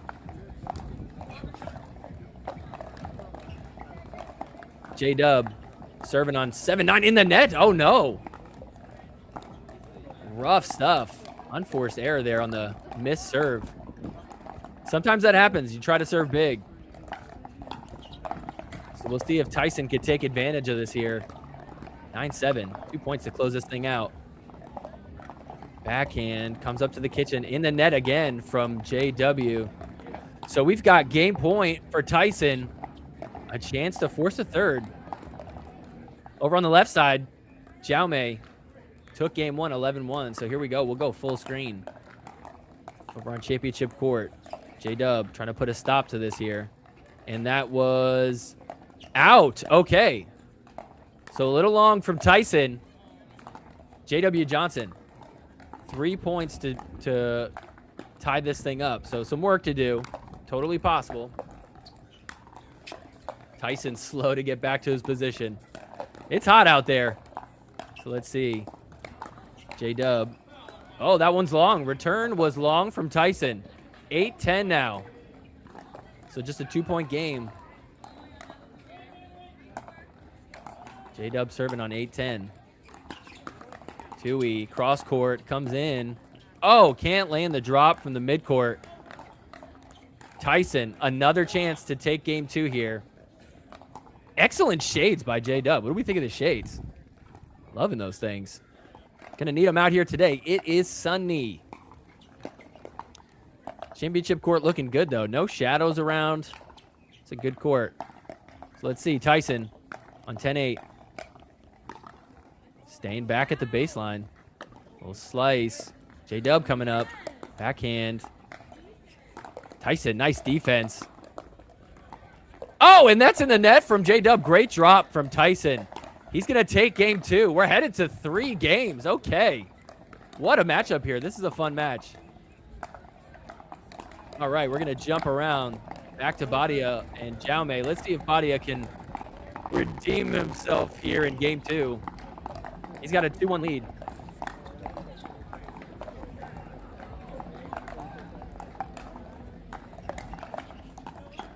Serving now on 2-1.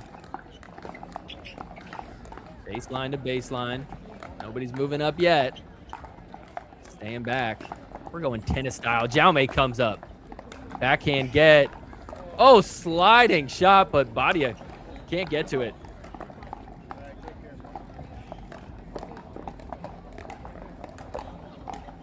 So Martinez Vic gonna get the serve back. Chance to tie it here early on in game 2. Comes up at the kitchen, and that ball lands in. Badia looked like he was celebrating. Yeah, wow, that landed in. What a shot. Passing shot. Cross court to the left side. That was impressive. So Badia on 2-1.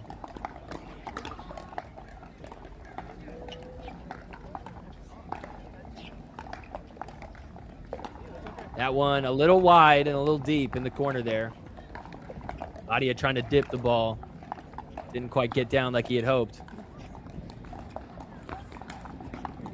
Jaume serving now. 1-2. Jaume waiting for his opportunity to come up. Here we go. Forehand moves it cross court. Nice shot there. 2-2. We are tied up.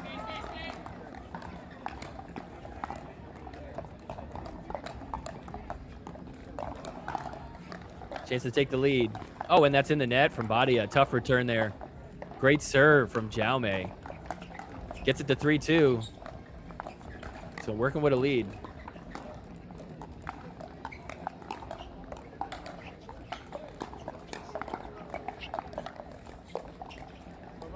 Badia shot wide. So Jaume on a bit of a roll here. Gets it to 4-2. Arman Badia coming all the way from India. Hang out here in Newport. Not a bad little vacation spot for Badia. Jaume serving on 4-2. Badia coming up to the kitchen. You haven't seen that much. Didn't even need to. Hit a good shot in his approach. So slide out 2-4.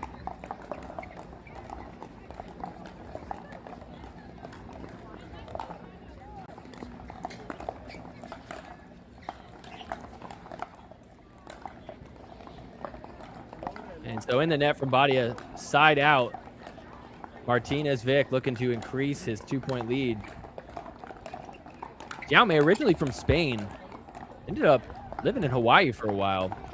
Big tennis guy. Like most pickleball players, but that's changing. Badia hanging back. So is Jaume. Jaume comes up. Forehand get. Another forehand get. Had to go back to it. Oh, and that one passes him. Wow, great shot from Badia. Side out.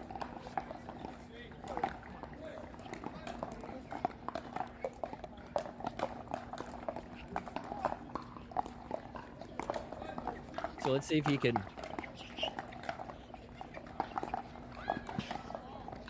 Little scoop shot from Badia. Wow, Jaume really targeting that forehand there. Making it tough for him.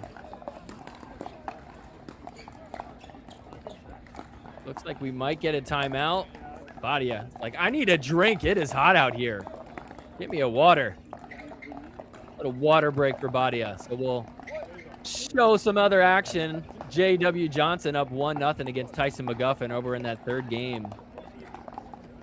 We've also got mixed doubles starting. Look at this. We've got Alhouni and Trivanovic against Castellanos and Ojeda. Alhouni and Trivanovic up 5-1. Wow, hit that shot down the line.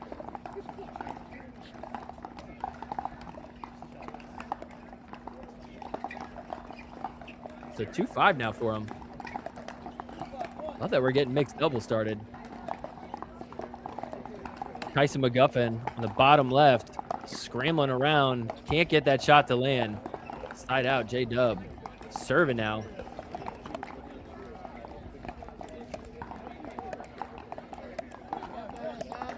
So 3-5 now for Castellanos and Ojeda. 2-point game for them.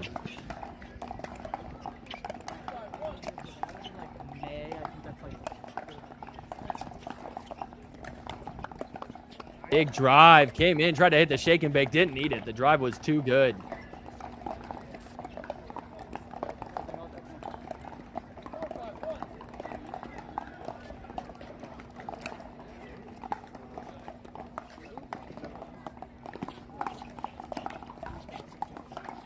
Oh, little drop volley. Brianna is there. Oh, but can't get to the next one. So interesting little spatula drop volley from Alhouni.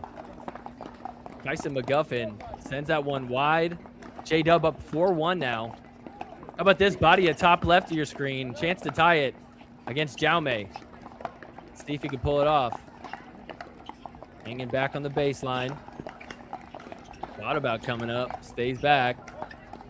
Dewey, forehand, out wide, and I think Badia said that missed.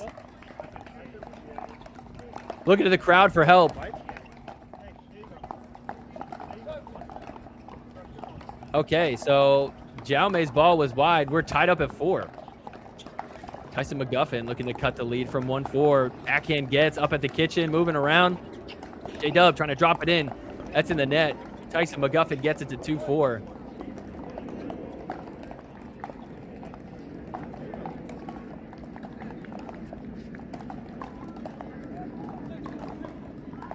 See, we got the chat looking for the Jansen-Frazier match. I'll talk to the team. I'll see if we can get that. That does sound like a fun match over on SC2.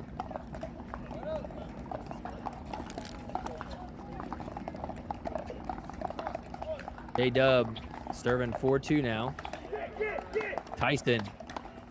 Great movement up at the kitchen.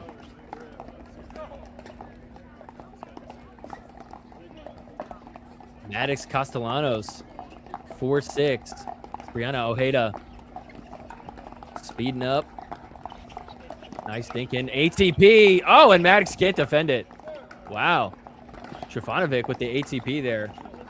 Gets the serve back. Oh, sorry. Second serve now for them.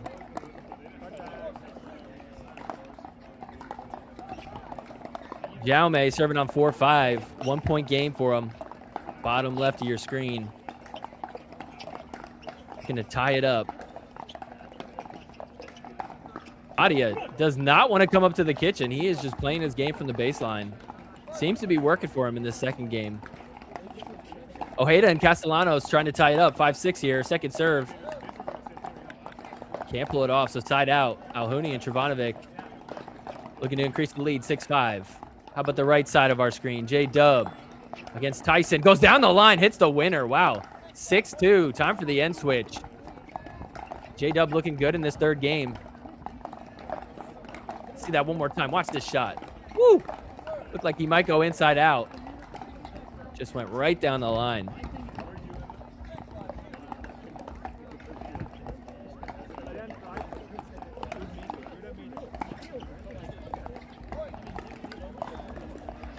Okay, so we will be going to SC2 once they get done with warm-ups. They're just warming up right now. That should be a fun one. Leia Jansen and Dylan Frazier. How about this? Jaume fighting for his life, back on defense. And that one's long. Badia sends it long, so tied up at 5 here in game 2.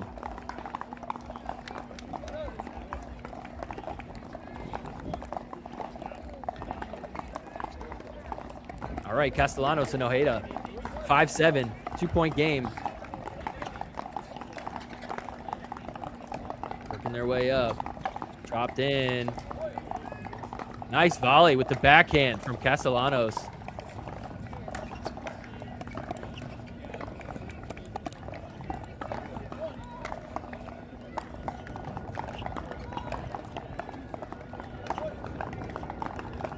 Trufanovic puts that one in the net, so we're tied up at 7 now.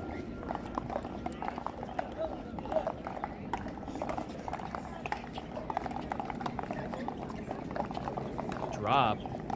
Another drop, working their way up. That's in the net. What a drop from Maxwell. They take the lead now.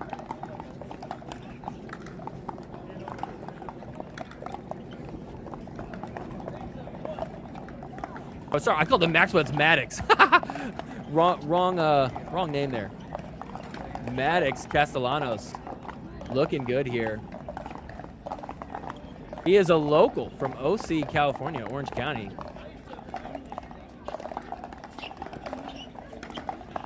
Working with an 8-7 lead here. Tyson McGuffin struggling in this third game, 2-8 against J.W. Johnson.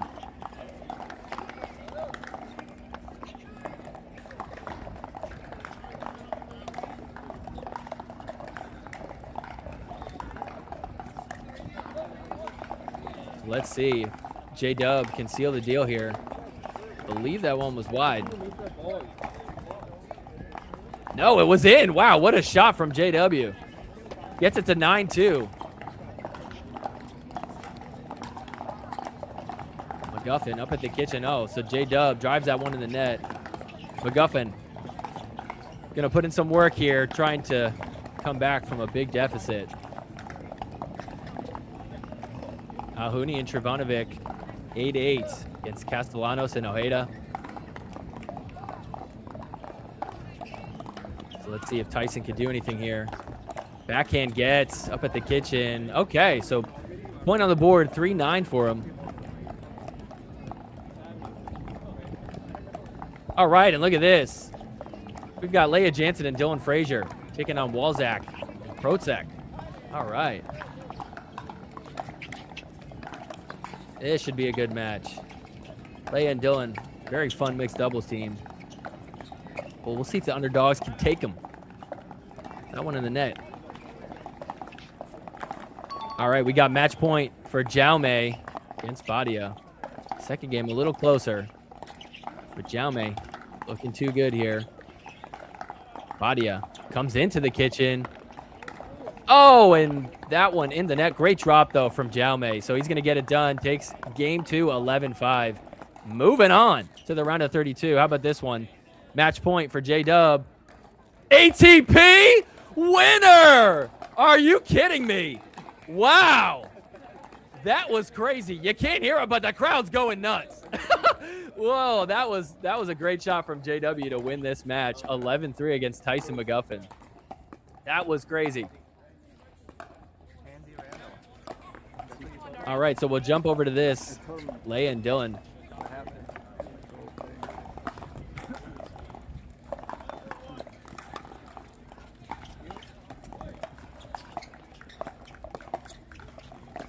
Dylan doing a good job. Moving it around. That one is... Yeah, wow, that landed in. Nice shot. From Protek there. Very good.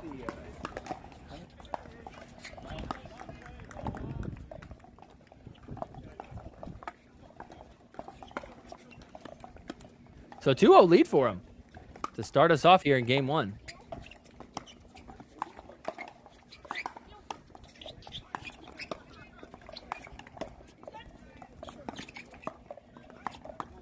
Dylan with the inside out shot catches Tom Protek off guard. Tom Protek just drafted by the Chicago Slice. So it'll be fun to see him playing in some MLP.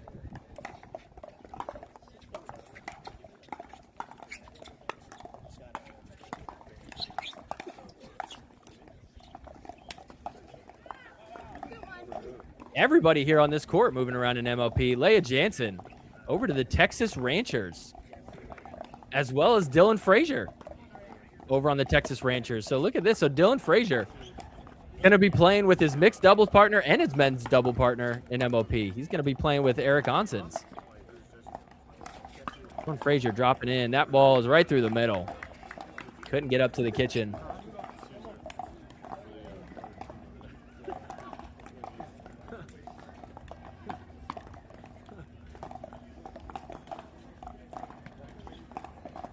Daria Walczak taken by the Atlanta Bouncers. Daria from Arizona. Driving all the way out here, playing some PPA. Gonna speed up. Dylan Sends that one long, so good speed up from Daria.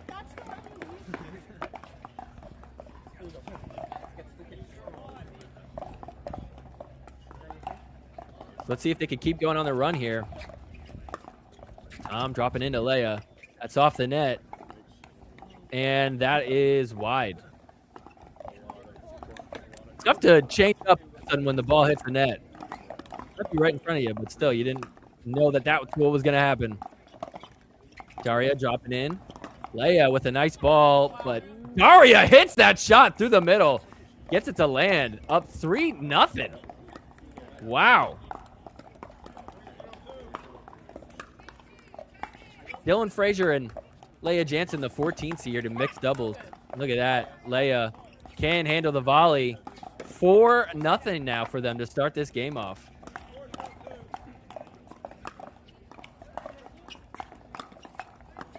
Drop into Dylan. Leia, another ball in the net. They're hitting great drops. Tom and Daria, 5-0. Run continues. Leia keeping him back. So is Dylan. Good hands, and that one's long. So side out now. Down 0-5.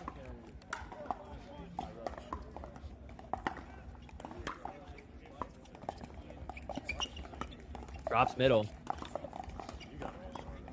We got a little dinking rally for a second there. Tom couldn't handle with Dylan's dinks.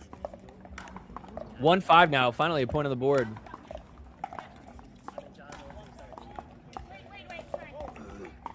Uh-oh. Ball on. Got tight courts here. So Leia serving on 1-5. Dylan dropping into Daria.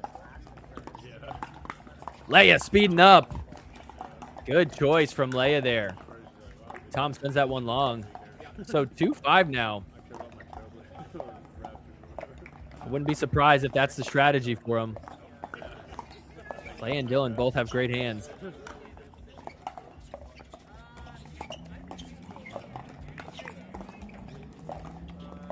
Cross-court dinking from the ladies. Leia switches it up. Goes to Tom. That one is in the net. Doesn't roll over. So 3-5. Very quickly. Just a 2-point game now.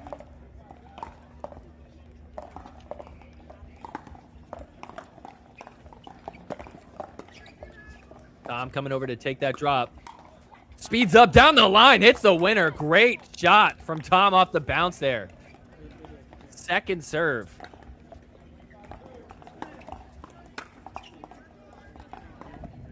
Return goes long. Timeout called. 4-5. It became a 1-point game.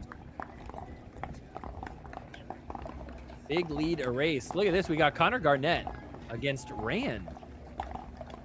Okay. Over on grandstand court. Connor Garnett took the first game 11-4. He's up 7-5 here. Against Hayden Rand.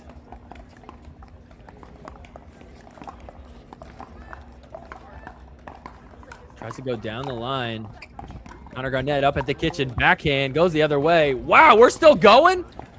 Finally. Connor Garnett hits a great shot. Hayden Rand, Sacramento State tennis player. Welcome to pickleball, Hayden. Tough matchup early on here facing Connor Garnett. Yes, J.W. Johnson did win. I see Oliver in the chat asking if he won. He not only won, he won on a crazy ATP against Tyson McGuffin. All right, we got Kason Campbell against Will Schaefer. Does anybody remember Campbell's hat that he used to wear? What happened to that? He used to have like this really tattered hat. It finally probably broke.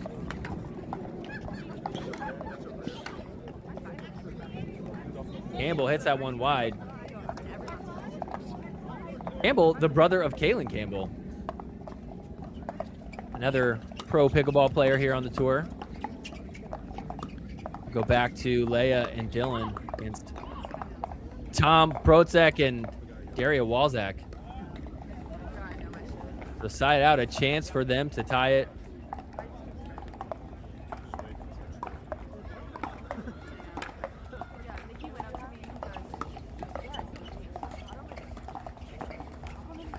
Dylan reaching in, moving the ball around. Uh-oh, Dylan backing up. That was off the net. Leia doing a good job with the forehand dinks. Out of the air. Dylan looking to get involved. The lob up. That's in. Oh, and Leia can't get to it. What a lob from Daria. Wow, right in the corner. Leia did not have an angle on that.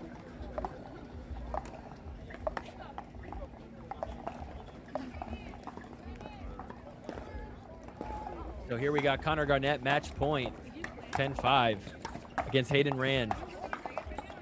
Couldn't get it done. Rand down by 5.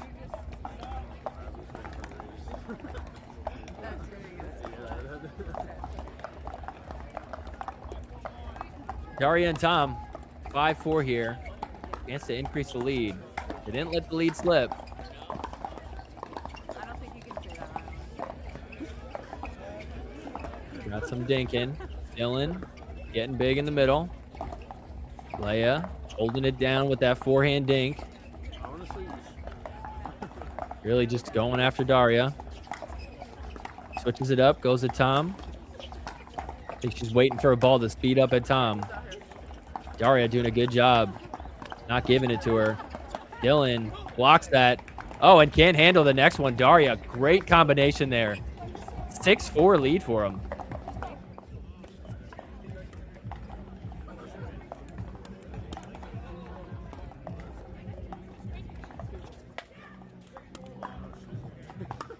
So 6-4 lead against Leia and Dylan. Drop in. Leia pushing Daria back. Tough get there. They're still going. Great reset. Dylan going middle. Great choice. Tom couldn't handle it. So second serve now. Their 2-point lead. Some good resets on that, though.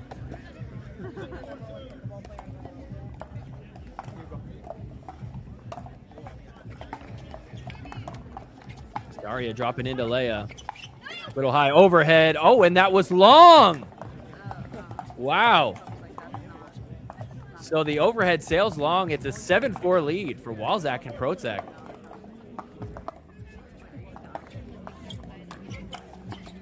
Drops it in. That's off the net. Here they come. We're at the kitchen.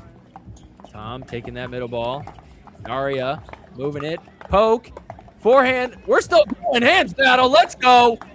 Oh, yes. Come on. Overhead. Couldn't handle it. Yes. The firefight zone. We've got our first firefight of the day, at least for me. Let's go. Leia ends it with the overhead. Great rally there. Okay. What do we think about that, chat? We like that little firefight there? Always good to get a firefight on full screen here at the firefight zone. Love it when we catch some good action here. We've been catching everything. We got the J-Dub ATP. We got the hands battle here. We're just getting started with our day. Thanks to everybody watching on YouTube and Pickleball TV. Dylan, dink in middle. Tui dinks, sharp angles. Leia tried to come in with the forehand volley. Little low and in the net. Thank you, J-Rod. I love your energy. J-Rod hanging out in the YouTube chat. Oh, look at this. Daria goes down the line. Nobody expected that, but Dylan's there. Leia, forehand dinks. She's solid on those. Strong attacking dinks. Daria taking that ball from the middle. Dylan getting involved. Look at this. Oh, and Tom through the middle. Quick hands from everybody. See that? Oh, okay. We're gonna go double screen. Look at this. It's 12-12. Rafa Leonard playing with Stanciu against Grolman. The Grolman. We haven't seen Grolman play in a while. In case you don't remember Grolman, he is the guy that had the famous line of "Not you, CJ, but him." from the Masters. What was that, back in 2025? PPA history. Roman, very entertaining player. Uh-oh, Roman, a little upset there, playing with his sister. So Stanciu and Leonard gonna take game one, 14-12, tough battle. Roman's playing at Los Cab all the time. I see them hanging out here. They do a lot of training. So we'll jump back to this match, coming out of a timeout. Walzak, looking happy. I would be too. They got a 3-point lead on Leia and Dylan. How about this? We'll go to Will Schaefer and Kaysen Campbell. Will up 9-6. Kaysen coming up at the kitchen. Oh, in the net. Will getting a little lucky there. He's got match point. Kaysen ranked number 15 in this tournament here. So it would be a pretty big upset. Will tried to go down the line. Couldn't get it right. Campbell, another chance to come back here. We'll go dual screen. Nice reset from Daria. Overhead from Dylan. Gets it done. Little confusion in the middle there. It's a second serve here for them.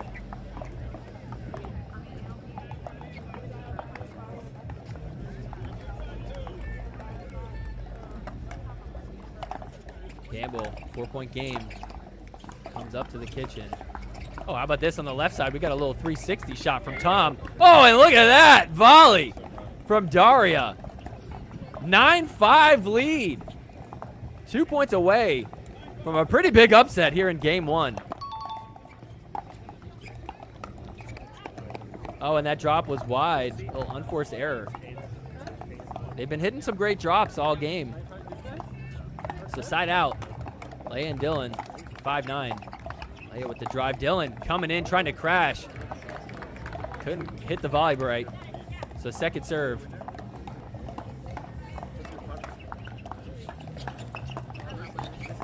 Leia coming in. Hitting a great backhand volley. 6-9 now. Will Schaefer gonna take game two and wins the match. Campbell almost threw his hat. You can't throw that hat. That hat's too nice. If it was the other hat, maybe. So reserve for Leia, hits the net there. Barely landed in. Attempt number 2 at the serve. Dylan dropping in to Daria. Oh, and a dink in the net. Daria with a nice shot to Dylan's backhand. Tough ball for him to get. So side out, 9-6.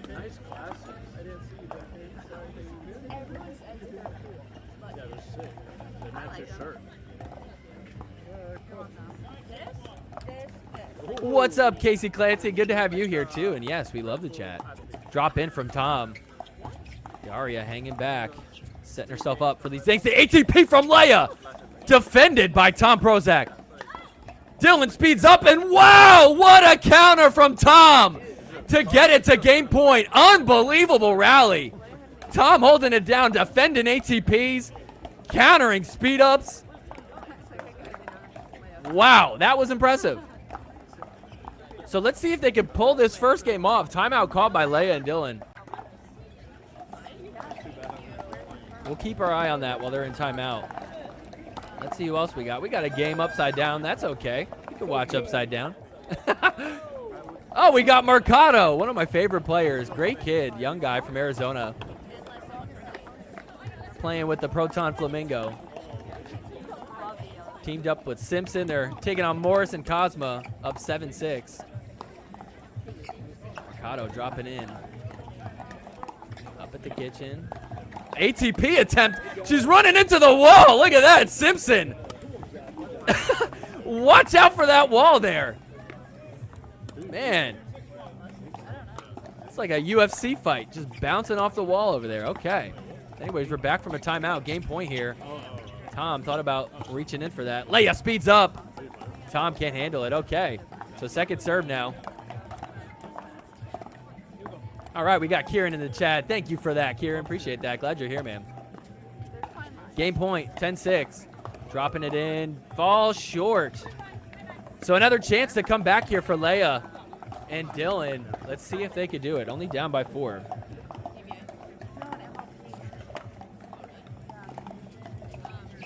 Tom off the bounce. Gets it to Dylan.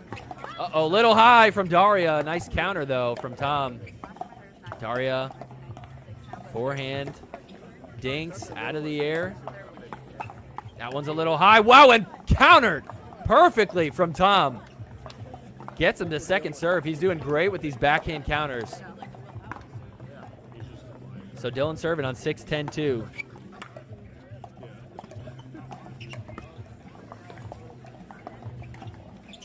More forehand volley dinks. Countered. Tries to go down the line, but misses. 7-10.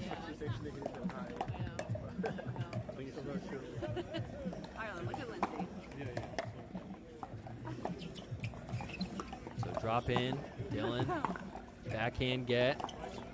Tom really trying to play aggressive, but Leia hitting good dinks. Goes down the line, the speed up, off the net. Uh-oh. And that's wide. So side out. Another chance at game point for Daria and Tom. Let's see if they can pull off the game 1 win against the Texas Rancher teammates.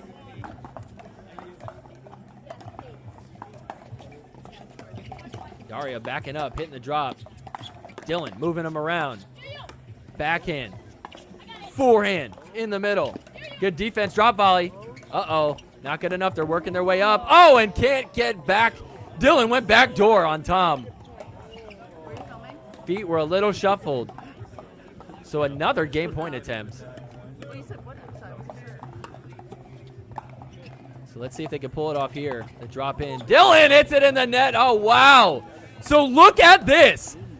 An upset here in game 1, 11-7. Daria Walzak, Tom Prozek taking down Leia Jansen and Dylan Frazier. So we've got a good match here. Johnny 5.0 in the chat. He'll be on here a little bit later. Your best tips on your voice fresh? Maybe like some honey and tea, which I should probably do. Just lots of water. All right, so we'll jump back to the Grolmans. Up 5-3 against Rafa Stanciu.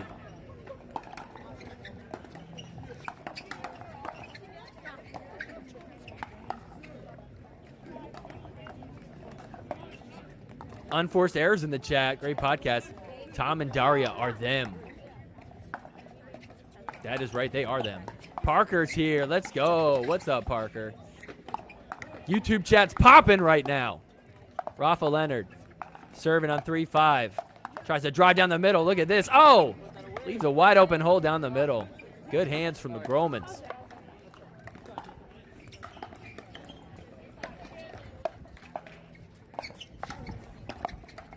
Rafa, big singles player.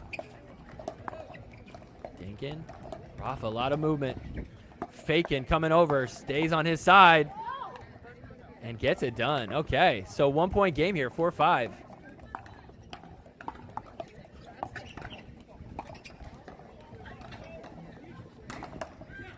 Luana Stanciu, ex-D1 tennis player.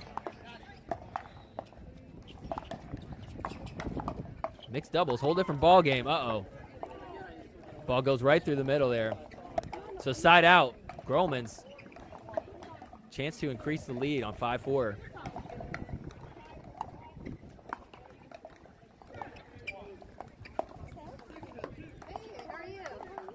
Return goes wide, almost hit her partner there.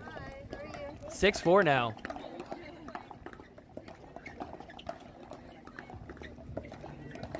So we'll jump back to this.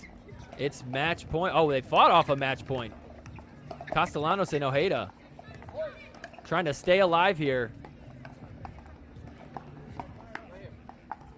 7-10 now, 3-point game.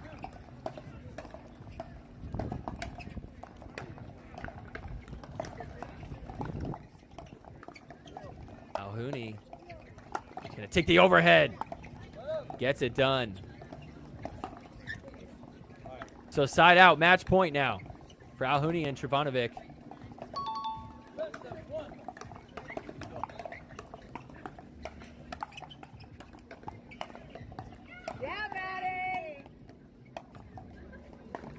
10-7 match point. Big drive. Another one. Little high. Castellanos puts it away. Second serve. Alhouni serving for us on 10-7. Big serve. Big drive. Drop. And that's in the net, and so they get it done. A little paddle toss. Oh, man. Yeah, that's never feels good, but Alhouni Trivanovic going to take this in 2 games. They're moving on. We'll jump back to this match. Dylan Frazier against Leia. Going after Dylan's backhand quite a bit, but he's hanging with it. Out wide, ATP! Dylan holding it down. We're still going. Back to Dinkin. And that's wide from Dylan. Wow. So another ATP defended from Tom there. He's playing some great defense here in this match. Dylan and Leia do have the 2-1 lead. Drive in the net from Dylan. Side out.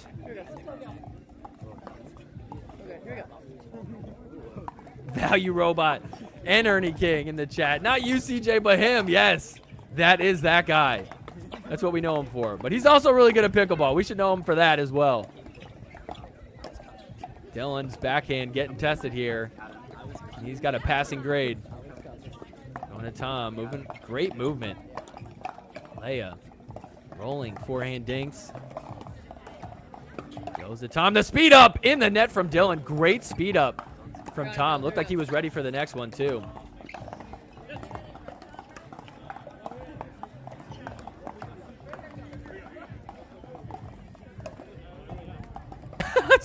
Prairie Bird does not like this screaming commentary.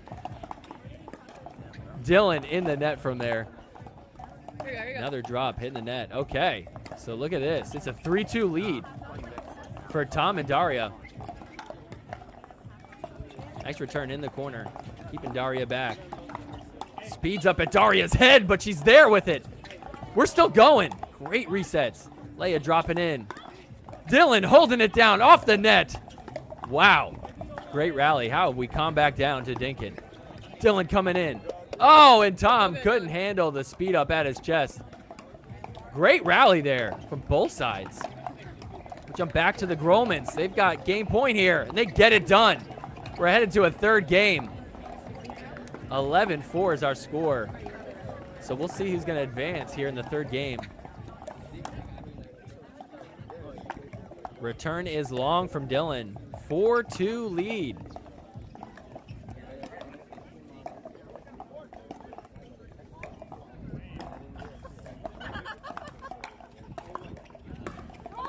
Big drive down the middle. Wow. Whose ball was that? I believe that was Dylan's. So Walzak and Prozak on a huge run here. Looking great against Dylan and Leia. They are playing really, really well. Dylan and Leia playing good too. I think this is just Tom and Daria's day right now. So timeout called. Little water break needed for them. See if they can turn things around once we come back.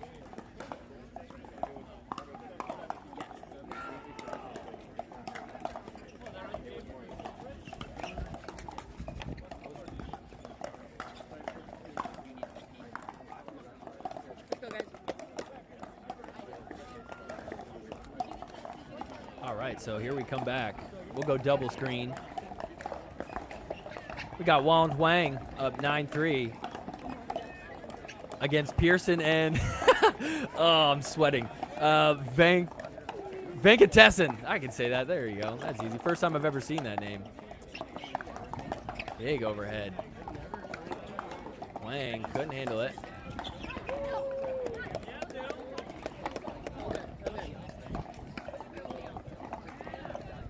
So 2-5 for Leia and Dylan. Let's see if they can get on a bit of a run here. Dylan coming in, taking the drop. Leia. Dinkin.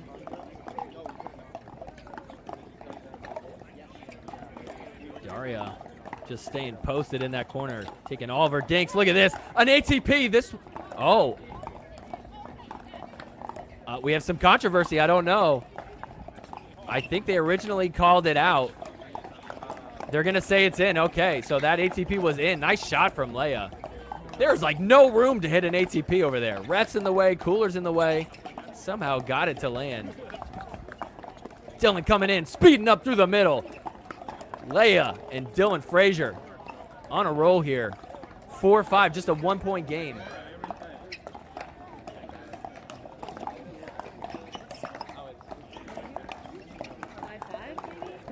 What pep talk would I give Dylan and Leia right now?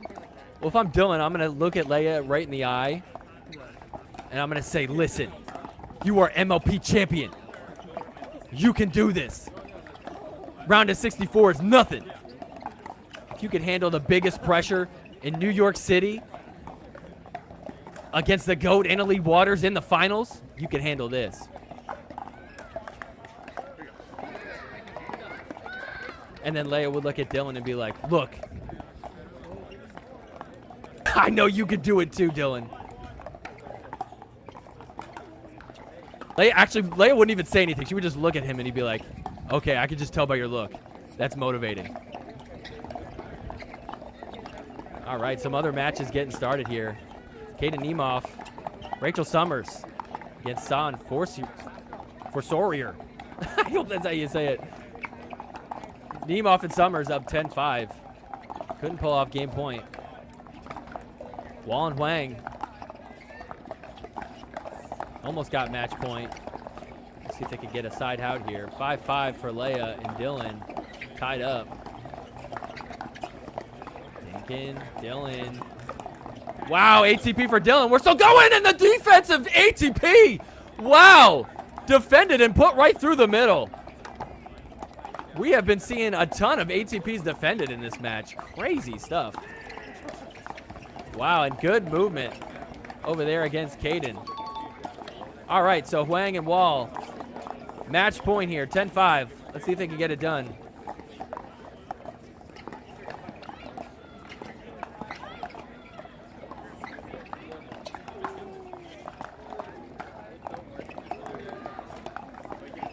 Serve again here. Tom and Daria serving on 5-5, trying to take the lead. Over in the top left. The right side of your screen. We're going to see match point here. Let's see if they can get it done.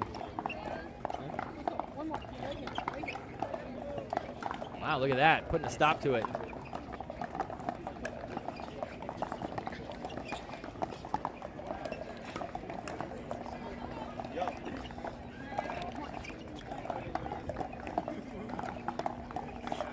All right, so they hold them off. 5-10. All right, back to Dylan and Leia. This match is intense. Off the net, we're still going. Daria doing such a great job with the forehand dinks. Leia putting it through the middle. They couldn't get to it, so side out, 5-5. Chance to take the lead. Here we go, Kaden Nemeth, Rachel Summers. Game point. Goes down the line. Wow. They get it done 11-6. So they take game one. Kaden Nemeth out of Arizona. Here we go. Back to this. More dinking. Dylan had to hop to get to that one. Leia. Cross court still. Dylan and Tom. Leia scooting Dylan out of the way. Off the net. Still going. Speeding up. Here we go. Oh, and that lands in. Leia tried to let it go. So second serve for him.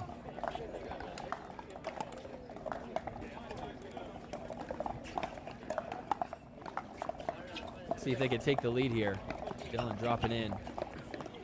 Dylan's backhand again.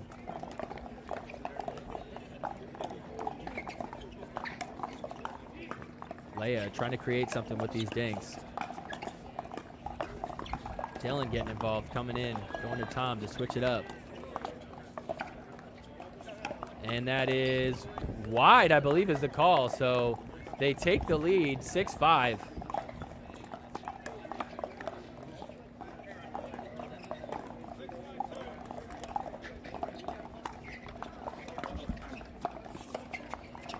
6-5 now the drop in. Dylan getting back on our screen. He was off screen for a second. Wow, Dylan. 2-y volley. 7-5 now.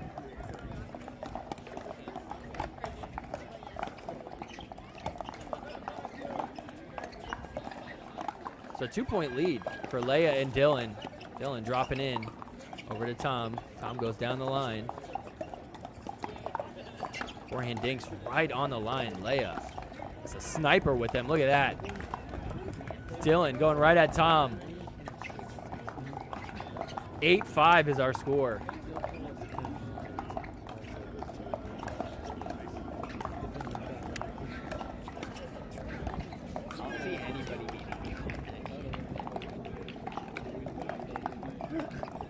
So timeout called on 8-5. All right, let's see what else we got. Championship court. We've got a close game, 9-9. Okay, so we're gonna Gwen and Luring two more trying to take the lead here. Get it to a game point. see how it goes. A lot of dinking. Oh, and that's in the net. All right, how about this one? Match point again for Wang and Wall.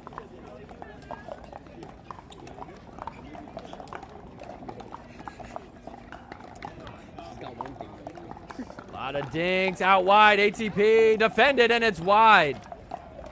And so they take the match 11-2, 11-7. Moving on. All right, here we go. We're back. 8-5 for Leia and Dylan.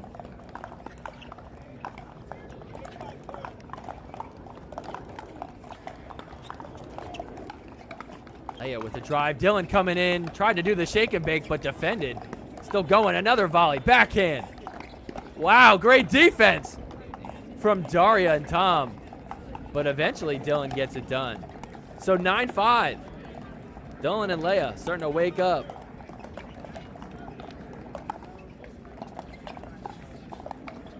Drop in again. Daria stuck over on the left side. Out wide, ATP defended again? Wow, what is the record for defended ATPs in one match? Tom Brozak coming close to it, whatever it is. Uh-oh. There we go. We're back to normal. So side out. 4-point game for Tom and Daria. Wow, the speed up at Tom. We're still going. Great resets. Dylan comes in for the overhead, though. Second serve. Rollman's over on the top left, down 3-8 here in this third game.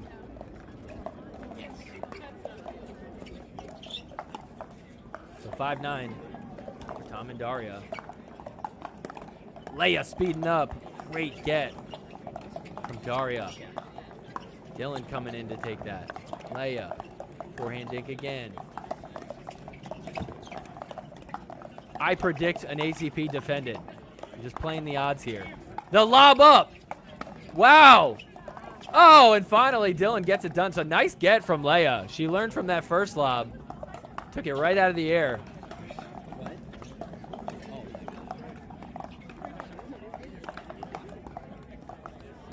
So Dylan serving on 9-5. Drops into Tom. Cross court dink. Tom taking that dink out of the air.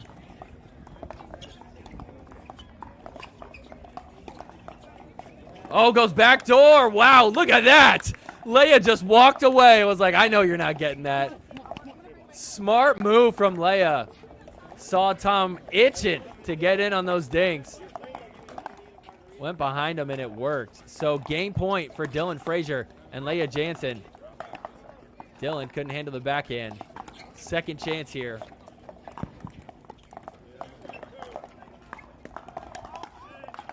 Another attempt at game point, trying to force a third game. Drops in down the line. Goes cross court in the next. On to Daria. Head to head with Daria. She's on the left side. Coming in and speeding up at Daria. Wow, and she gets bagged. So they take game two. We're headed to game three. Dylan Frazier and Leia Jansen looking good in that game. We need an ATP defense counter, says Ernie King. Yes, we do. That would be nice. Mercado and Simpson Up 7-3 here in game 2 on the right side of your screen. They call that ball out. Uh-oh. Little conversation with the refs. Always tough when you call out. Sometimes the opponents don't hear it. It's loud over there. I know it's very quiet right now because we don't have sound, but it is loud there in person. A lot of pickleballs clacking. And so serve off the net. We'll redo it here for Morris and Cosmo.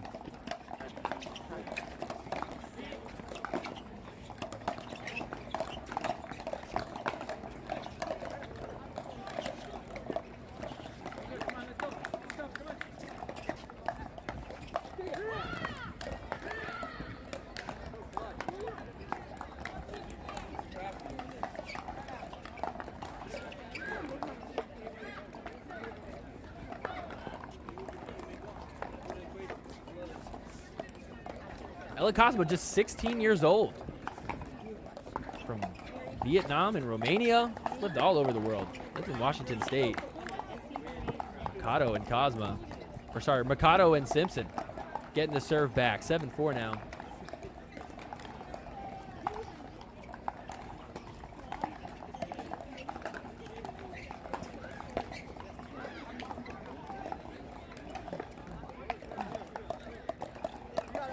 So side out on 7-4. Sorry, 8-4.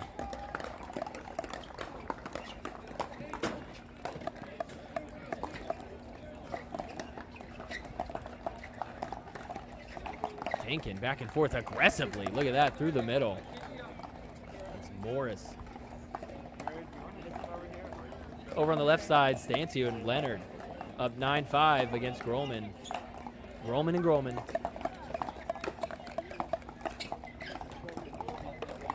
Madison and Jericho Grohlman.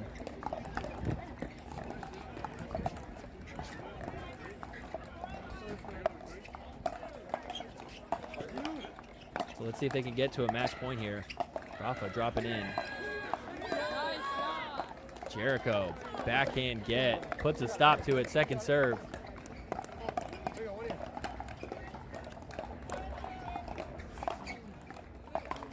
Four 8 for Morris and Cosmo.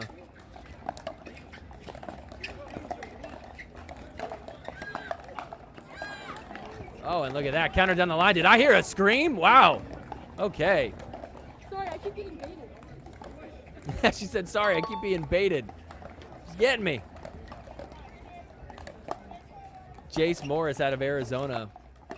All right, here we go. Rafa, Stancio. Match point. Oh, and that's in the net. Oh, and Jericho wanted to throw his paddle. He's so frustrated. Wow, and so Rafa Leonard. Stancio moving on in a 3-game battle against the brother and sister duo. All right, so here we go. Game 3 on our left side here. Leia and Dylan up 2-0 to get us started. Thinking from the ladies. Dylan thinking about it. Tom knows he's got to watch out for that back door. Leia will go there. He's getting a little aggressive. Going to Dylan's backhand. Tom waiting on that back door shot.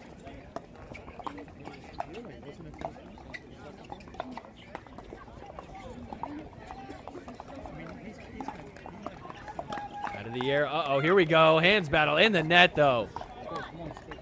So side out. Daria and Tom. Chance to put some points on the board here in game 3.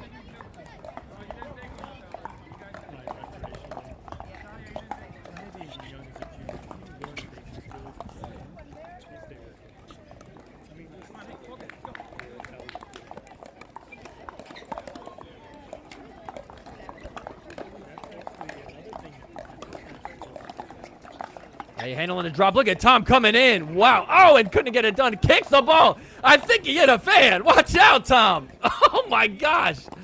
Oh, he was a little frustrated. Thought he had it. He's going to go hug the fan. I'm sorry. I didn't mean it. Uh-oh, ref having a little conversation. I love the passion.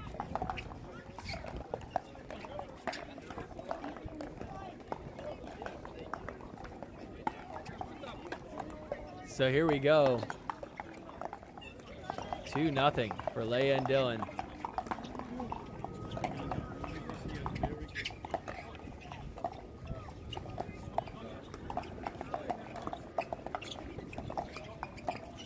Nice dinks out of the air. Getting a little high. Uh-oh, sped up. And Dylan and Leia come out on top. Okay, so 3-0 for them. All right, somebody on one of these courts is screaming. Was that Julian Arnold? I think I heard an Andiamo just echoing through the venue. Dylan dropping it in. Leia. Cross-court dinks. Look at that, Dylan stepping in. Poking that one through the middle. Excellent shot there from Dylan to get it to 4-0.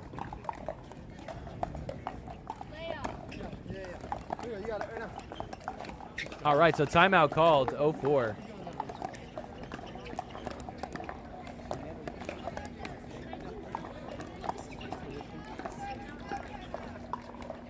Nemeth and Summers close to getting this second game. They're up 9-3.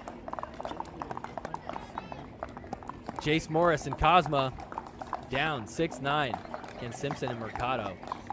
Make that 7-9, so we got a 2-point game here.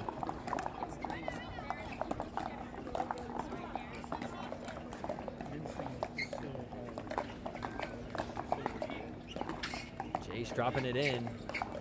Mercado doing a good job moving him around.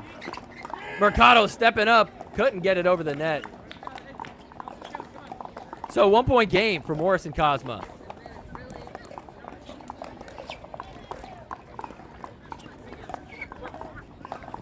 Let's see if they can tie it here. Drive. Oh, and that one gets past. Let's jump back to Leia and Dylan. Trying to take this third game up 4-0.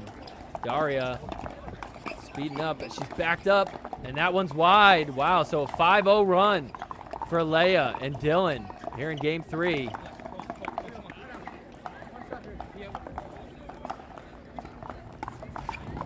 So here they go. Dylan speeding up. That's off the net. Nice get from Tom. Lobs it. And Leia's there. So 6-0 at the end switch. Night and day difference from the first game. Oh, man, how did I miss that? We got a player down. Jace Morris is down. Oh, man. I love the 3 matches going on once, but every now and then you miss something. But, hey, we would have totally missed it if we didn't even have it on our screen. So I'm glad we got 3 matches at once. We caught it. Ref is like, I think you're bleeding. You got to put on a Band-Aid, dude. Jace Morris giving it his all.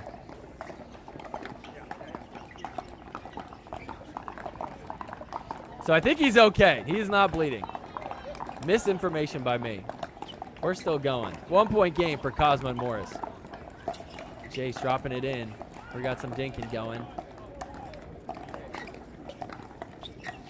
Cross court. Waiting for the speed up. Who's going to do it? Oh, look at this. Mercado stepping in. Tried to speed it up.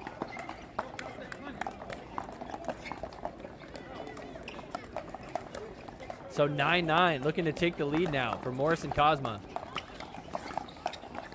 Morris down the line. It's off the net.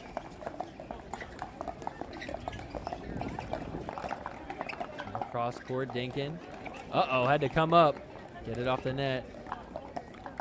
Cosma switching it up, going down the line to Mercado. We got 06 here. Trying to get some points on the board.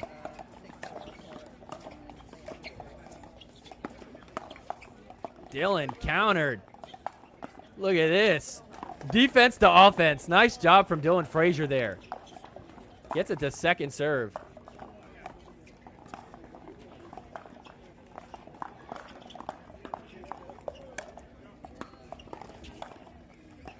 So another chance to put a point on the board here in game 3.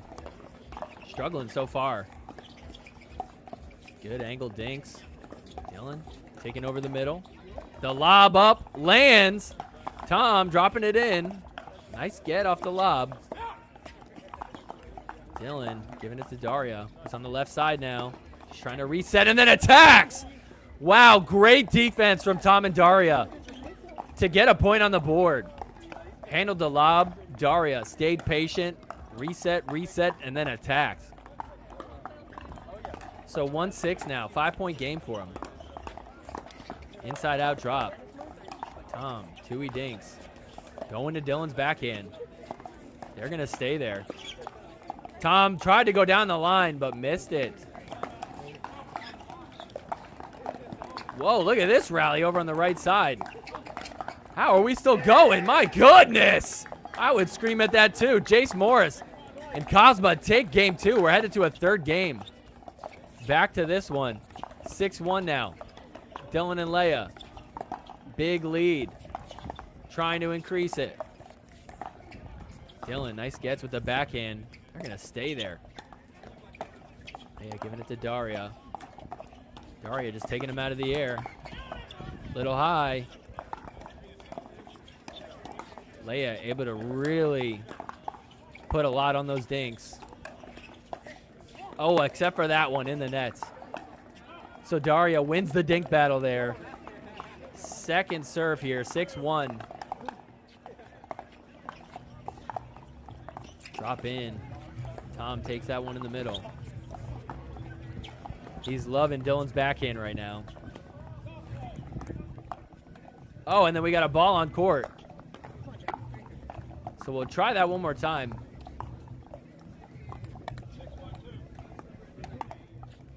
Second serve again, 6-1. Shallow return, and Dylan Frazier taking advantage of it. 7-1 is our score now.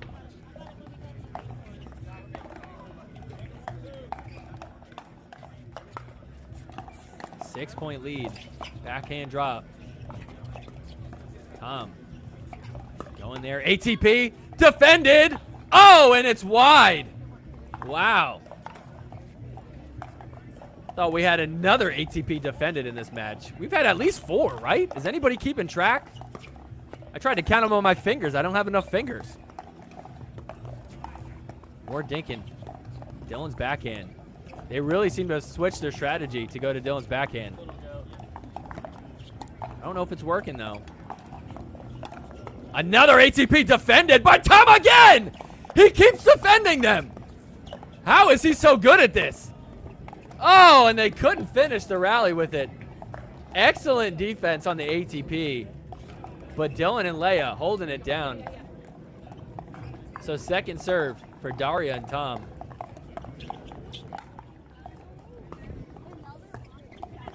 Dink. Great drops. Dylan, volume. Getting it done. Uh-oh. A little sorry, not sorry there from Dylan Frazier.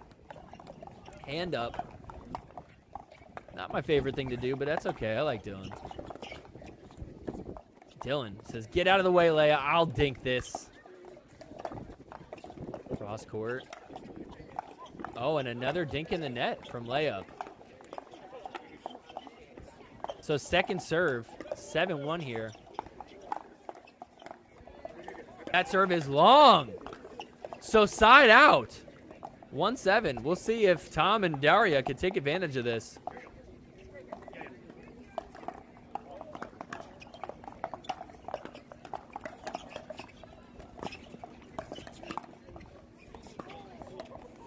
Dylan off the bounce, Tui.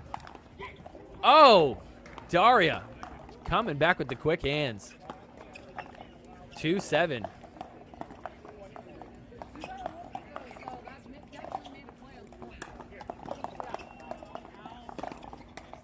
Little spin serve from Tom there, switching things up.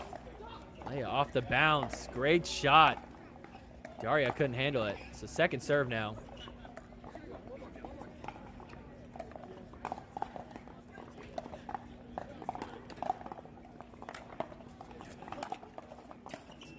Oh, and a return in the nets. Wow, so here we go. Got a bit of a run. A few unforced errors. 3-7, just a 4-point game.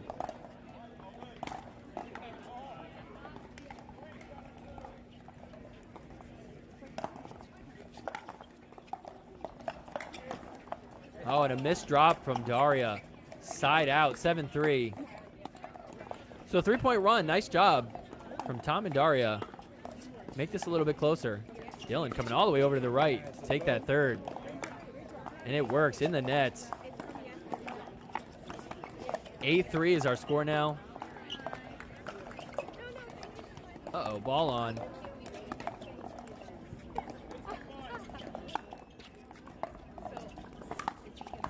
Short return. And they call that ball in. Wow, so great shot from Daria. Made up for the short return. 8-3. Second serve. Dylan dropping in middle. Daria speeding up.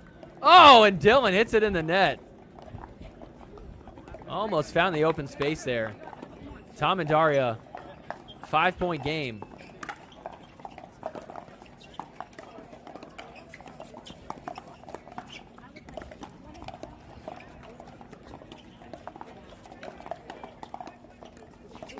Forehand dinks out of the air.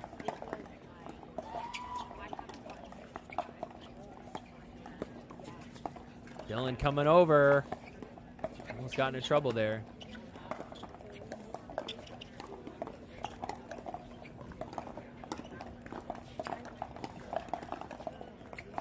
Leia really trying to place that dink in her spot. Uh-oh. Volley. Slowed back down. Leia taking a step back.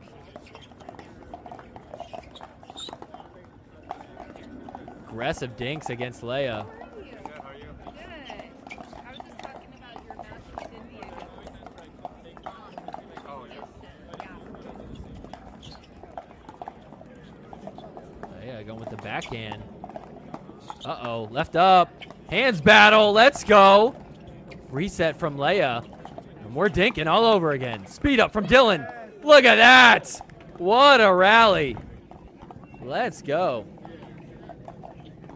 Prairie Bird saying Leia's ready to tell me to expletive for being loud and disruptive during her serve. Good thing I'm not there in person.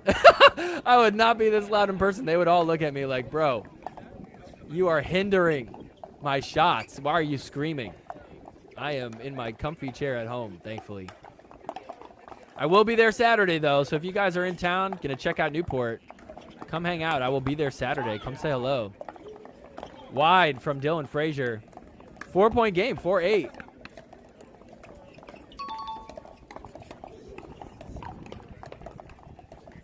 Match point here on championship court.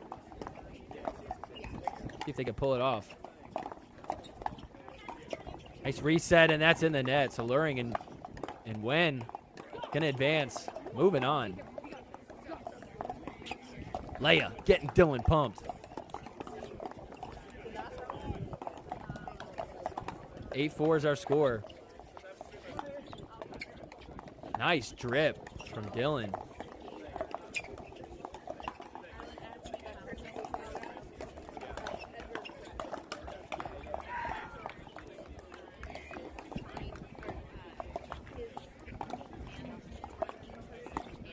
Dylan backhand attacking, and Leia finishing it.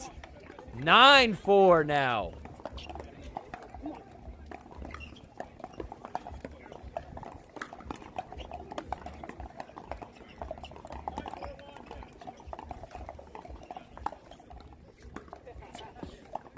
Dylan coming in, taking that third. Coming in with a backhand get. Wow. So we've got match point for Leia and Dylan. Slow to start in game one, but really came alive here in game three. Starting to play their best pickleball. So 10-4, match point. Dylan dropping in to Daria. Cross court, Dinkin. Dylan taking over. Dylan, nice get with the forehand. Stacking them up, attacking, and that's in the net. So Leia, Jansen, Dylan Frazier moving on to the round of 32. Excellent match there. That was a fun one to watch. Really thought we might see an upset there. But that's why Dylan and Leia are good. All right, well, we're going to just take a quick little break. We'll be back in a little bit. Plenty more matches to watch, so don't go anywhere. We will see you back in just a few minutes. Good play, Leia.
All right, we are back.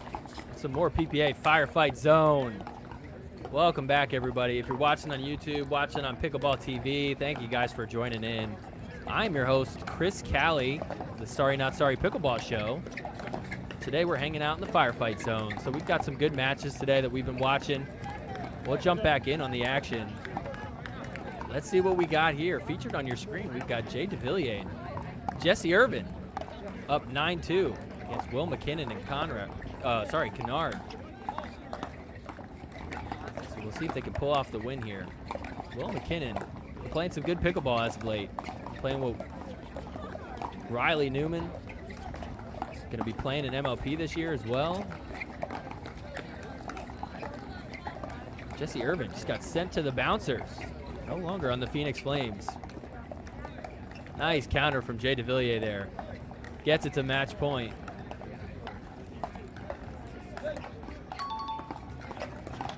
So 10-2 match point here. Will, nice backhand overhead.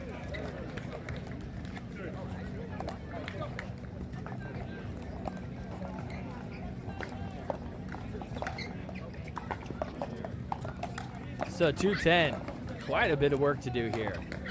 They're never out of it. Will, backhand drop, can't get it to land. Also got Morris and Cosma up 7-5 against Simpson and Mercado. Mercado and Simpson got the serve now, down by 2. Also got Liz Trueluck, James Delgado against Crouch and Reeves. Trueluck and Delgado up 5-1 here in the second game.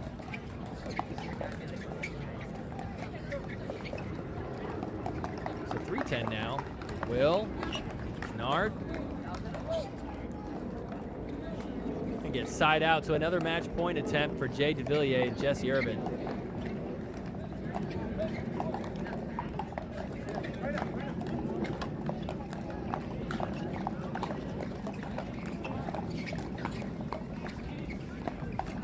Jesse tries speeding up in the middle. We're still going. Wow, so nice read from Will McKinnon there. Holds them off.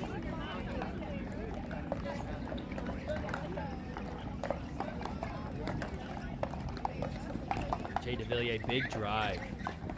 Will McKinnon coming over. Nice get from Jesse Irvin. Trying to drop it in. Insane defense. Jay DeVilliers getting in there with the forehand volley. Counter though. So side out, another chance here. 3-10. Backhand drop. Gets it to land. Coming in. Wow, look at this. Will McKinnon, aggressive.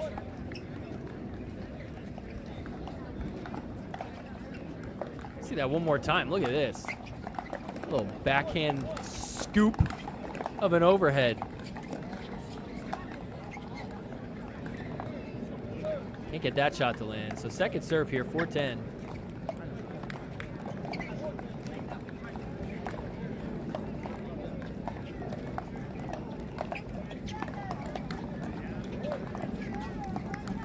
Nico Kennard played for Michigan State, another tennis player.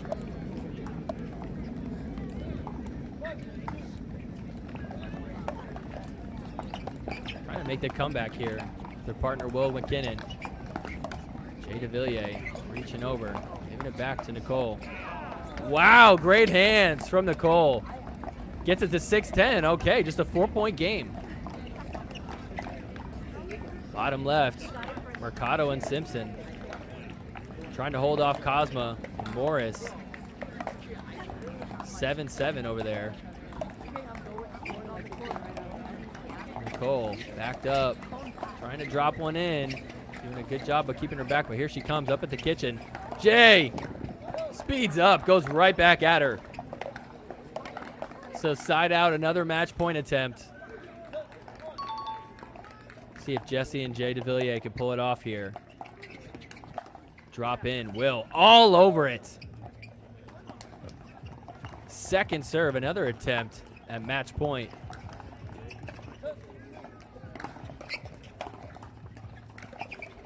drop in to Kennard. Will, oh, with the backhand can't get to it. So Jay DeVilliers, Jesse Irvin, gonna take this in 2 games, 11-8, 11-6. Moving on to the round of 32. So we're going double box. We got Liz Trueluck and James Delgado up 9-3. Over on the right side, tight game here in game 3, 7-7.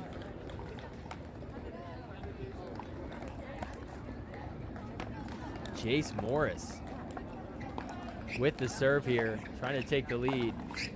Ella Cosma, his partner. Backhand overhead. Gets it done, so they take the lead, 8-7.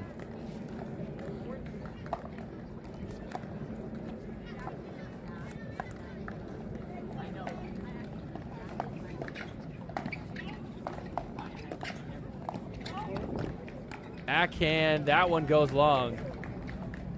Second serve now.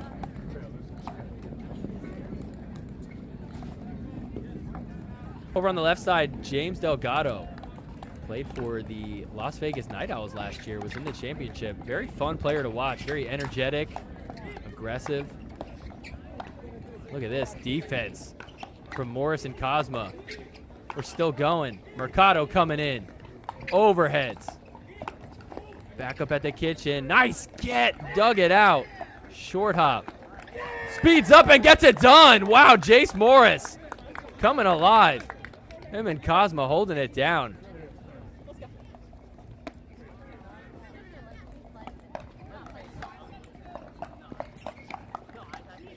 So 9-7. Mercado. Wow, look at that shot from Simpson. Screams at them, holding it down. She's all fired up. It's a tight game. 2-point deficit for Andre Mercado and Simpson.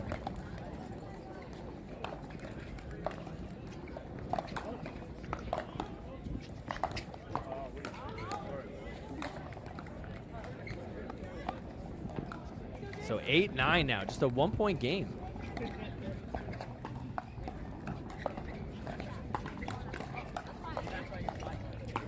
These PPA kids are so good, man. So a little wide there. Second serve, another chance to tie it.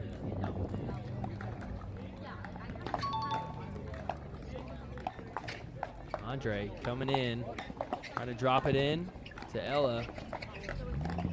Jace moving it around. Natalia, Dankin goes down the line. Andre stepping in, and that looks a little wide. I don't know. Asking around, like, did you see it? He's saying it's wide. But he's asking, he's like, I saw it wide unless you guys say it's in. So what's the call? The rule is if you didn't definitely see it out, then that is in. So they're going to say that it's out. Okay, so side out. It did look wide from our point of view. So 9-8, 1-point lead, trying to get it to a match point. Wow, Jace Morris getting aggressive in the middle there. They've got match point on their paddle. Let's see if they can pull off the win here.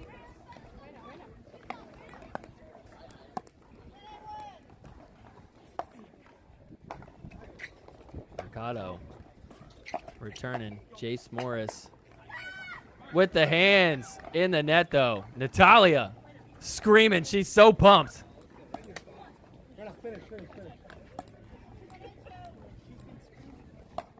So Ella's turn to serve it. You're on 10-8. Match point again. Talia with the Ernie off the net. Oh!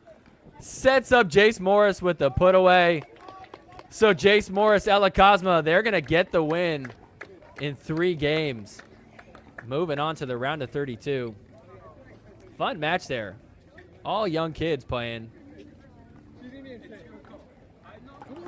So let's see. Let's hop over to some of these other matches. We got Mary Brasha and Wyatt Stone taking on Michael Lloyd, and I believe that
Give me right back.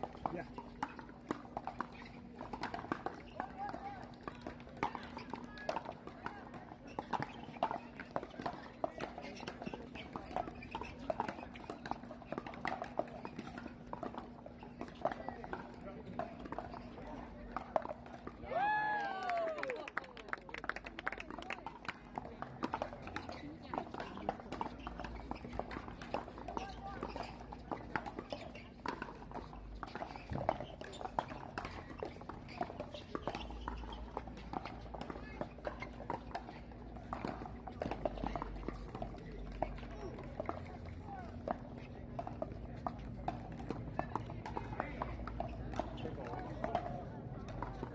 So good at. Yeah.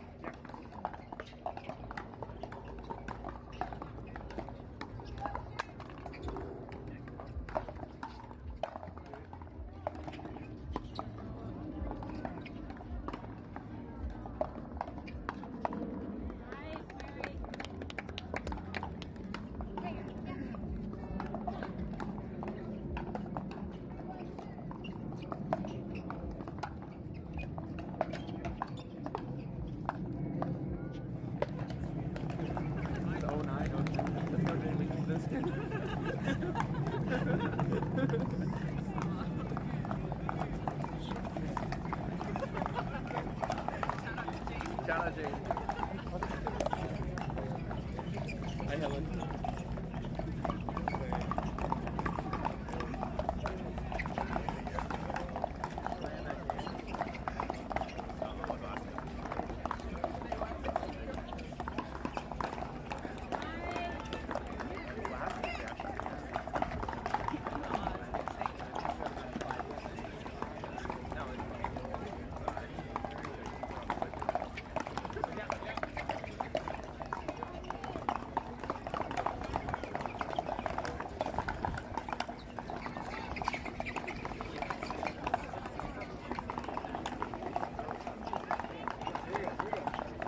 Right here, Tama. Right here, Nicola. Nicola.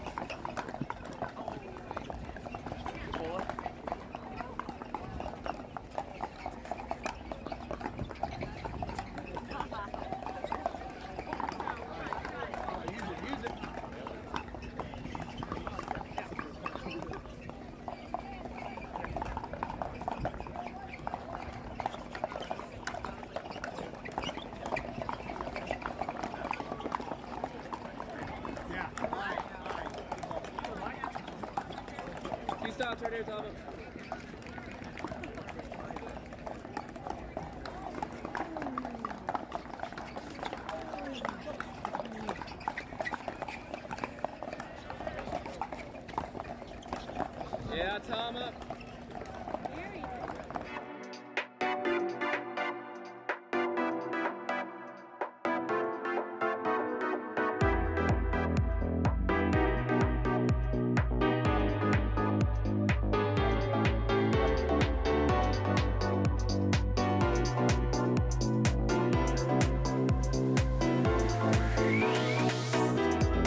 I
knew you from a year ago, and I was like, if I see him, I gotta say hi to him. So, Yeah, honestly, there's a couple of Aussies. If you want to date them, she wanted, yeah. There's a couple, and there's like people coming out, but it's not stuff. Yeah, like Danny, like Sarah, I think they'll leave. ask to see out there. Because I know the girls are good. I also very good. Yeah. Guys out there, like, I'm okay, but like, I'm not like better than Yeah. But like, Danny has like Nico over there, she's been out of Bryce before. So is Danny. Yeah. They're playing together when they're being out of Bryce. Yeah. That was, So like, they're like legitimately good.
Oh, Tiffany. Yeah, Tiffany. Yeah. Actually, I don't know But one of our ambassadors. I didn't know she's one of let's go, Tom.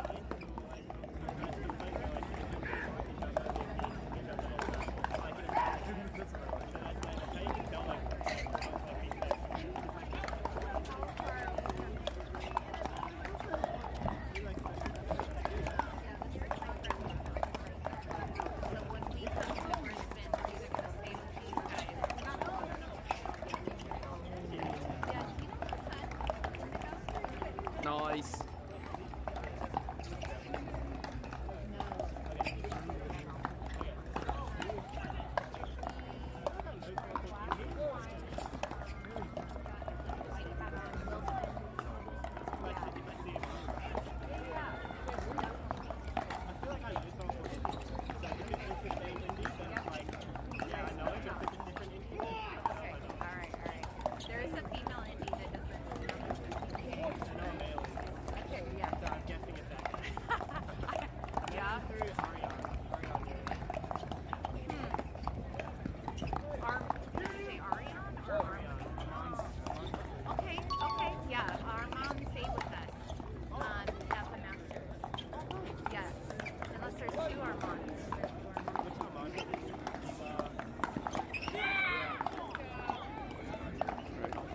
go, Tom.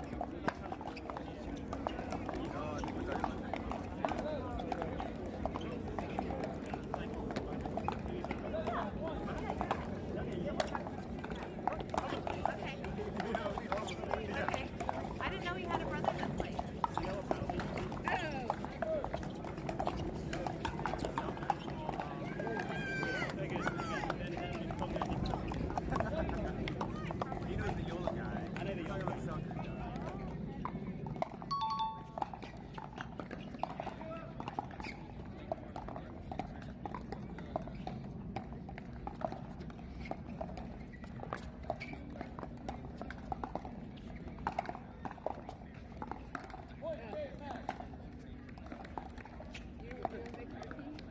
I'm gonna go watch.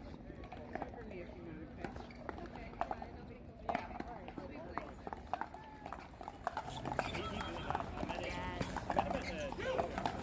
Whenever you stay with people for like, just like 5 days, hiking, you do a lot of Yeah.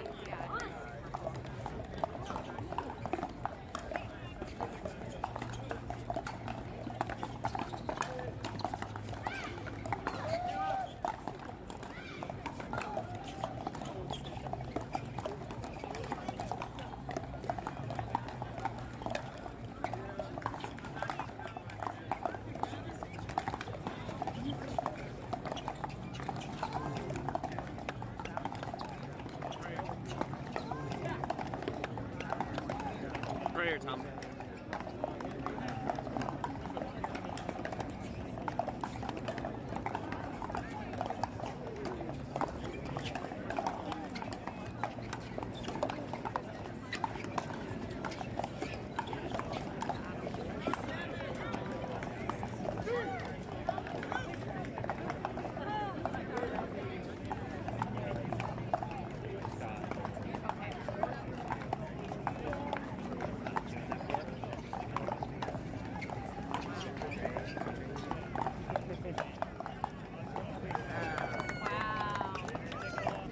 Great shot. Let's go, right here.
Way to be there, Thomas.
Nice, Ernie.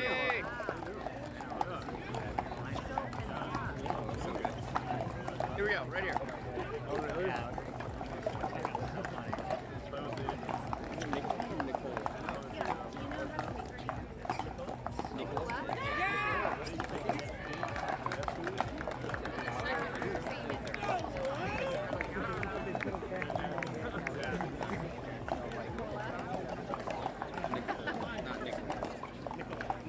Nico? Oh. I was joking. He said, yeah, not the American.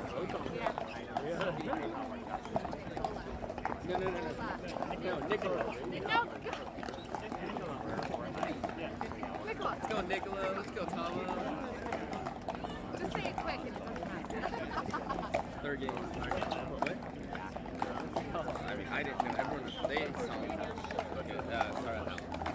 I couldn't talk on my end, but they said it. But it was that.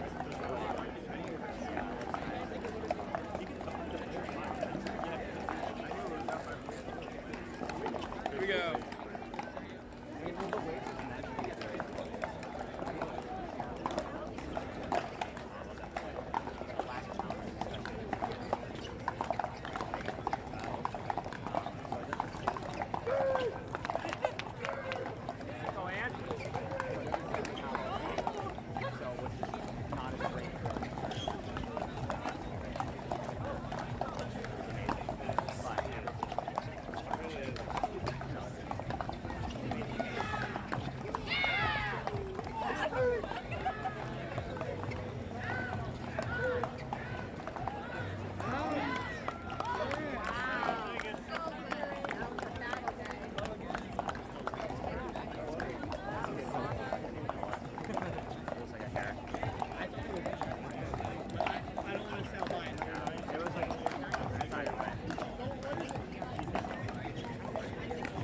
Six one. This is my son, Indy. Okay. I was like, it's not the female.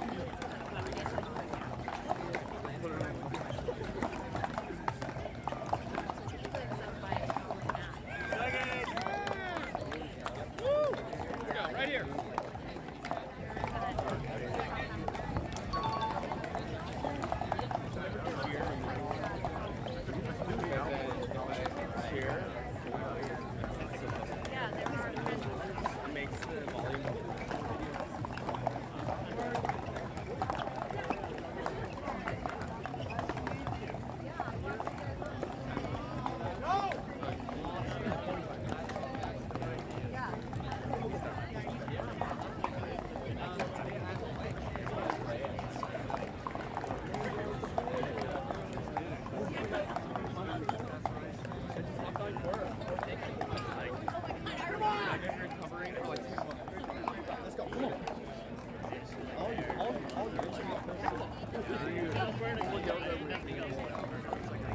Right here.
Let's go, Angie!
happened to the men?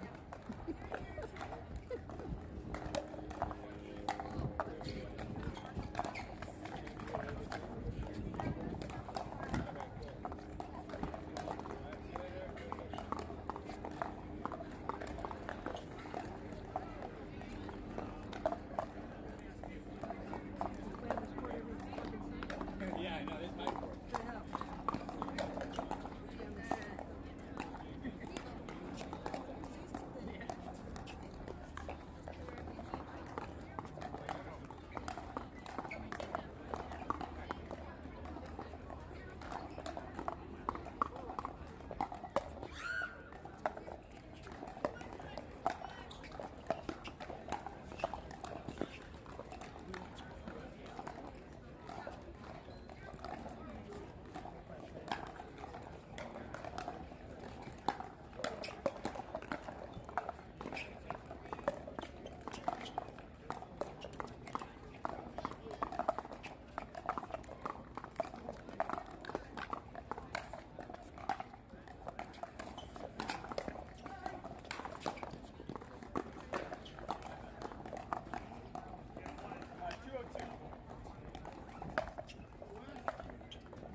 something.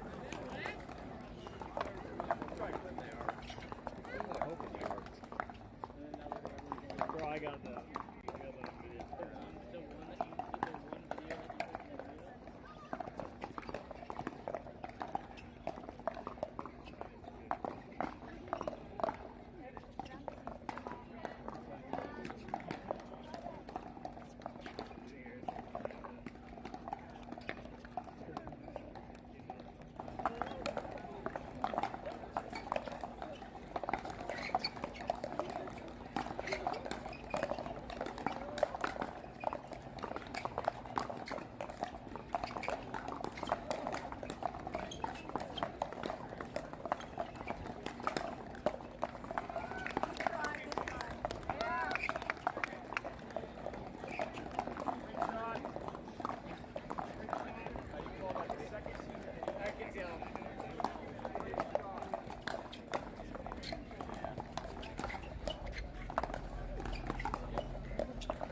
Bro, she's so mad at you. Yo, hey, we got a bunk bed. Eric, we got a bunk bed. Bunk. Rachel, he can stay with us tonight.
That's the point we want, Lindsay.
I'm gonna come your way. Okay.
funny. Jack's playing on the court. I guess he just jumps on a court or something and starts playing.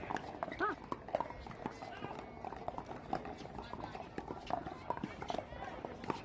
Oof. Ooh, yeah. That's gonna happen.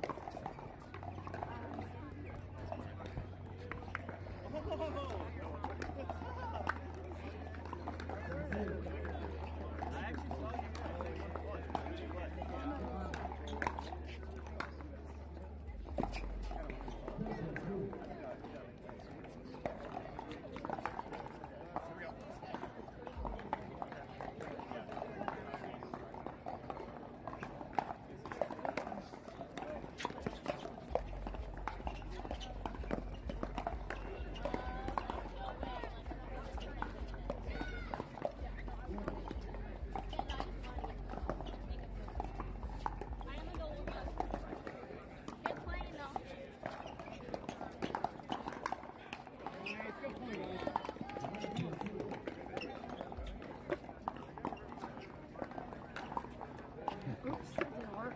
I don't know where they are. I'm looking. Would they be on these courts? They're not done with the mix yet, so Oh, maybe they're just. they have to finish the mix before they move on to the Oh, gender. oh, is he playing with the? Playing a work band. It's funny, Jack didn't even know he's not playing with I know.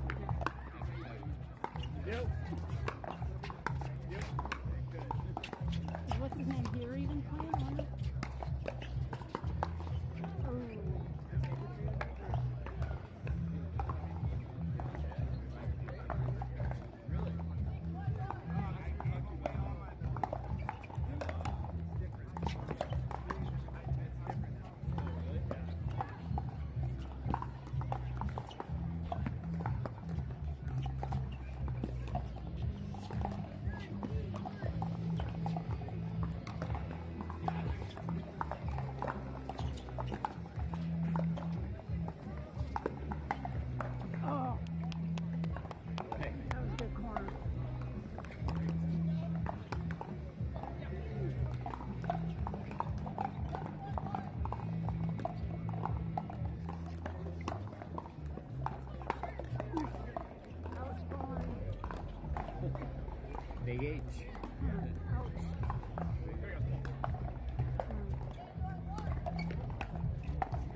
Six, six, or 6, 7.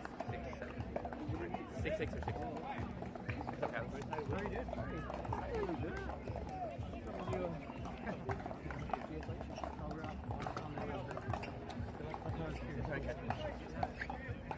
Hey, remember that time you and Luke lost me? Remember the time you the time I missed the bag in my head? I looked up one hand, the two hands started keeping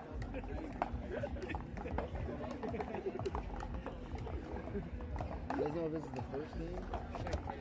Who won the first? Oh, nice.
Let's go, boys.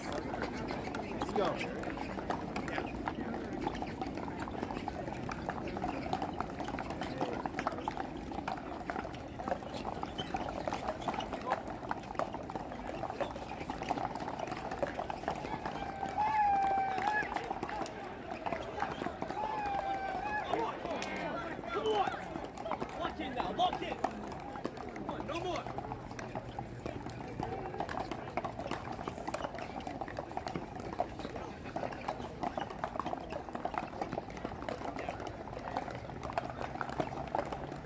There you go, Eric.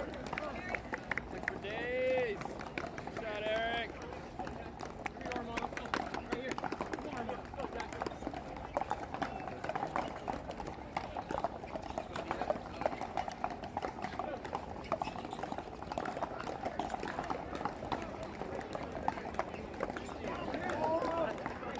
That one's out. Hey.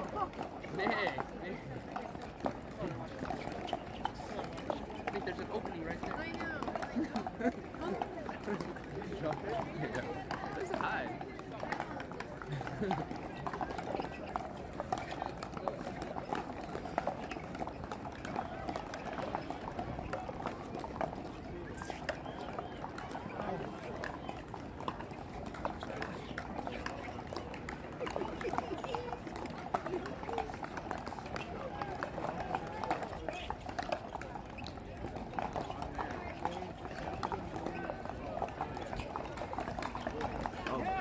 There we go, boys.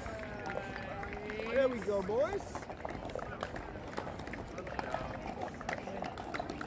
All right, everybody, nice.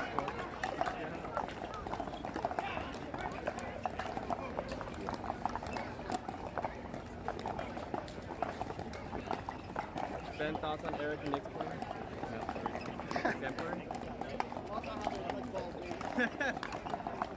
Yeah. Attaboy. Let's go, Nick. Eric.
setup balls.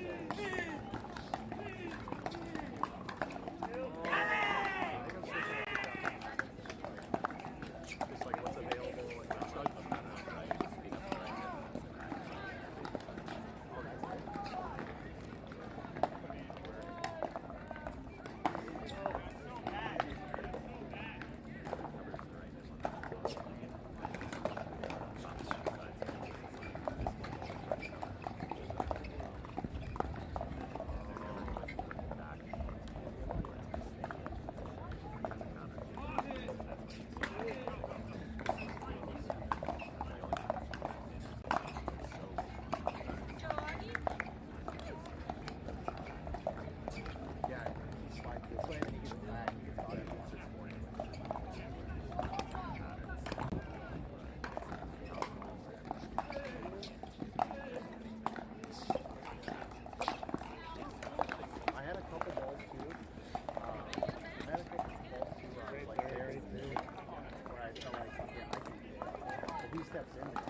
Hey, Luke.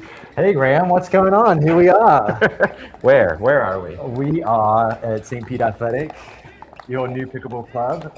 Where are we pretending to be? We're pretending to be in our podcast studio where we normally film bad calls. Where are we commentating at? Where's the location that we're supposed to be viewing this pickleball from? Newport Beach? Yes, PPA. Newport Beach, yeah. We're not obviously not at Newport Beach. We are actually carrying the baton on from Chris Cali, who probably did a fantastic job but lost power. So here we are. Yeah, sorry about that, Chris. I'm sure that the fans really want you in here right now, but we'll fill in for you and carry the torch on a little bit longer. I guess Sorry Not Sorry needs more sponsorships to keep those lights on. So if anyone wants to reach out to Chris. All right, so we got two matches up we're looking at here. Yeah, right off the bat, I see we've got James Delgado. Oh, sorry. They flipped over to Will McKinnon and Luke Pham playing, tighter match than I would think. But Will's one of those young, up-and-coming, just got drafted MLP. And I think he's kind of highly sought after. He's got that new kind of flicky wrist technique that I feel like all the young players coming in with have. Everything feels like a roll. Everything feels aggressive. Very Gabe Tardio. It just feels like the young group is coming in with that new style. That new style, yeah, which is effective. And I feel like the old guard can't handle it. Yeah, a lot of new names on the tour right now. But it looks like they had a tight first game, 11-9. But I feel like finding the momentum here in game two, 4-0 to start out the second game. Yeah, we got a lot of matches that we can see. If there are any matches you all want to take a look and you're watching on YouTube, we can certainly take a look and see if we can pull those up. This is the red zone. We can also go to 3 courts in case one wasn't enough pickleball for you. So we're going to keep an eye out and see what courts are coming up. We've got some Crumbs coming up soon. Should be a fun You a match. big Alex Crum fan? Yeah, I mean, how could you not be a Crumb fan? The dude's amazing. He can rap, Yeah, that gets you, huh?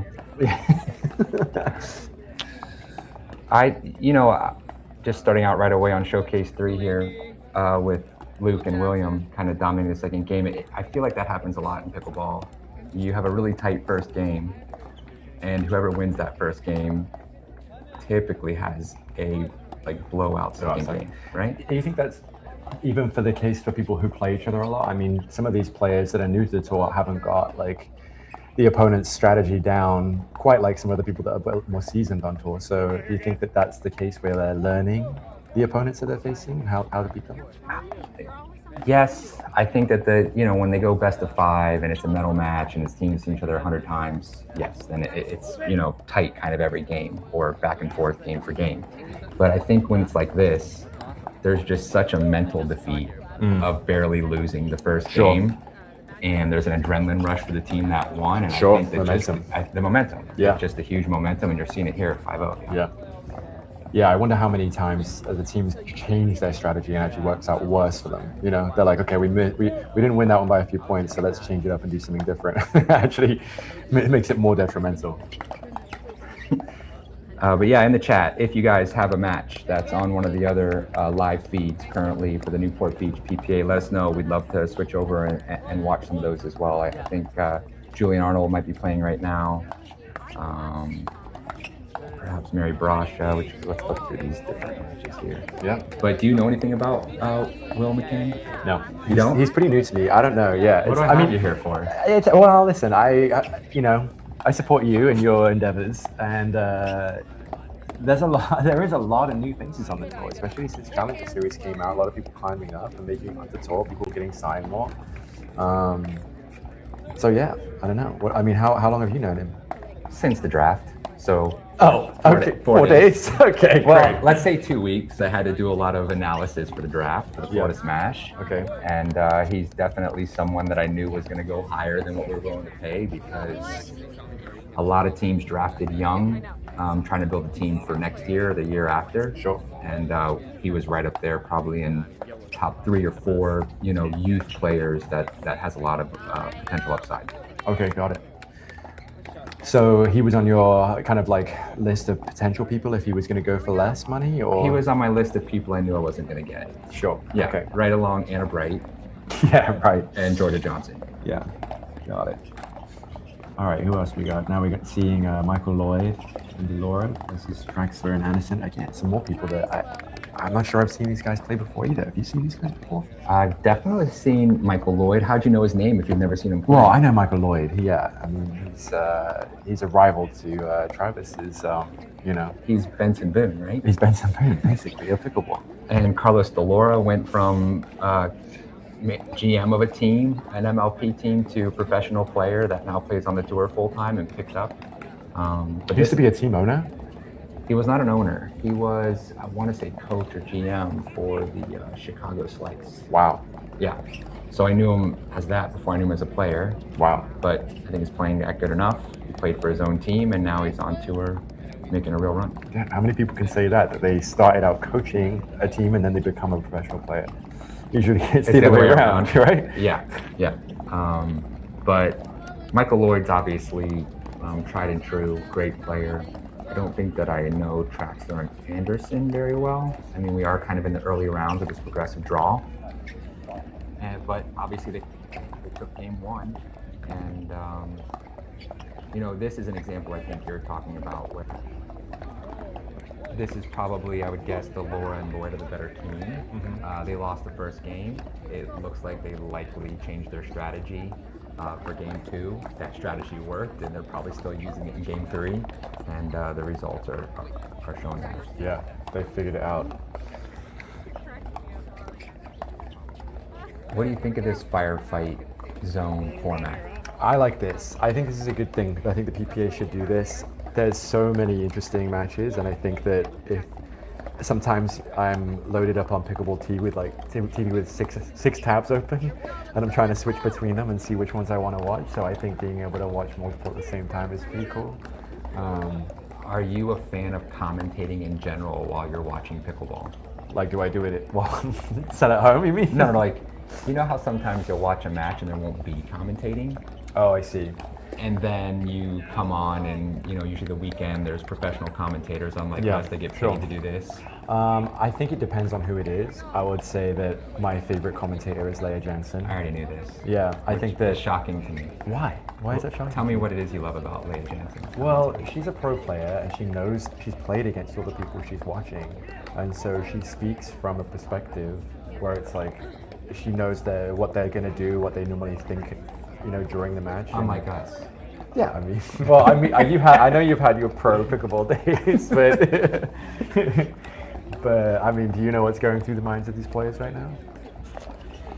I think no. I think that in the McKinnon fam match that we're watching here on the left side of your screen, definitely they're just going to keep the momentum rolling. The team they're playing against just called a timeout. You saw that. They come out of the timeout. They're trying to stop the momentum. Sure.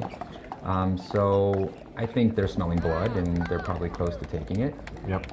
And then in the match on the right-hand side with Lloyd and Delora, you know, if I were them, I'd be playing on the fact that we have a lot more kind of high pressure matches under our belt than probably Traxler and Anderson do. Sure. And so I'm leaning on that. Yeah. I'm thinking to myself, they're getting nervous, Sure. they're getting tight. Yep. You know, this is our time to really take advantage of that. Yeah. Yeah, it makes sense. And depending on what they're playing, they may have already had a couple matches already today. There's a lot of momentum behind that, right? Yeah, yeah. Also, it's a little tricky when you switch between singles, mixed, and gender in the same day. It's like you've got to constantly turn on a different part of your brain, right? Yep. It's like, all right, singles is obviously way different than men's doubles. Yep. I was even talking to some players that were out there, and they took a tough loss in mixed, and one of the teammates has the flu. Okay. And he said, well, I can still play men's with the flu because there's not as much movement. It's not as athletic as, you know, Sure. like singles or mixed is. Right. And so I found that interesting. He was like looking forward to men's doubles while sick. Yeah. Right? Easier game for them in some way. Yeah. Yeah, it's interesting. Do you think that going from singles to mixed to men's is the best progression for people? As in that order? Yeah. Do you think it would be easier for people to start men's, then go mixed, then go to singles? I don't know. It's a good question. I wish that we had Travis here like he was supposed to be, and hopefully he'll be here tomorrow. But I would, if I were playing, my preference would be, I would want to play singles first, just because I feel like that really gets your ground strokes and your kind of like third shot approaches kind of dialed in. Yep. You know what I mean? It also gets the blood flowing, it gets you active, it gets you really warmed up. And I think that in a way, at least aerobically or athletically, it's a little bit more difficult to play singles than mixed or gender. And so I'd feel like it was almost like a little bit easier, it's a little more strategic, a little less athletic. And so I feel like, okay, it's in some terms, it's a little bit easier. Yeah, no, that makes sense. So that would be my progression I would want, as opposed to wearing myself out and then going to play singles and not having maybe all those ground strokes dialed in. Yeah, that's fair. I mean, also, I think that the weather probably makes a big difference here. I mean, look like right now in California, it looks like beautiful weather. Maybe it doesn't look like there's too much wind either, so good conditions. But I think that would play a factor too. Yeah, it's definitely unique watching pickleball because we're on the East Coast. We're here in St. Petersburg, Florida. We're watching out in Newport Beach, and you know, it's nighttime here. It's 8 p.m. It's been dark for 2 hours, and we're watching where it looks like, you know, kind of way before sunset out in California. Yeah. But yeah, you're right. This weather looks incredible. It's the right time of year to be in Newport Beach. So lots of new players. You just had the draft. What was your thoughts in going into drafting players that are kind of new to the tour? Do you think that that's a smart move for some of these teams, or do you think that drafting more experienced seasoned players is a little bit more of a guaranteed recipe for success in a draft? It depends on what your goal is as a team. You know, obviously, if we had the resources and means of the St. Louis Shock or the Jersey Fives, spending a couple $1 million on a roster, you're looking to win the championship this year. Yep. Right? If you're the Florida Smash or a team that's not maybe spending $2 million a year, I think that the strategy is definitely go young, gamble on some players' upside, and hope that a year or two from now you've got 2 or 3 players that are top 10 players and you didn't pay a fortune for them, and you're competing at the highest level with a roster that maybe doesn't cost you $1 million. Sure. Yeah. So I think it depends on your goals. I think obviously St. Louis Shock are looking to win right now, and I think that a team like ours is looking to, you know, build up to the future. Sure, yeah. There's got to be a tipping point, right, where you've got players that are kind of like on the tour, been on the tour for a while. You know, they're not quite medaling as much, but then you've got these younger up and coming players. They haven't quite reached their ceiling yet. A lot of the people that we're probably seeing here on the screen right now. You know, at what point are you like, okay, it's worth the investment in someone who in the next couple of years are really going to start, you know, showing out versus some of these players that maybe would cost a little bit more, but maybe aren't going to see the results as time goes on, you know? Yeah, what would you do? You want a mixed roster? Or how do you want it? Yeah, I mean, I guess. Oh, we got match point here. I think that was on. Oh. Yeah, I think we mixed that one. So that was the win. Yeah. So McKinnon, yeah, they won that one. That's one of those up and comers. There you go, another win for him in the round of 64. And so, what team did he get drafted on? Oh, now you're gonna test me on that. Yeah, of course we are. Okay, and here we go. We got match point. Lloyd and Delora took it too. So there you go. You called it. Yeah. Experience took it. I want to say McKinnon was picked up maybe by the Black Bears. It might have been an Eric Tice pick. Okay. I know it's California. I want to say it was either Breakers, Hard Eights, or Black Bears. I'm guessing Black Bears, but hopefully the chat can correct me here. I wasn't paying as much attention to what the other teams drafted. I was more concerned about who we were drafting or wanted. Sure. Yeah. Oh, here we go. Now we're talking. A Florida Smash player on the screen, Kason Campbell, playing with his partner. Has been his partner almost for a whole year now. Adam Harvey had some success, and here's some more up and comers. Mogul and Mercado. I know Mogul is a very solid player. I want to say out of Arizona. He also got picked up. Mercado, I think, very young player. Is that on the left? Yeah. Yep. So closest to us on the screen if you're watching guys here live. Young player. Wasn't picked up, I don't believe, but very young. Will get picked up soon. Yeah, you saw that. Yeah, you saw that was Adam Harvey with a two-handed up the middle. Yeah. Looks like it hit.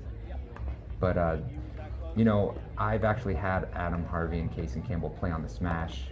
Harvey, he filled in for Travis at one of our events, the Worlds in Dallas, and these guys kind of play like just aggressive attack, charge the net type of ball. Sure. Especially Kason. Kason's on the far side of the court, just missed that dink. And then Mogul. I know Mogul is a great singles player, also a very good doubles player. I know that he was being watched by several teams in the draft, and so you're probably going to see a lot more of him because he's lots of people talking highly about him. Wow, interesting. That you see that Kason just went for the Ernie and then it got defended, but then the partner was there to back it up. Yeah, they obviously played together a lot. You can tell, yeah. And they play like Harvey slows it down on occasion, Adam, but Kason's kind of a go guy, and sometimes Adam can get that way too. They're both actually, I would say, better singles players than they are doubles currently, even though they have plenty of wins under their belt in doubles, both mixed and men's. But they're both extremely athletic, extremely fast, get very low. They're both young, and so you're going to see like a lot of athleticism, like you said, Ernie, covering the covering of the Ernie, and probably a lot of fast play. Yeah. They're going to keep probably charging in and being aggressive like this with firefights, perfect for firefight zone, until it's not working, and then try something different. Right. And I have a feeling Mercado and Mogul play a similar type of pickleball as well. So these are probably gonna be a lot of firefights in this, a lot of fast points, a lot of drives, a lot of aggressive fourths. Yeah, it's pretty interesting. Yes, and so I saw that the other day you asked for Kason to bring his lucky hat back. Do you think he's going to bring that thing back? And you know the backstory on that? I think he matured out of the hat, which is a sad thing. Yeah. For you guys that know Kason Campbell and his short career, he used to have a hat that had no material left, and it was his signature. Back when did he beat Ben Johns? I think that was when he had the hat on at that point. Beat Ben Johns maybe in Daytona. Yep. And that's kind of what got him on the scene and got him his contract. He had a huge upset in singles against Ben, and he wore this hat that you could spot from across the entire facility. And he got rid of it last year, unfortunately. He said that it got too worn out, but I think he was getting too many comments about it. He didn't want to be known as his hat. He wanted to be known as a player, and so he it went in the trash. What do you think? If you were his manager, would you say no? You got to keep the hat. That's I think that he needs to make his own decision on that. But yeah, I want to see the hat again for sure. At least you're going to like the Pickleball Hall of Fame. Yeah, right, exactly.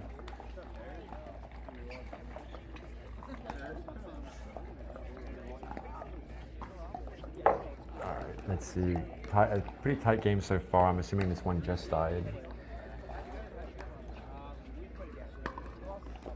I mean, who are you rooting for in this? I mean, obviously you gotta vote. Yeah, I'm with you. I gotta vote for the Smash player. You know. You see that? How right there? That's an example. Just blasting it middle. And the problem with that is the more times it works, where like you just saw, I think Adam Harvey blast middle and a volley went 6 feet wide. Right. And there it is again. Yeah. Same exact thing. Another blast middle. They're Sure. on the switch. Miss the volley wide. They're going to target, unfortunately, Mogul on that same shot, if they're smart, as many times as they can get a point out of it. Yeah, that makes sense. And they don't do it there, but that's what they need. That's what they need to coach. Yeah, I mean, yeah, they didn't switch that time though, so they wouldn't have catch it. But is this Mogul's on the left? No, Mogul's on the right-hand yeah, side, closest to us. Yep. And Mercado is on the left, closest to us. Got it. But I would say wide. just wide, went for the ATP, missed it just wide. Almost all 4 of these players, their best assets, probably their ground strokes. I know that Adam and Kaysen have pretty heavy tennis backgrounds. Adam's actually a hockey player, believe it or not. And guess who his favorite player is on the tour? Oh, I don't know. He's a hockey player. Oh, AJ Cola, of course. The hockey player. The hockey player. Got it. Yeah, that's Adam Harvey's hero is AJ Kohler. Got it. But they both they're great singles players because they cover a lot of court. They hit really big ground strokes. And I think you're going to see them take advantage of that a lot. Yeah, I mean, I think you've always said that people that are really good at singles and come on the scene at singles have to make a name for themselves in the singles tour, and then after that, training to be doubles players. Do you still think that that is the secret formula to getting on tour? And here we go. We're switching over to here's one of the old guard for you. Yeah, there we go. Here's someone, Colin Johns. Let's go. On tour with Yang. Sorry, to answer your question before we get to this match, yes, I do. I think that if you're a singles player and you're great at singles and you get yourself into the top, I don't know, 20 or get some results in singles, you should spend a majority of your time on mixed and gender. Yeah. If you want to make it, because unless you just want to be maybe an alternate for an MLP team, or you want to be Chris Hayworth, although Chris Hayworth is getting very good at doubles as well. I think that if you really want to make it long term on the tour, for now, you've got to, doubles is what wins. Yeah. Doubles is what gets the eyes. Right. In the stands. So yeah, I would say once you get pretty proficient at singles, I think a big part of your time should be spent on doubles. Sure. So what do we have here? Well, we've got Yang, who last time we saw him play was live back in the US Open, who's playing against Agassi now. That's right. Man, so many young people on tour now. Luke, like I've been an old man, but even with these guys, you're like a really old man. I think you might be right. I don't. Yeah. Well, I mean, how old? Johns? They must be calling him like grandpa out there. Yeah. Well, how old is Colin? He's probably 30, right? No, he's no, it's way older than 30. that. No, he's not. Really? So Ben is what? What's Ben? 27, 28? Sure. Yeah. And Colin's his older brother, but only by a couple I'm gonna say like what, years. 35 maybe. I think 31, 32. Why? Why are you thinking he's so old? I'm gonna tell Colin you said this. You can tell him.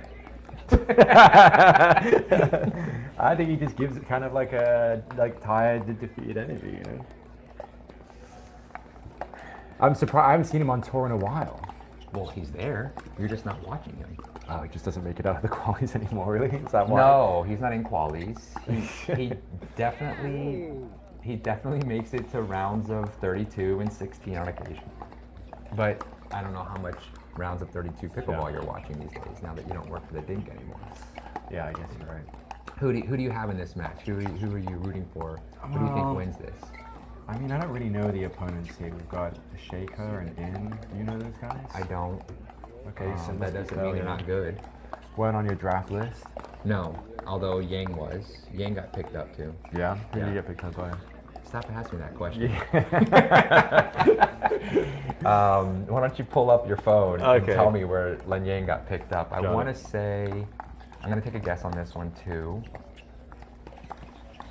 Man, he got picked up by one of those teams that has a really good analyst on it that's looking at the up and coming. I'm going to go with St. Louis Shock alternate. Okay, let me take a look. Pulling it up. It feels wrong, but that's going to be my guess. Bay Area Breakers. The Breakers. Alternate. He's an alternate. Oh, with Fam, who were just watching on the other court. Oh yeah, I guess it does, yeah. Unless he, well, does that make he's an alternate, or is that... No. Maybe he's like on the roster. He's on the roster. I don't think that they've coordinated who's going to be their starter. They'll probably mix them all in. Yeah. A lot of the teams like us are going to mix in a lot. Like some of the teams that have really expensive players on them, you kind of know what their starting roster is. But teams like the Bay Area Breakers, the Florida Smash, I feel like are going to alternate players and teams a lot to feel out what's the best combination depending on what opponents they're playing. That makes sense, yeah. Yeah, it should be interesting this year with that new, being able to substitute players mid-match, right, you think? Makes it a very different coaching game.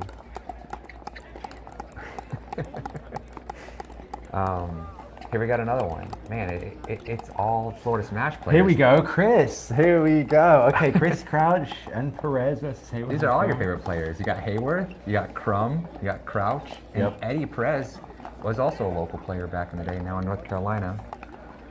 Wow. But wow, triple screen. Look at this. We're watching Campbell and Harvey, which is a tight match. I knew it would be. That's a good one. And then we got Crouch and Perez versus Hayworth and Crum, while watching Colin Johns, who I'm not sour about. Love Colin Johns, very smartest player in pickleball. And great coach. Great coach. In fact, maybe you should ask him to be the coach of the Smash. That would actually be amazing. He'd be great at it. For sure. No one analyzes pickleball harder than Colin Johns. And I'm rooting for him. I'm rooting for the win over there. I mean, obviously we're gonna root for Chris here, right? Yeah. So Chris Crouch, a player we do know a lot about, and Eddie Perez. And Chris is a former volleyball player, not professionally, but at a very high level, and converted to pickleball around the same time as us, Luke. I want to say about 4 years ago. Started playing seriously about 2 years ago, and I think he's one of those guys that's just been good for a while, but he's always been trying to play with like an inferior paddle, which this is going to sound crazy, but play with an inferior paddle. And he finally started playing with paddles that are, I would call like very competitive paddles. Sure. Like Yola or whatever the competitive paddle is, RPM, Dwell. Yep. And shout out Dwell. His game transformed kind of overnight. He went from a guy who was getting through a couple qualifiers to winning Challenger and now winning up to rounds of 16 on the main tour. And so they say a paddle doesn't make a huge difference, but at this level, even a 5% difference is the difference between 100th in the world and 50th in the world. So yeah, definitely made a difference. But Chris, very athletic, very smart. Yeah, you can tell he's pretty smart. I was drilling with him here at the club late at night, and he's a tough. He really thinks about what he's doing. We were practicing some shots, and you can tell he really thinks about it a lot. He doesn't go just by feel. He really is like analyzing everything. He's very like a cerebral player. Yeah. Which is pretty cool to watch. Oh, we're on match point here on Showcase 1 with Campbell and Harvey. Second serve, so Harvey and Campbell need this point to stay in it here. Another firefight. And it looks like Mogul and Mercado take the first game. All right, so let's see. Kaysen, what would you be coaching at this point? That game was tight. You know that they have a consistent game. They're trying to, play fast, play aggressive. Do you think you would say, hey guys, we need to change this up? Yeah, if we weren't watching every point, and now I'm distracted by Hayworth and Crouch, but I'd say, are we losing most of the firefights? Are we losing them because on the ones that we're initiating? Are we losing count on counters? And if the answer was yes to either of those, I would switch up the strategy. I would either say, hey, why don't we start the action, see if we can win some where we initiate as opposed to waiting to counter, or vice versa. If we're losing every speed up that we initiate, let's try waiting for them to speed up, see if they're targeting spots that aren't smart, and counter and see if we win those firefights instead. If both those aren't working and that's not the answer, try to slow the game down. It's not Adam and Campbell's game, but if the other way isn't working, then you got to switch it up. But I think that game was tight. 11-9 was it? I don't know that I would change up a whole lot. I would just see if the side makes a difference, see how we start out, and then make a switch if we go down 3 or 4-0 or something of that nature. I would see how the next game starts out. See if we can change that momentum from the loss in the first game. This match we're seeing on the left here with Hayworth and Crum should be interesting. These are the two guys that did come on the tour as singles players, and now they're doing, trying to make it on the doubles tour. Like you said, Hayworth, you said, has been getting much better at doubles. Have you seen Crum get much better in the doubles game, do you think? I haven't been paying attention to Crum. I know that I love Hayworth, actually. I think he's still undervalued. This is my take on Hayworth. I think that he's big, he's athletic, he's, like you said, cerebral. He is improving he can't really improve in singles. I would say is he the number 1 player in singles right now? I think it keeps changing. I can take a look and see. But I mean, just like in your mind. He's my number 1 player in singles, but You're betting on him most of the time these days. For sure. Yep. He's becoming the dominant singles player in the world. Yep. And so he's got that locked, and I think that his doubles game is improving. I know that last year, just from the beginning of the season to the end of the season, it improved dramatically.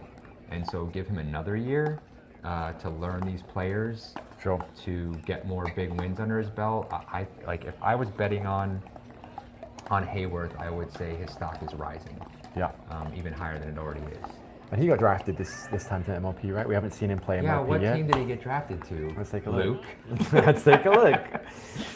I think he got drafted and traded, as a matter of fact. I think he was part of the Ranchers Brooklyn trade. Okay. That happened. You expected him to get drafted pretty quick, you think?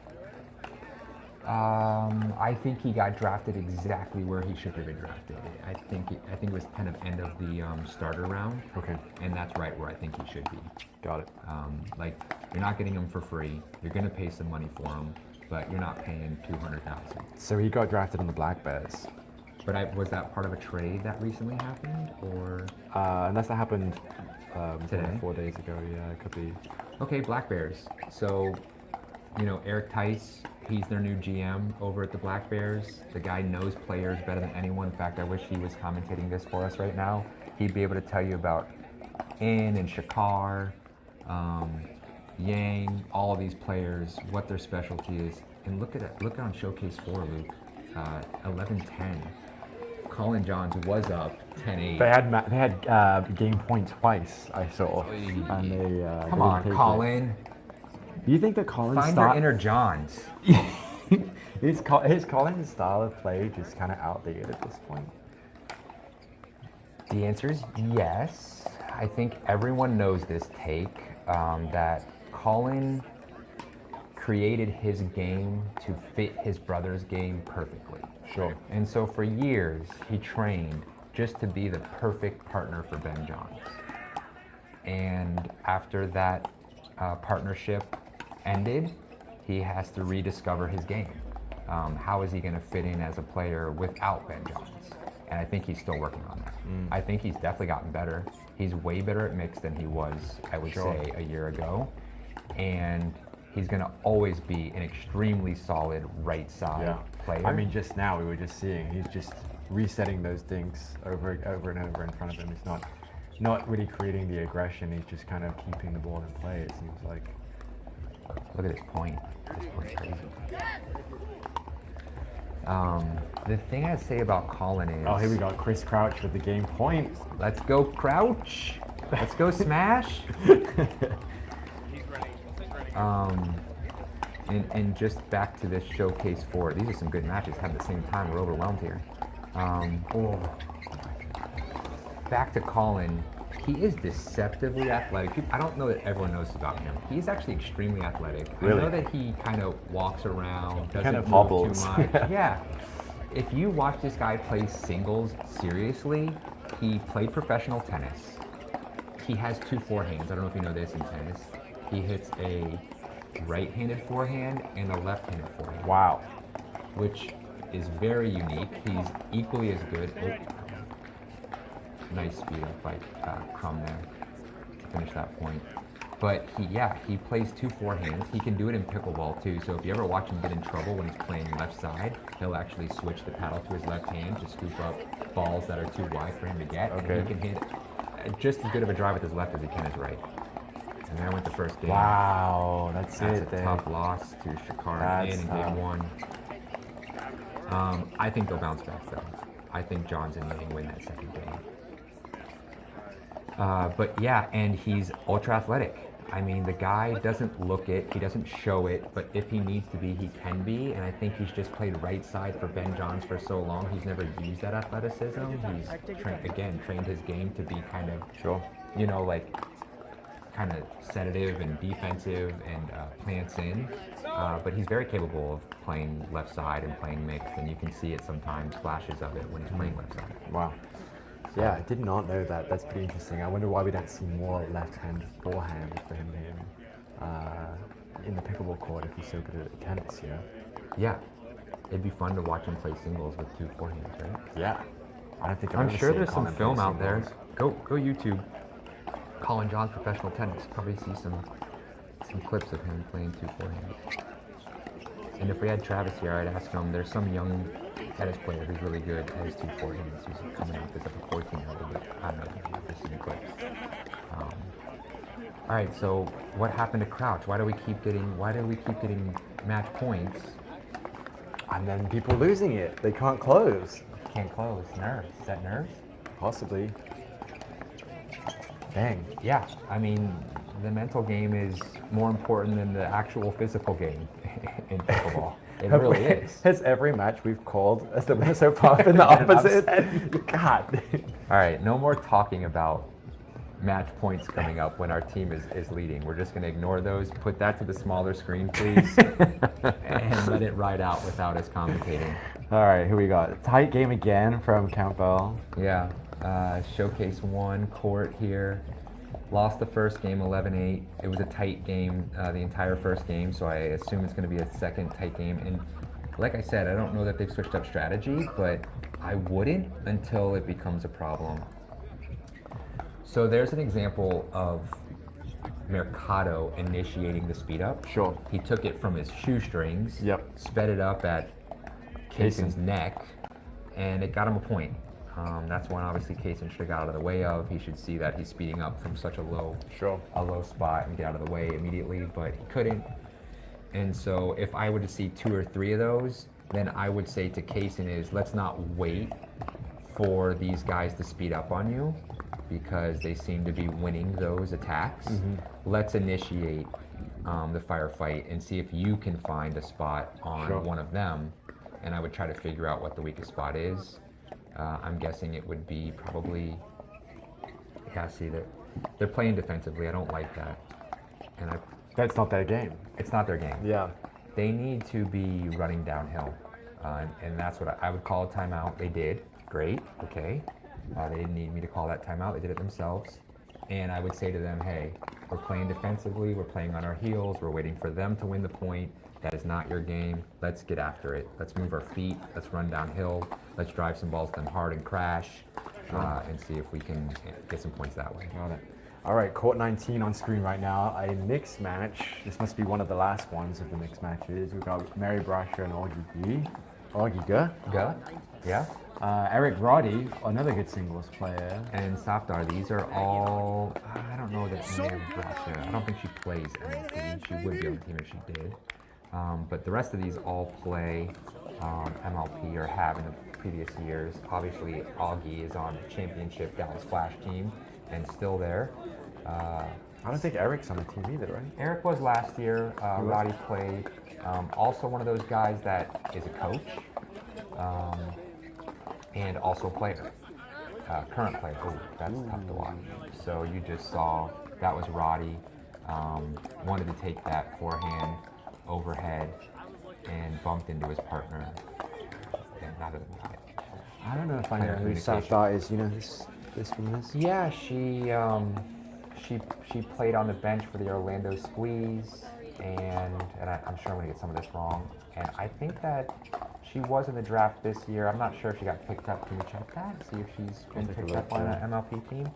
But very solid player, kind of new to the scene. She's only been playing for a couple years, and kind of one of those solid right side females that, you know.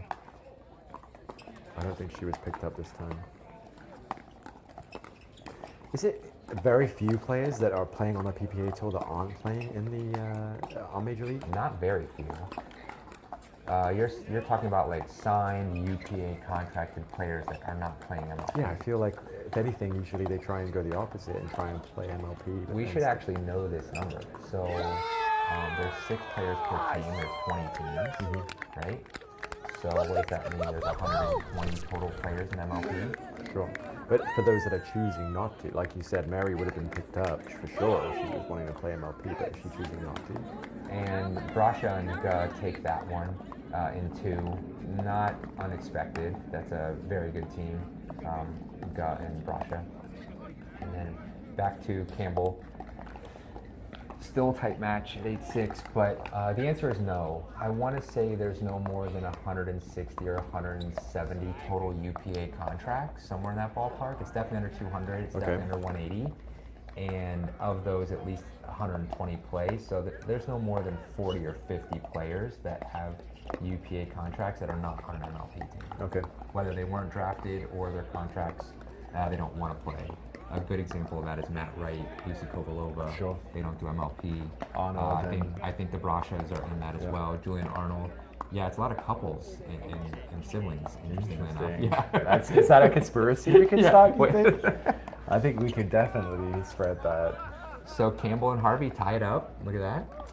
Yeah. I wonder what they did in that timeout. What was the talk? What did they do differently? They must have just said we got to just play our game. We've got to go with it. All right, here we go. We got Donald Young on screen here. Man, this firefight format is exhausting. It's like, I feel like my ADHD is going crazy. Yeah. All right. What do we got here? Donald Young, 11-5 on the first game. I don't know. I know Tran. I don't know when in Go. But obviously, this is round of 32, right? We should know that. Why do you keep asking me questions that make us look like we don't know what we're doing? I would think this is a round of 64, but now you're having me question it. It is round of 64. Okay, yeah. You were correct. Yeah, I see you do know. Thanks for testing me. I appreciate that. You're welcome. I love all these tests you're giving me in the middle of this action. Donald Young, we know. Another former Florida Smash player. Who does he play for now? Come on, help me out. You must know. I did. He's an alternate now, right? On one of the teams. Yep, singles alternate. Atlanta. Gotta be Atlanta. I'm right on this one. It's Atlanta Bouncers. That checks out. He's a hometown hero, and he's gonna be their singles specialist. That makes sense. You didn't draft the single specialist. Well, Kason Campbell is one. I suppose you're right. Yeah. Kind of got that. Yep. And you're right. We don't want to go to Dream Breakers. We want to win in the regular match. Sure. What's wrong with that strategy? I mean, no, that's a great strategy. Yeah, but is that the strategy for MLP at this point, you think? Or do you think that we'll see more of the single specialists come and take the... I think that if you have a good roster, you definitely want some singles people as your alternates to bring in just in case of a Dream Breaker. Sure. Again, if we had a $2 million roster and we had 4 amazing starters, then I'd go after some single specialists. But we're going to have to test all of our people out, sure. Bench and starters. They're all going to be playing both mixed and gender. Got it. So therefore, we didn't really go for single specialists. That makes sense. Yeah. Hey, take a look at this. Chris Crouch and Perez came back in the second. They're up 7-3 now. There's a side chain. So definitely something. It's got to be this intense wind I'm seeing in the tree limbs above them. It's making a difference on the side. All right. What paddle is Chris using at this point? I know you. what you're going for there, but he's using a Luz. Got it. Which is not the answer you were expecting. No, I think I knew that he Oh, was. you did? Yeah, Okay. yeah. He's using a Luz. Got it. Okay. They are, I think, a Chinese company. I think you might be right. And I think that that's the same paddle that that Hayworth is using right now. I'm pretty sure that he's a Luz player too, right? Do we even have permission to be talking about paddles on this feed? Did Luz pay for the sponsorship to get talked about? Maybe we have to see if they paid the marketing fee before we comment on them, I guess, huh? My take on this would be Luz, to me, I don't know how you feel about when you hear them, they sound like cannons. They sound like D-Land paddles. They just have a really big boom when players hit them hard. Yeah. Like if Donald Young was playing a Luz, they'd be announced throughout the whole place. Yeah. Got it. They definitely make a very loud boom. And Chris is a big hitter. Chris Crouch is I don't know if it's a volleyball thing, but he has more whip on his swing than most pros. Very fast. If he gets a high ball, usually that point's over. All right, looks like we've got a potential game point here for match point. Yeah, so match point, yeah. And we don't want that. Second serve.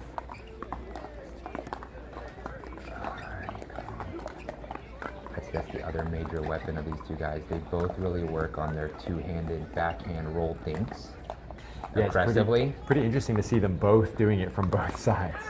There it is. So nice. That's a nice save at the match point there. Yeah.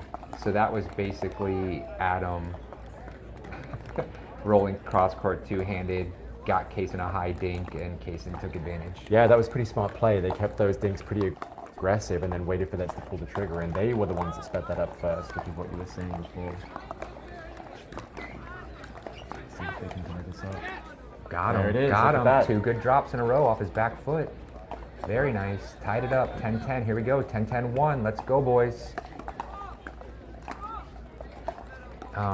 What do you like about Donald Young's play? He's a lefty, single specialist, hits the junk out of the ball. Yeah, I was going to say, I think that's the thing that all the players would say, that it's like when he first came on the scene, he just absolutely roped the ball. He still does. It hasn't changed. People just were not quite prepared for that level of speed, which is kind of fun to see, what's possible. But I know that his two-handed roll dink is his partner right there, 2 in a row, Trin, just 2 high balls right in the net, back to back. That hurts. And I think Donald called a timeout after that. Yeah, that makes sense. Let's sit on the bench for a minute. But yeah, I know his backhand roll has become pretty dangerous at the cricket. So I think that it's been pretty fun to watch Donald actually become pretty aggressive as a pickleball player, not just a fast tennis player. Donald was just here at our club a couple weeks ago practicing. He was here, I think, for the Cape Coral PPA. Sure. And stopped in here to get some practice in. But he now plays Yola, which I know we can talk about. It's obviously a major sponsor. You see it on the back banners, right next to. Got it. Right next to PPA and Carvana. But he has been playing Yola for about a year now. He was previously playing the Agassi. I think he still does, but now it's the Pro 5. Okay. Which just got released yesterday. Today. Yesterday? Oh, today. You're Yeah, right. it's This Tuesday. morning. Wow. And off the press. And he said that he likes it. It's amazing for resets and drops. The one thing he said he hasn't quite gotten a feel for yet is they have some kind of technology where the throat bends a little as you hit it. Then a kinetic change, like a hockey stick, they say, right? Yeah, and so the trajectory has basically where it comes in and where you aim it is kind of where it goes, right? As opposed to it coming off at like an angle. Sure. So all these pros have been practicing where they're used to the ball coming off at an angle, and so therefore they adjust for that. You don't need to. Sure. And because of that, they've got to recalibrate their drives. Which, interesting. Once they do, it's better because right where you aim is kind of right where the ball goes. Right. But it takes a little time to get that down. That's interesting. But I'm curious from his point of view if that makes it more similar to tennis and how he would hit the ball in tennis or not. That's a great question. And we just missed that's match it. point. Yeah. They got it back to 10-all and just kind of threw it away there at the end. Dang. Sad. It's okay. All right, what do we got? It's okay. Crouch is going to get the win for the smash for Kaysen. There we go. Oh, so Hayworth and Crum had a bit of a run here. They came back. They were down at least maybe 4 or 5 points. Now they're back to 9-9. Oof, nice drop. That was a tough return though. Here we go, 9-9-2. And Donald Young and Trin are also bleeding points still here. There we go. There's that Luz rocket we're talking about. Luz serve gets him a quick point, 10-9. I like that. Crouch. Have you returned a Donald Young serve before? Yes. How is that? You know, there's so many pros that hit big serves now that I can't keep up with, and I feel like they hit it even harder at me because they're not worried about missing because they know they're gonna win. So, like Crouch has a huge serve. All these guys do. Yeah. They're all, you kind of have to these days. I know. Sure. I know that Travis will argue that the serve's not important. There we go, game 2. Let's go. Let's go. Got Hayworth to smash the pad a little bit there. Oh, really? There's our replay on that. A little anger out of Hayworth. He's not really an emotional player, I don't think. Do you think? He was not happy about that game 2 loss. We're gonna have to go to game 3. And we also have, here we go, match point for Donald Young and Trin. All right, I don't know that I would be. Ooh, yeah. I What? don't know. It wasn't quite. I would say the one place I would not be targeting is cross court to Donald's two-handed. It's pretty. Yeah. It's a pretty good swing of his.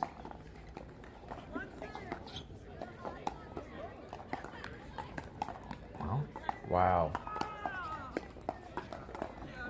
What happened there? That ball was in? I guess so. It's tough to see from this angle, but it looks like they got it. You come up 9-10 on their first serve. Yeah, 9-10-1. Okay, everybody hits the two-handed backhand. Oh, I mean, that's the 4th time I've seen him do that. On either a high ball or a speed up. Yeah, what is off your... the bounce. Do you think that the two-handed roll backhand dink is the meta now, and there is no slice dinks at this point, or do you think that there's still room for the... No, you can mix in both. I think you have to mix in both, for sure. Okay. But I definitely think two-handed backhands are... It's going to be rare to see someone that doesn't have that here in the future. It's kind of a must these days if you want to compete at the highest level, both with just because of the deception and control. Obviously, there's way more control because you've got 2 hands on the paddle, so you're stronger. Mm-hmm. You know, the paddle's not going to flutter in your hand as much, but the deception factor, you can show kind of anywhere. Sure. Down the line, center, cross court, and then at the very last second, redirect that wherever you want. Sure. When you get good at it.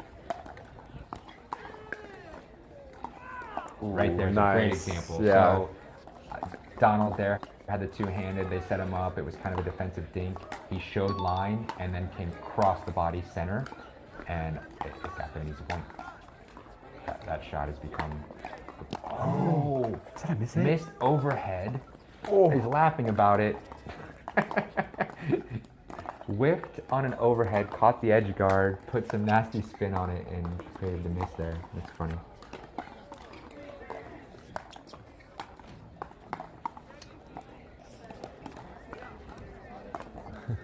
I'm getting told by one of our favorites, Odoth here, that our volume is too low for the commentating. So I say we move into the podcast room, see if we can get those mics on. Yeah, let's do it. Yeah. Well, let's take a quick 2-minute break, and we'll come back with some better audio. Maybe we can do it by mute. We'll walk over there while Yeah. commentating, and then when we make the switch, we'll just mute for a couple minutes. All right, sounds good. Yeah.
Let's go, guys. 2 holes. Come on.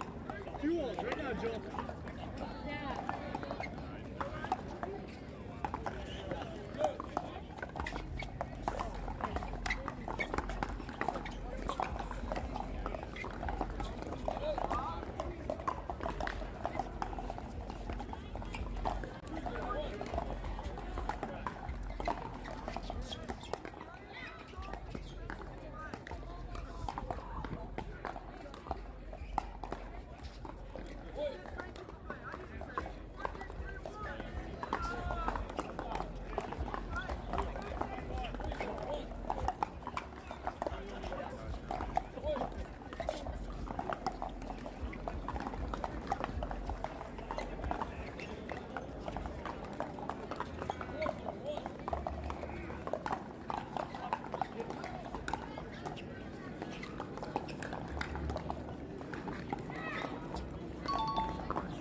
on. Yeah. Come on, come on.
All right, we're back. We transitioned to our podcast studio. Hopefully we sound better, Odar. Odar, Let us know. please Let us know if this is better than before. Can you hear us? All right, what do we got? We got Crouch on main screen right here. 6-6 tied in the third. Anyone's game at this point. They're also asking what knee brace Alex Crum is wearing. What do they mean? Does he have like signature knee braces? I'm afraid we don't. Our sponsorship knowledge doesn't go that deep.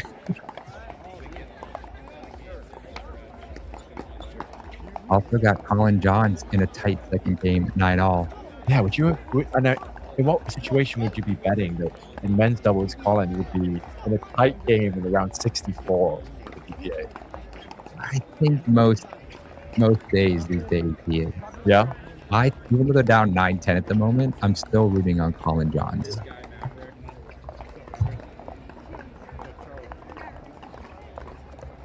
All right, let's go, Crouch. Let's close this thing out on Hayworth and Crum. That'd be a good win for them.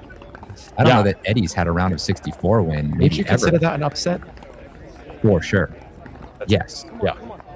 I mean, I personally don't consider it an upset, but if there were lines, I think that you'd win some money betting on Crouch and Perez right now. Yeah. But obviously, we drafted Chris, so we know he's going to get wins like this. Did we ever figure out if it's illegal for you to bet on MLP? PPA? I've been told yes. Okay, got it. Which is frustrating because I would definitely love to put a couple bets in. You would come up on top if you were betting on MLP. I know this is completely unrelated, but I went to the Grand Prix in St. Pete this weekend, and they were racing trucks. I picked the 28th position to win it, and he won it. The Long John Silver's truck. Wow. So mark that down.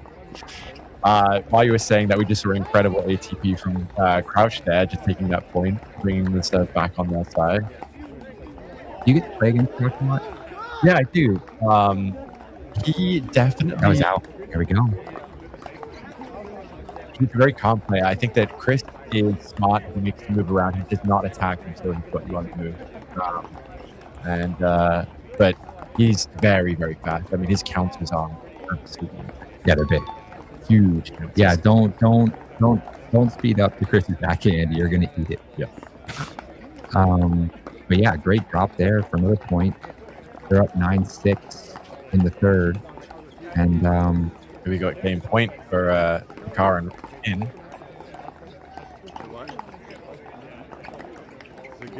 By the way, they're saying we are loud and clear now in the audio. Hell yeah, great. This could be it. Colin Johns, is he receiving right now? Yeah, Colin on the receiving side. Thing right side.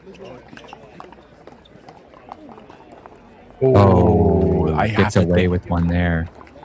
They might be having too much fun there on that match point. Oh, and it looks like Jakar hurt his ankle on that. There's Chris with a Ernie put away cross court. That back game we were talking about just snapped it. You get a replay on that one? You missed it.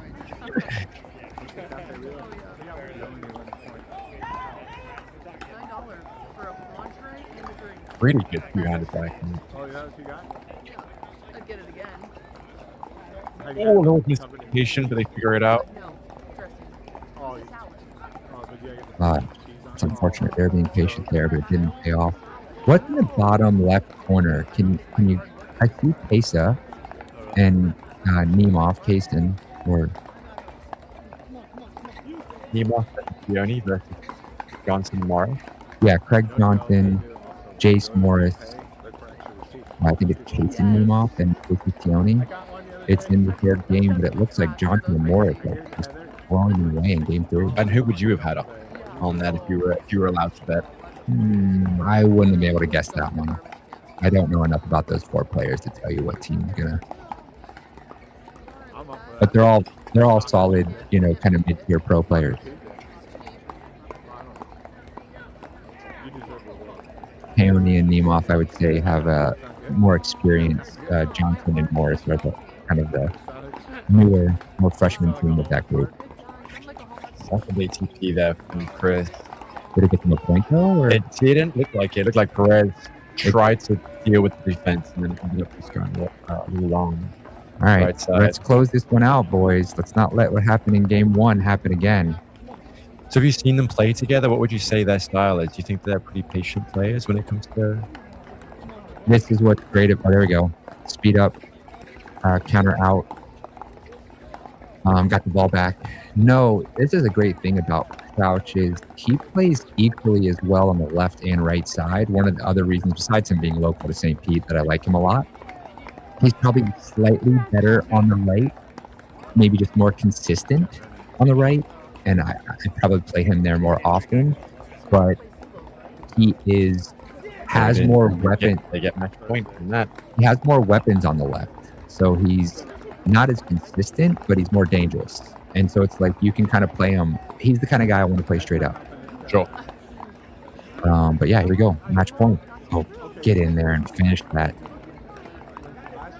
Like that's a mistake by Chris. He hits a disgust. So Hayworth is on the run.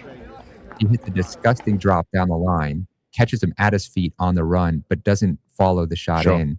Plays a little gets a pop up middle. Yeah, perhaps. Gets a pop up middle. That's a put away all day and can't finish it for game point. Hopefully that doesn't come back to bite him. Have you? Oh, Wow, there it is. They take it. Look at Eddie. Huge win. Look at Eddie Huge covering win. middle there with that backhand. Just rip the counter. Wow. Great win, boys. Let's go smash. There you go. So what do you think Hayworth's stock is right now? If Chris is What is forget Hayworth? What is Chris's stock? there you go. Guy just keeps winning wins All right, round so after round. If you get hit up at this point, people trying to trade for Chris, do you think you would consider those trades? Not gonna happen. That's a great win. Congrats to Crouch and Perez. I'm happy for them. And on to the round of 32 for them.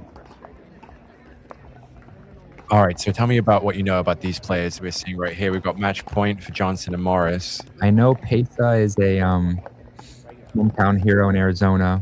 I think I want to say I don't know. I don't want to. I wish Travis or Hayden knew everything about these guys. You should know more. I feel like there was a period. There's a lot of new people to learn at this point. Yeah.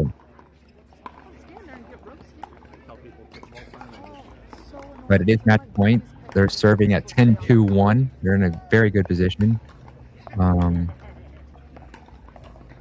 Nemov is one of those guys that he hits a lot of very high-risk shots, I would call them. Okay.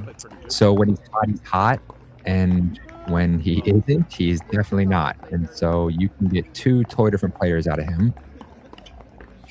Pesa is, I think, currently or was the #1 racquetball player in the world, which is kind of interesting. Like a Daniel De La Rosa. Oh, sorry, that's De La Rosa. You're right, not Pesa. Okay, got it. Thank you for correcting me. Pesa is from the same area. Those guys play together a lot. Sure. De La Rosa is the #1 racquetball player in the world. Pesa's been playing for quite a while now. I want to say since 4th or 5th year of being pro. And just hasn't, his game just hasn't gotten past that mid-level. He hasn't found, the next gear. Sure. But I know that he's loved around the tour. He has a huge fan base in his hometown. He's got great movement like that. Definitely one of the more explosive MPs on team. And it's still in it. 310. Making a run here. 310 too. Coming up, we've got John Lucian Goins playing with Al Houini on Mo Alherney? Yes, Mo Alherney. That's an interesting combo. Yeah. Looks like they're going to start up soon. What's your feeling on those two players? Let me hear your take on Mo Alherney and Lucian Goins. I mean, I would say that you probably couldn't have two opposite players.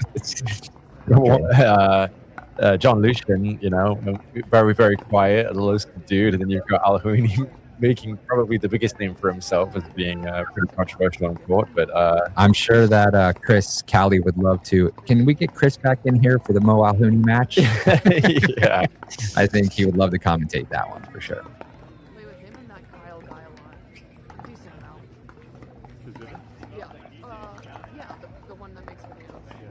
It's funny because I can hear commentating. Somebody must be near the camera. I can hear somebody commentating from courtside. Yeah, courtside cam, bringing in the extra crowd. We also have a match on, I don't know what court that is. They got George Rangeloff playing with the other Alahuini. Actually, I guess that means I'm not sure which Alahuini it is. What's the first letter? In the Both name? M. Oh, okay. I don't know. I don't know. Maybe he's playing 2 matches at once. Is one a mixed match and one's a men's match? No, I think they're both men's.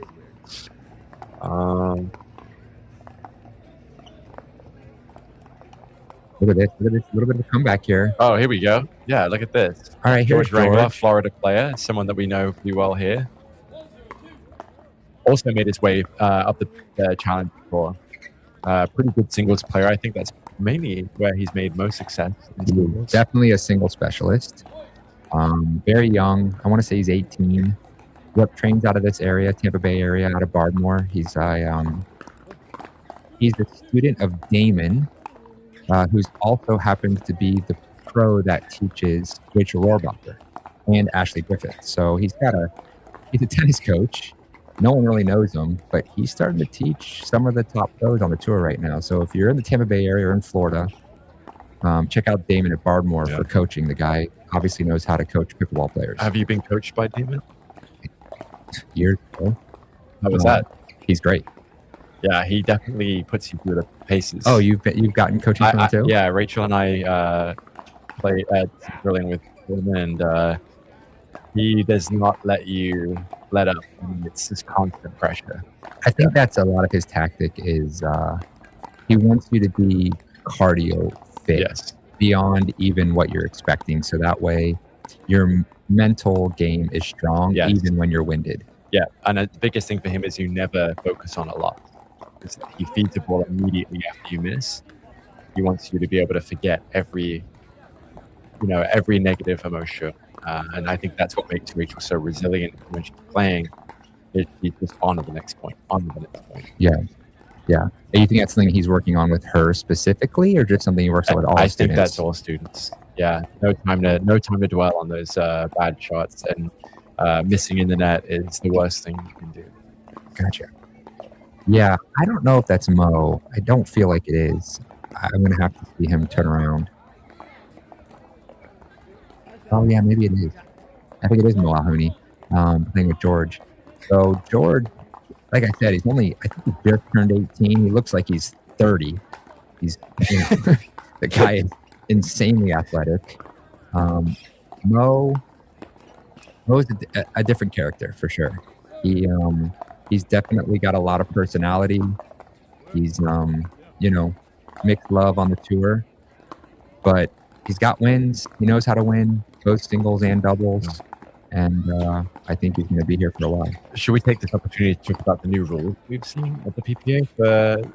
Please. Yeah. Perfect segue. Look at you, like a professional. Yeah, it's like we do this on a semi-regular basis. The PPA created some new rules for calling output, and you can get them now reviewed by a review committee. 6 seconds, so I make sure I don't misspeak on this. I think basically, if you feel there's an egregious call, you can challenge that call. And if it comes after the match, if the review shows that it was in fact an egregious call in the wrong direction that the refs did not see, then that player gets fined $250. Correct. Yes. However, a player has to pay $100 to submit the request. But do they get it back? If it is correct. If it's overturned, correct, then they get the $100. They get their $100 back, but the person gets fined $250. Correct. If it was truly a bad call. Yeah. I say we'll look at those calls, $50 a piece. And then we'll publicly shame them Yes. if they truly were. I think somebody already does that for us. Right? Aren't there already some influencers out there that do that regularly? Maybe. I think if we do it, it's worth at least $300. So, yeah. But that is some new rules. I would love to see some people use that. I feel like that's more common in singles than it is doubles, especially men's doubles. I feel like it's more common in women's doubles and singles. Or am I wrong here? You're saying that there's more overturned calls in those ones, or There's- more there's- like hooks in those matches? Yeah. Am I wrong? I about mean, that? singles, I believe, yes, because it's hard to call your own line for singles. I think everybody would agree with that. But in terms of women's or men's, Don't you feel like there's more like questionable calls in women's doubles than in men's doubles, or am I mistaken in that? I'm not going to say either way on that one. I would agree with you if you were going to say it more mixed. There's more egregious calls in mixed I than think in so. genders? Yeah. That's interesting. That's my take. Okay. Why is that? Let me hear. Well, I think, like we said before, the guy is taking a lot of court and is moving around more. And I think that it's hard. You're not as stable in the court, and so you have less time to really watch those calls. And so I think when you're exerting more, you're more likely to want a call to be out. It sounds like you're saying these calls aren't intentional. But I Correct. feel Are you like saying which ones they hook on? Yes. That's a different question. where they aren't on the move, they can make a good call and they choose not to. I don't know. I think that might be a player-by-player basis. All right, well, we're in game 2. Mo and George did not do well in the first game. Lost 7-11 against Wall and Miyoshi. Sure.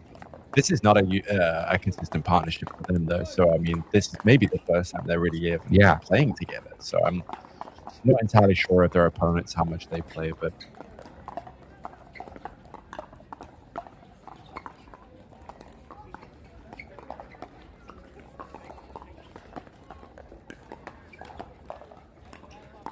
It's definitely getting nice ATP there, I think, by George. Instant replay on that. Here we go. Look at this ATP. Dude. Kind of an easy one, honestly. Yeah, good shot. George went way too sharp on that angle, left him an easy ATP. Looks like looking at the other court, we've got Eric Roddy taking that first match, 11-5 against Les Burrow and Gabe Josie. What do you think that match is going to end? Let me hear it again. What are the teams? We got Schaefer and Roddy versus Burrows and Joseph. Schaefer. Say it one more time. Sorry. Schaefer and Roddy. Okay. Versus Burrows and Joseph. Gabe Joseph. Oh, I'm definitely going. Oh, that's a tough one. I'm going Schaefer and Roddy. They won the game 1. They won 11-5. Yeah, they're going to win that match. Yeah. So? Yeah, here you go. Almost got some kind of views of the other matches here. Yeah, we've got We're getting late in the day. Oh, look at Colin. Pulled off game 2, 12-10 into game 3. We need to get that on the main screen. Got a women's doubles match on the screen right now. We have a question from a Trevor Schwartzman. Tell me if you understand this question. He's asking, is that for signed players only or qualifying players that make it into the main draw? I'm assuming he's talking about this new rule. Yeah. I think it's for anyone who's playing the main draw. Oh, is he asking in qualifiers? I feel like it's going to be anywhere they can review the footage. Probably only main draw. Is my guess. Yeah, do they record courts or live stream courts in the qualifiers? Not that I know of, yeah. Yeah, unfortunately, I think it needs to be on stream, Trevor, in order for it to qualify for the fines. Yeah. So more than likely only for main draw. Speaking of which, what happened to our guy? The guy that was kicking intentionally and made a big fuss about it? He got suspended for a little bit, remember that? He's still suspended. What did happen to him? He hasn't come back yet. He hasn't come back yet. We already forgot his name. That's so sad. Damn. I mean, he did make a name for himself, I guess. Not one that we remembered. Do you think Trevor plays in the qualifiers? That's why he's asking that question and getting hooked? Possibly, yeah. Maybe he's looking for some recourse. Again, Trevor, if you record your own matches and send them to us for $50, we'll tell you if you got hooked or not. Send it on over. Bad Calls Pod on Instagram. Just saw Colin take some extreme left side. Looks like he was getting pretty frustrated with his partner. I don't know if it was partner, just the match, but it is Colin after all. I think third game vibes, you know. So He's what did he probably do? feeling- What did he do? He just got He just aggressive came- on the he, left like, side. pulled right over on the left side, and then I think hit a ball out. All right. Don't worry. Oh, an emphatic out call by Colin Johns. He's infamous for that. If Yeah. the ball is out, he will let you know. That's crazy. Yeah, I mean, he must be feeling the tension right now. I mean, wouldn't you though? I The mean, round of 64 tension, game 3. I mean, this is a guy that, you know, round of 64 would have been a shutout in days gone by, and now here he is fighting for game 3. Yeah, I still think he's gonna pull it off. I think that the seniority and the veteran nature of Colin John is gonna figure out a way to win this thing. Plus, like I said, Yang is definitely an up and comer that everybody's watching. Oh, Wow. yeah, Big pump. come on from Colin. Is that a thing for him? He's known for That that? wasn't Big Colin. That was Yang. Oh, it was? Okay. I was going to say, he's not a... I don't remember him being a big emotional... Oh, the guy's name was, we get it from the chat. Thank you, chat. Dennis Uspensky. Uspensky. You remember the That's it. name? Yes. Can the chat let us know? Is he still suspended? What day are we on in this suspension? Oh, they're saying this is from Carson Calhoun, a good friend of ours. You know Carson. Oh, yeah, Yoga Carson. exactly, yeah. It's saying that he's been seeing his name in the qualifiers again, so he's not suspended. He just hasn't made main draw in a little while, perhaps. Not hooking enough, I guess. Yeah, he's got to get back on that hooking, get himself back in a main draw ASAP. Wow. But he apologized for it. He wrote out his suspension and he's back, and I'm sure people are rooting for him. All right, we got 5-5 tied, Colin. He's got to be feeling tense. Oh! I'm so Delay glad. of game. I'm so glad that we're highlighting this match for Colin. He deserves some firefight. Fine. Oh, hand on the hip.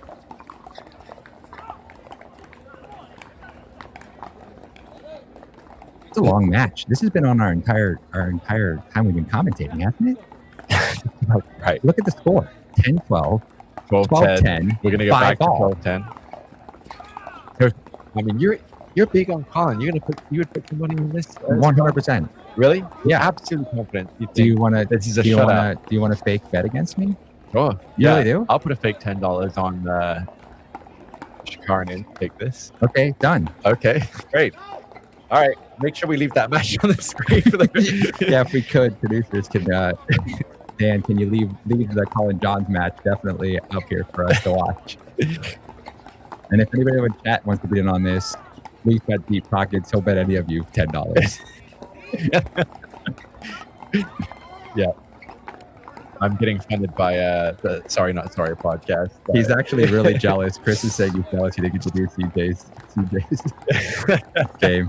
You gotta get that power balance. Take that power balance.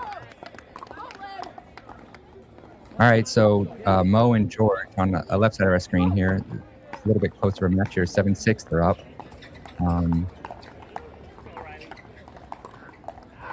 I have to say, those are two everyone's athletic these days, but those two are really tall, big, athletic guys. I mean, you say that. Who is not athletic on tour right now? That's what I would know. There are people. Yeah? Let me think on this. Rafa? I don't know if we can say names. Rafa who? Rafa Hewitt? Yeah. I'm not going to say names. I'll let you take that heat. But there's definitely some people that could aren't the most athletic pickleball players. Got it. On the tour. That still do well. Sure. But I'm saying it's like another level. These are like guys that are 6'3", 200 plus pounds, but can, jump the corner with ease. I mean, like a Dekel Bar type. You're just like. You think Dekel Bar is peak athleticism on the tour? I mean, that's a big dude that He's can big. move. Yeah. He can move. Yeah. Am I wrong? No, you're not wrong. You ever seen a guy that tall and weigh that much move like that? It's like a tight end out there. It's craziness. Yeah. What did we ever? I mean, we talked about this before. What is the peak conditioning height? Oh, no. The average height, which people argue with us, what is average height? Like, what's ideal? We said kind of like the Yeah, 5'10", long arms, and really fast twitch muscles. Quick step. Yeah. Right? I think that's where it's at. Yeah. I mean, I agree. And same thing on the female side. But there's a too big. You can go too far in the height direction, do you think? No, it's You don't think different. so? What about Dasky? Yeah, you're right. One of the best men's doubles players out there. Okay. It's a different type of game, but Maybe height doesn't matter. I mean, Patrick is like, what, 5'5"? do I want... No, he's taller than that. Do I want Patrick and I want Dasky? I want Patrick. So, I don't know. There's an argument to be had for everything. All right, we just saw Scarpa win his match. 11-3, 11-2. That was a blowout. That's the first blowout I've seen tonight. I don't need, this is interesting. I had Scarpa really high on my draft list, and we didn't pick him because he's not a Florida guy. We're after Florida guys and girls. But I'm shocked that I don't think he's on a team that he didn't get picked up. Like, Scarpa is a solid player that should be on a team if he's not. Yeah, I don't know that I threw his name in the draft. He's a great team player. He's great at men's doubles. He's consistent. He's got trickery. I can't say enough about Anderson Scarpa. That guy should be on a team if he's not. He wasn't on your list, huh? No, he was on our list, but we went Florida first. God. What did Zane get drafted in this year, do you know? Speaking of good teammates. He didn't get drafted. He got traded. He was on a team the whole time. He never went into the draft. Oh, that's right. He got traded, to the Slice. Are you sure? It looked like he got... He went from the Jersey 5 to the Slice, and he's probably kind of the team captain again, and also really helping the rest of the draft pool. He was heavily involved, I think, in drafting the rest of the players for that team. Got it. Yeah.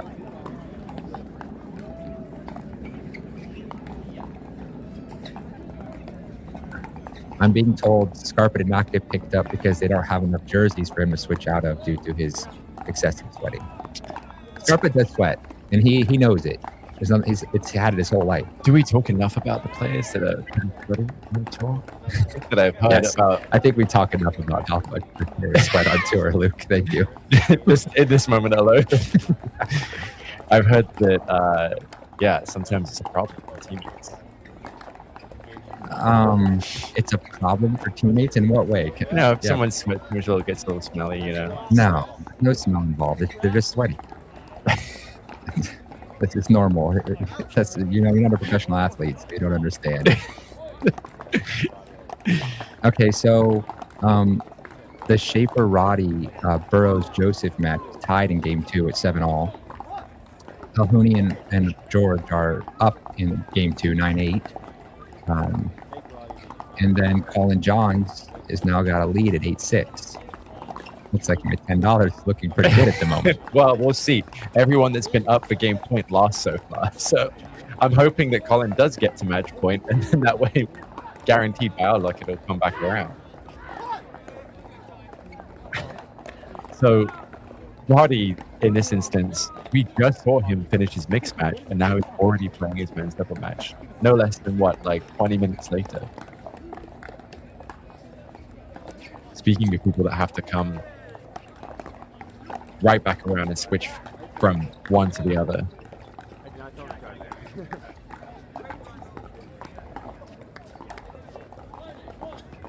I'm being told we're cutting in and out again. Is that the case?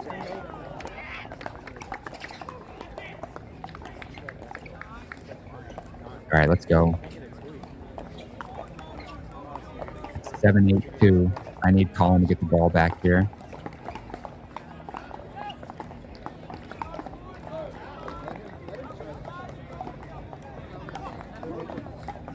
Oh, looks like we have a line dispute. Nope. I really hope that my bet wins this match on a net cord. Don't we all? Any net cord on Colin Johns is entertainment. It's funny that in tennis, net cords really don't typically favor the team producing the net cord, but in pickleball, it almost always does. Do you think that we could create some technology that would, not allow, pull the ball back over? I don't know where you're going right now with the smelly sweat, and now you want net cords to fall on the same side of the net is interesting. Yeah. Oh, that was nasty. Bet up. Bet up, Scorpion. Winner for Shakar and in. We have match point on court 19. George and Mo 10-8 for game 2 point.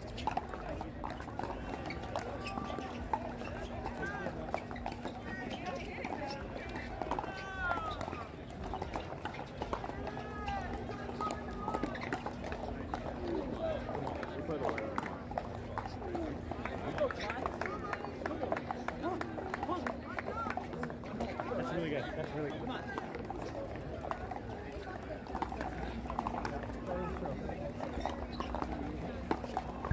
8-all. You're not even watching your own bet, Luke. Just tied it up 8-all. I have absolute faith. 8-1 for Shakar and he's gonna be your 2 new favorite players after today. Oh yeah. Come on, Colin, get on your toes. Move those feet. He doesn't even keep his paddle up. Don't worry about it. He knows what he's doing. Look at that. They're also not, There's my guy. They're also not hitting him a ball, so which is smart. Smart by Shakar. That's why I'm betting on them. They're smart players. Timeout again. Smart He's timeout. nervous. Who is? Colin.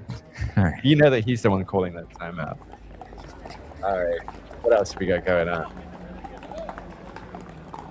Oh, Goins. Here we go. Goins and Alhuni dominated in game 1, 11-1. Up in game 2, 5-2. That's the other. Yeah. It's not entirely sure which one's which.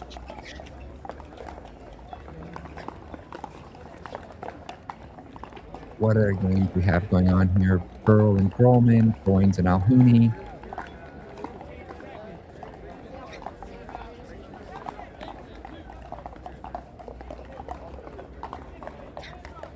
And I feel like now you've got the chat rooting for your team to beat Colin Johns. I'm confused why everyone's hating on Colin Johns. I think you're on the wrong side of history with Colin Johns here. I think that you gotta let him go. He's had his time. All right, here we go. Action back on. That's a rip. 9-8. Was it out? I think you might be right. Colin never hits an out ball. That I believe. I don't even know why they went after Colin. That was the first mistake he made. Yeah, definitely targeting Lennon. Yeah. For good reason. He's missed a couple digs down in a row. And here I am. I'm 1 point away. It could be pressure. But you notice that Colin is being supportive regardless of the amount of dinks that Yang keeps missing. Good teammate. Great teammate. Good positive energy. Yeah. Seriously.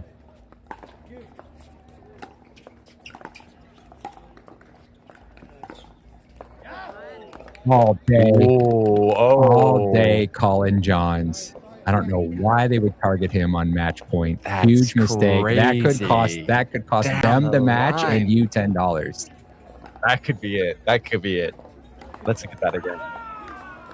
Gotta replay. Never mind.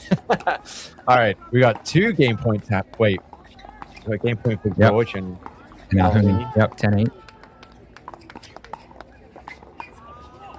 Big pop up. Nope. Not a good reset. 9-10. Colin Johns and Yang. 9-10-1. Oh. Intelligent timeout. Yeah, smart. I mean, they knew. I have absolute faith. These guys know what they're doing.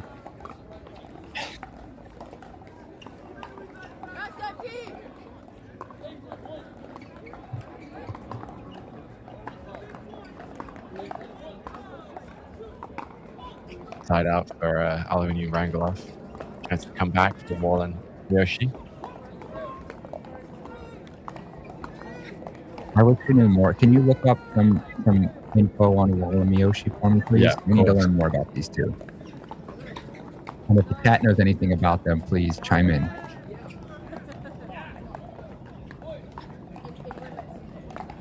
All right, Kenta Miyoshi from Japan. Wow, nice. Great fact. Thank you, Luke. All right, looking up some more stats. All right, career wins, 23 career wins. Give me all that. Okay, they got match point again, or they got game point again here. 10-9-1. 31. Based in Japan. Looks like he's probably played on the PPA Asia Tour. Mostly, he's got 2 medals on the PPA Asia Tour. In what? Does it say or no?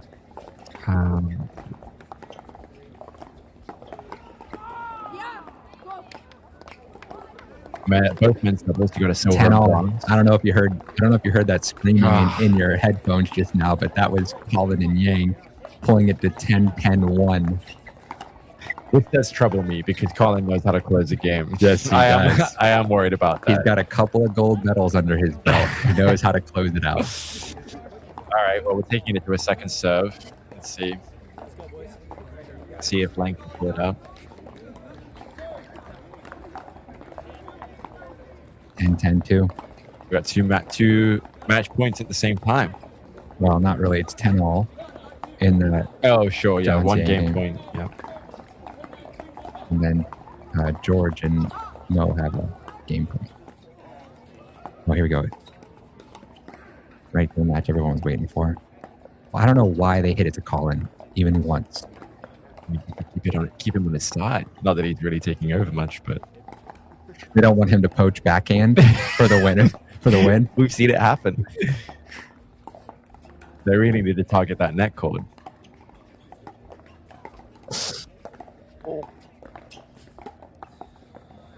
Oh, he went for the lob. Is out.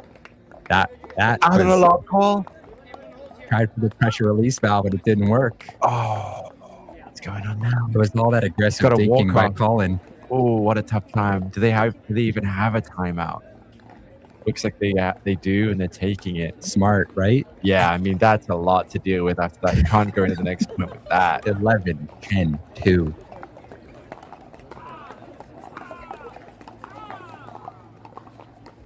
We're on game point again.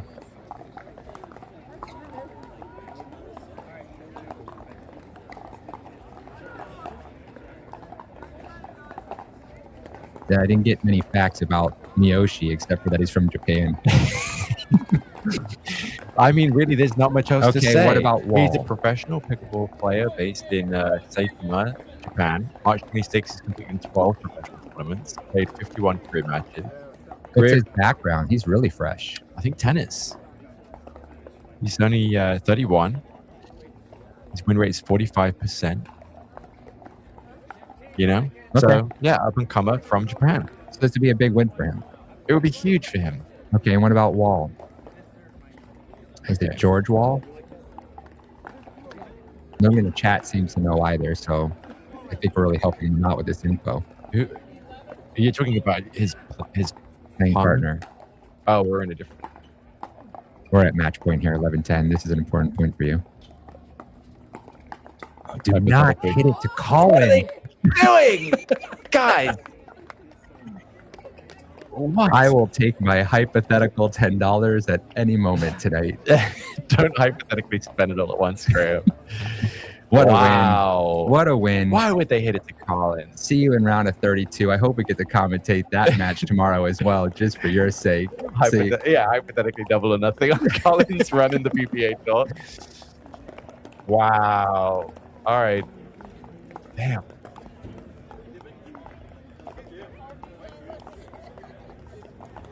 All right. John Lucian Goins on the main screen here. He's also another local. Look at a lot of local players out here. I didn't realize how many people are on the tour now. But he's out of Bradenton, Florida. He's a chess master, or close as you can come to a master without being one. That's right. We got absolutely destroyed in chess by him. He has beat us 2-on-1. He has beaten most of. Yeah, he destroyed us in chess. I don't know why we're bringing that up either. Yes. With his eyes closed, he beat both of us in chess in under 2 minutes. He's very good at it. You lasted a little longer. He's great in singles. He has wins against pretty much every major singles player, right? Yeah. against Ben, against Hunter. Bit of machine, yeah. He has an interesting, like, unique technique to his swing. It's not wristy. It's almost like he closes the paddle down and hits like hook shots. I don't know how to explain that, but it's different than most players, and I don't know where it comes from. I know he has a tennis background. I know he played junior tennis, but if you watch him, it's like he hooks a lot of his drives. He's deceptively good court coverage. It doesn't seem like he's moving fast, kind of like Ben, but he covers a lot of court without really trying. Sure. And yeah, it's pretty interesting to see all these different styles of play come out and see, you know, if these young players kind of testing stuff out, see what works. You know, people that aren't coming from tennis. Did John Isham come from tennis? Yeah, I think so. I think he's tennis background. Yes. Do you think junior tennis? Like, so pretty good player. So he brought that from tennis, you think, that style of play? I don't know. Or that's something he created for pickleball? I couldn't tell you. We need somebody that has more experience in this. Oh, here we go. So,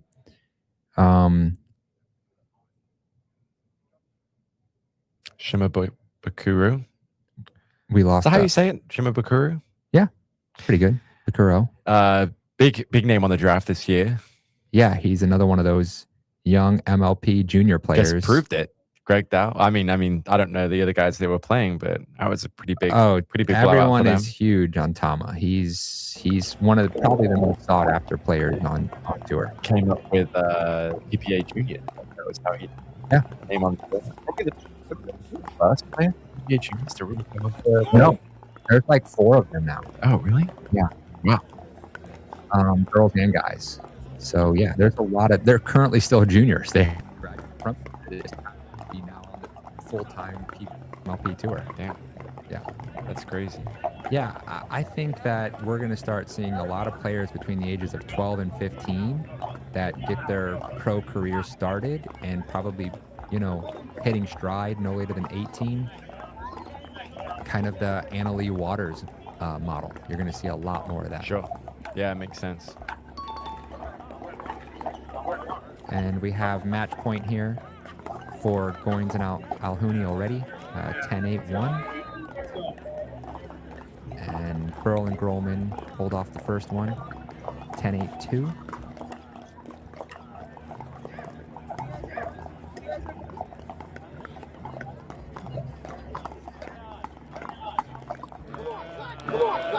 Hold off both of them. Uh-oh. Big reaction there from Pearl and Grolman. They're pumped. Huge hold. All right, 8-10-1. Let's see if they can do something with it. Second game, 11-8 from 10-8. Sorry, from 11-1. You think that first game was just nerves to them? You had to guess. Sure. That's out. Wow, look at you. Good line call all the way from back here. You can see it in the air. Too much height, too much angle. Nice pick up from the feet. Oh, isn't going to do it. All Tough. right, Back. right back. Yeah, to back match to match points. 10-8-1.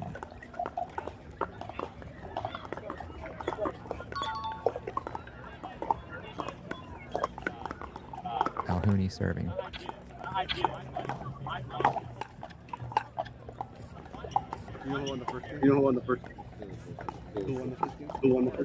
Some of the chat's a little disappointing that we didn't get a Colin Johns crash out. I mean, aren't we all? Me especially. And there it is, 11-1, 11-8. Going to Alhouni onto round of 32. I don't know that we've only seen one upset today, which was Crouch's upset against Hayworth and Crum. I don't know. Is that an upset? We said it was. We said that. Okay. I mean, I think it's an upset. These guys, Crouch isn't exactly known on the PPA tour yet. We got Hayworth, who's like many medals under his belt. You know.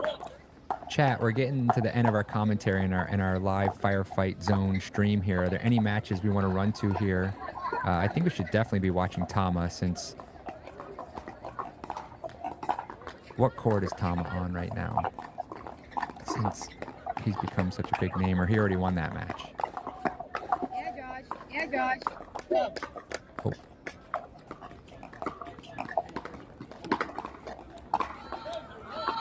Oh. Almost. Pretty big lead. This might be the kitchen violation. Oh, ref called it too. Wow, Graham. I didn't realize you should be reffing these games and commentating. That was George. Eagle-eyed. That was George trying to reach in too far. Got caught. Wow. And they're down big in game 3. Switching sides here at 0-6 for George and what we think is Mo, but might not be. Alhuni. So, do we know how our boy Travis did this so far? He's not playing this. What do you mean? Round 32. He's got a bye. No, he was just drilling at the club 30 minutes that's ago. right, You saw yeah. him when you walked in. All right, we may need to pull this commentating because, yeah, Travis he's going to be at the PPA Challenger in Tampa this weekend. I see. Got it. Not playing Newport. Yeah, he chose no travel over heading to the other coast. That makes sense. I would probably do the same if I was him. Yeah.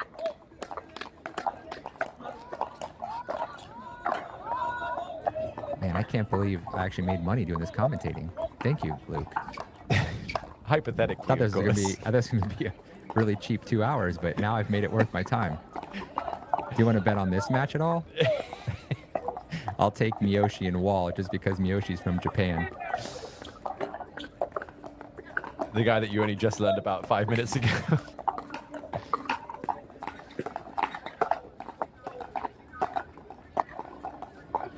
Can you believe that the viewership has gone up on our feed since we started? Hey, I think that, like all things, we produce good content.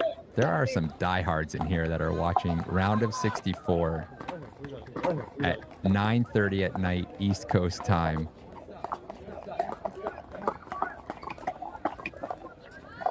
(8-0) in game 3. What is going on?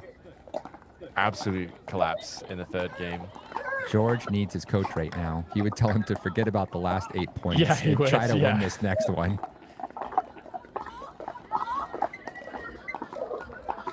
Here we go. They still have good energy though. That's a good sign. They want to get back in it. That's a good drive. Look at that drive. Oh, tries to scoop it pretty low.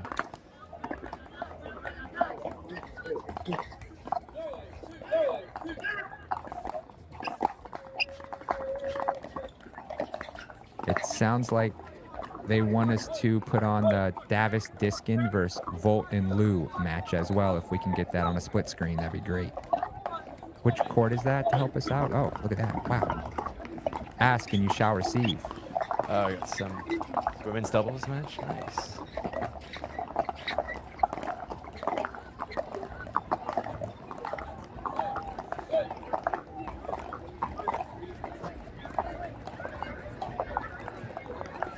I'm getting the wave from Luke that he's got to leave in 2 minutes. Man, this guy fulfills his contract and then just runs for the door. Yeah, I mean, I'm already down a lot of money. We got to at least see the end of Miyoshi and Wall. Win this match here on court 19.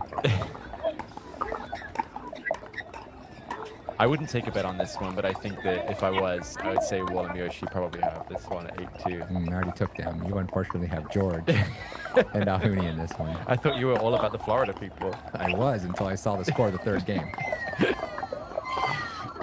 How do you feel about professional teams that wear matching outfits? Yeah, I mean, I think it's good. It helps with camaraderie. You like it for both men's and women's? Sure, yeah, I think so. Okay. I mean, yeah, why not? You think could it hurt? It's not gonna hurt. I'm just trying to get your take on how you feel about. I think it helps. I think a lot of it is about supporting your team, and if you just show up like it's your job, like just mailing it in, it's just whatever I picked up off the floor and put on, then that's not, it's not a commitment to the match. Gotcha. Okay. So then I would assume that you're going to be rooting for Volt and Lou in this one. Because of the matching orange? Yeah. Is orange legal? Yes. color? Yes. Because it doesn't match the pickleball. You can wear orange. I don't know if the fashion police would allow you to wear orange, but... Yeah, I mean, I don't love the color, but I mean, the fact they put the effort in is great. Do you have much orange in your wardrobe, Graham? No, I actually don't. Could be a color that you could invest in this year, maybe. It works really great if you're out hunting.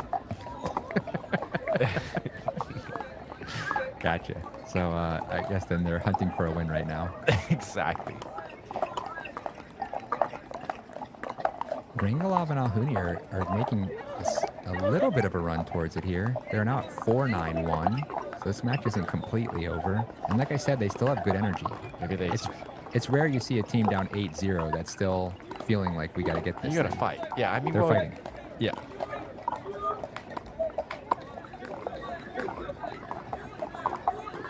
We got to find out which Alhuni this is. I don't think it's Mo. I think Mo's a lefty. I think you're right. I think this is the brother. Before you go, with your 30 seconds you have left, could you find out? I'm looking it up right now. Don't worry. Okay. Someone in the chat should be helping us out.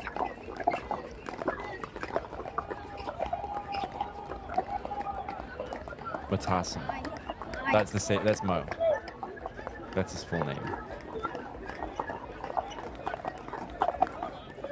Mota? Is that who this is? Maybe.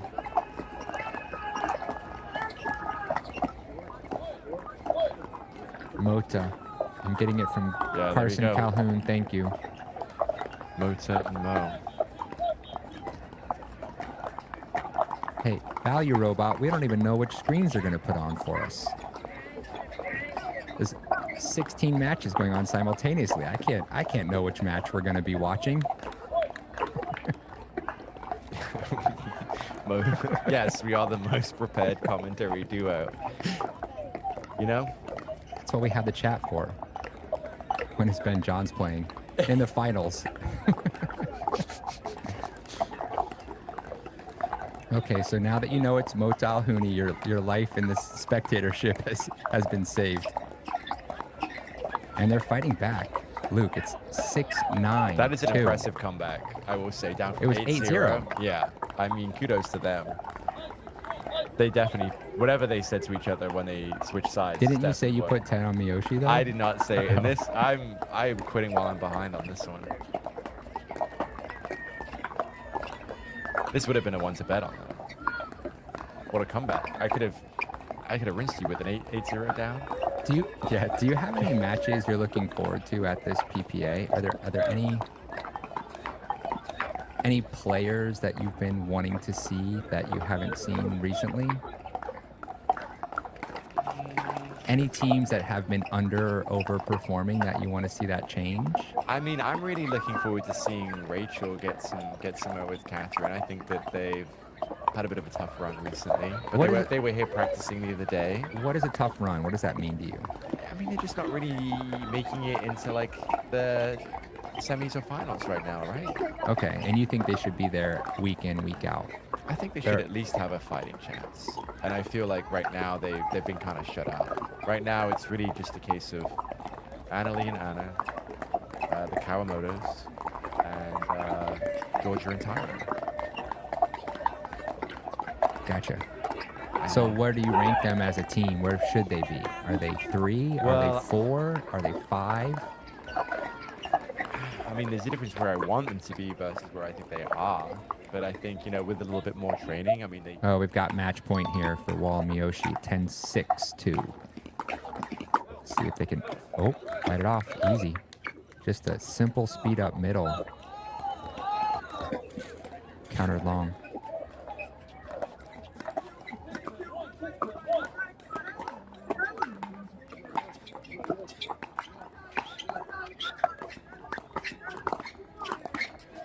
Working their way to the kitchen line. I like this. Being patient. Good drops by George. Oh, damn. Wow. That was a great counter. Yeah. That's why you typically don't want to speed up until you're both actually at the kitchen line. Mid-court speed-ups, when you're playing good teams, don't typically work out well. Uh-oh.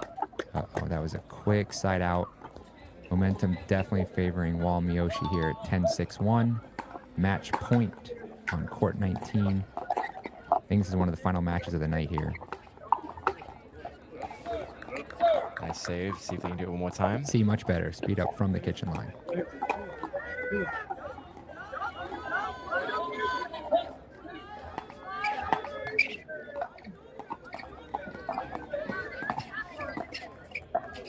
Luke, you're better than I am. What is it? What does this crown mean on the chat? What is I like? think that's like the number 1 and number 2 commentator. Like they commentate the most? Yeah, I think that's it. Yeah. Oh well, I didn't value Robot before, but now he's the number 2 commentator. Yeah, and he promoted. says he's excited about the St. Patty's Day mixer at St. Pete Athletic. Yeah, that's a local. Yeah. You gotta come here, Graham. Play some green beer. We missed match. That was match. Yeah. Alhouni and George are heading. George is heading back to Florida. But not a bad run. Round of 64. You know. Yeah. It's improvement every time. Oh, is that a body bag to the face? Can we replay that? God, that would be a great way to end this. That was this a commentary. That was a rip. All right, with that, I'm gonna have to jet. What is it you have to get to? Tuesday night I gotta hear this at 9:37. I absolutely love the club that you built, Graham, and I love spending all my days here. But you're just ready to be home. Yeah, I'm ready to see a few different walls. You know. All right, we'll allow it.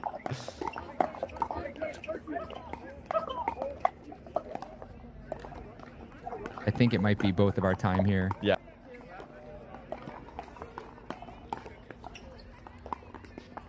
But the chat's really upset that we can't commentate any longer, but it's been fun. Thanks, everybody, for listening to us. We'll be back tomorrow. Check us out on Bad Calls Pod. Travis will be here tomorrow. It's not a given. Not a given. He's 50-50 like tonight. I may have to bring you back. What are you doing tomorrow between 3 and 5 p.m. Eastern? I'm coming back here, I guess. Yeah, if you want to hear another Bad Calls Pod live streamed on Pickleball TV, then I'm really hoping I can find someone that knows about the players that are playing pickleball so that we actually are prepared for this commentating, but we don't at the moment, so we're going to do our best. Round of 32 chat might not be as nice to us as round of 64 chat. No, it should be nicer. real. The name should become more common Oh, to well, us. then we'll be great at that. But yeah, guys, have a great night. This is fun. I like this firefight zone. This is a fun ADHD way to watch pickleball. Yeah, I agree. 3 matches at once. We don't know what to do with ourselves. Yeah. Awesome. Thanks, guys. We appreciate it.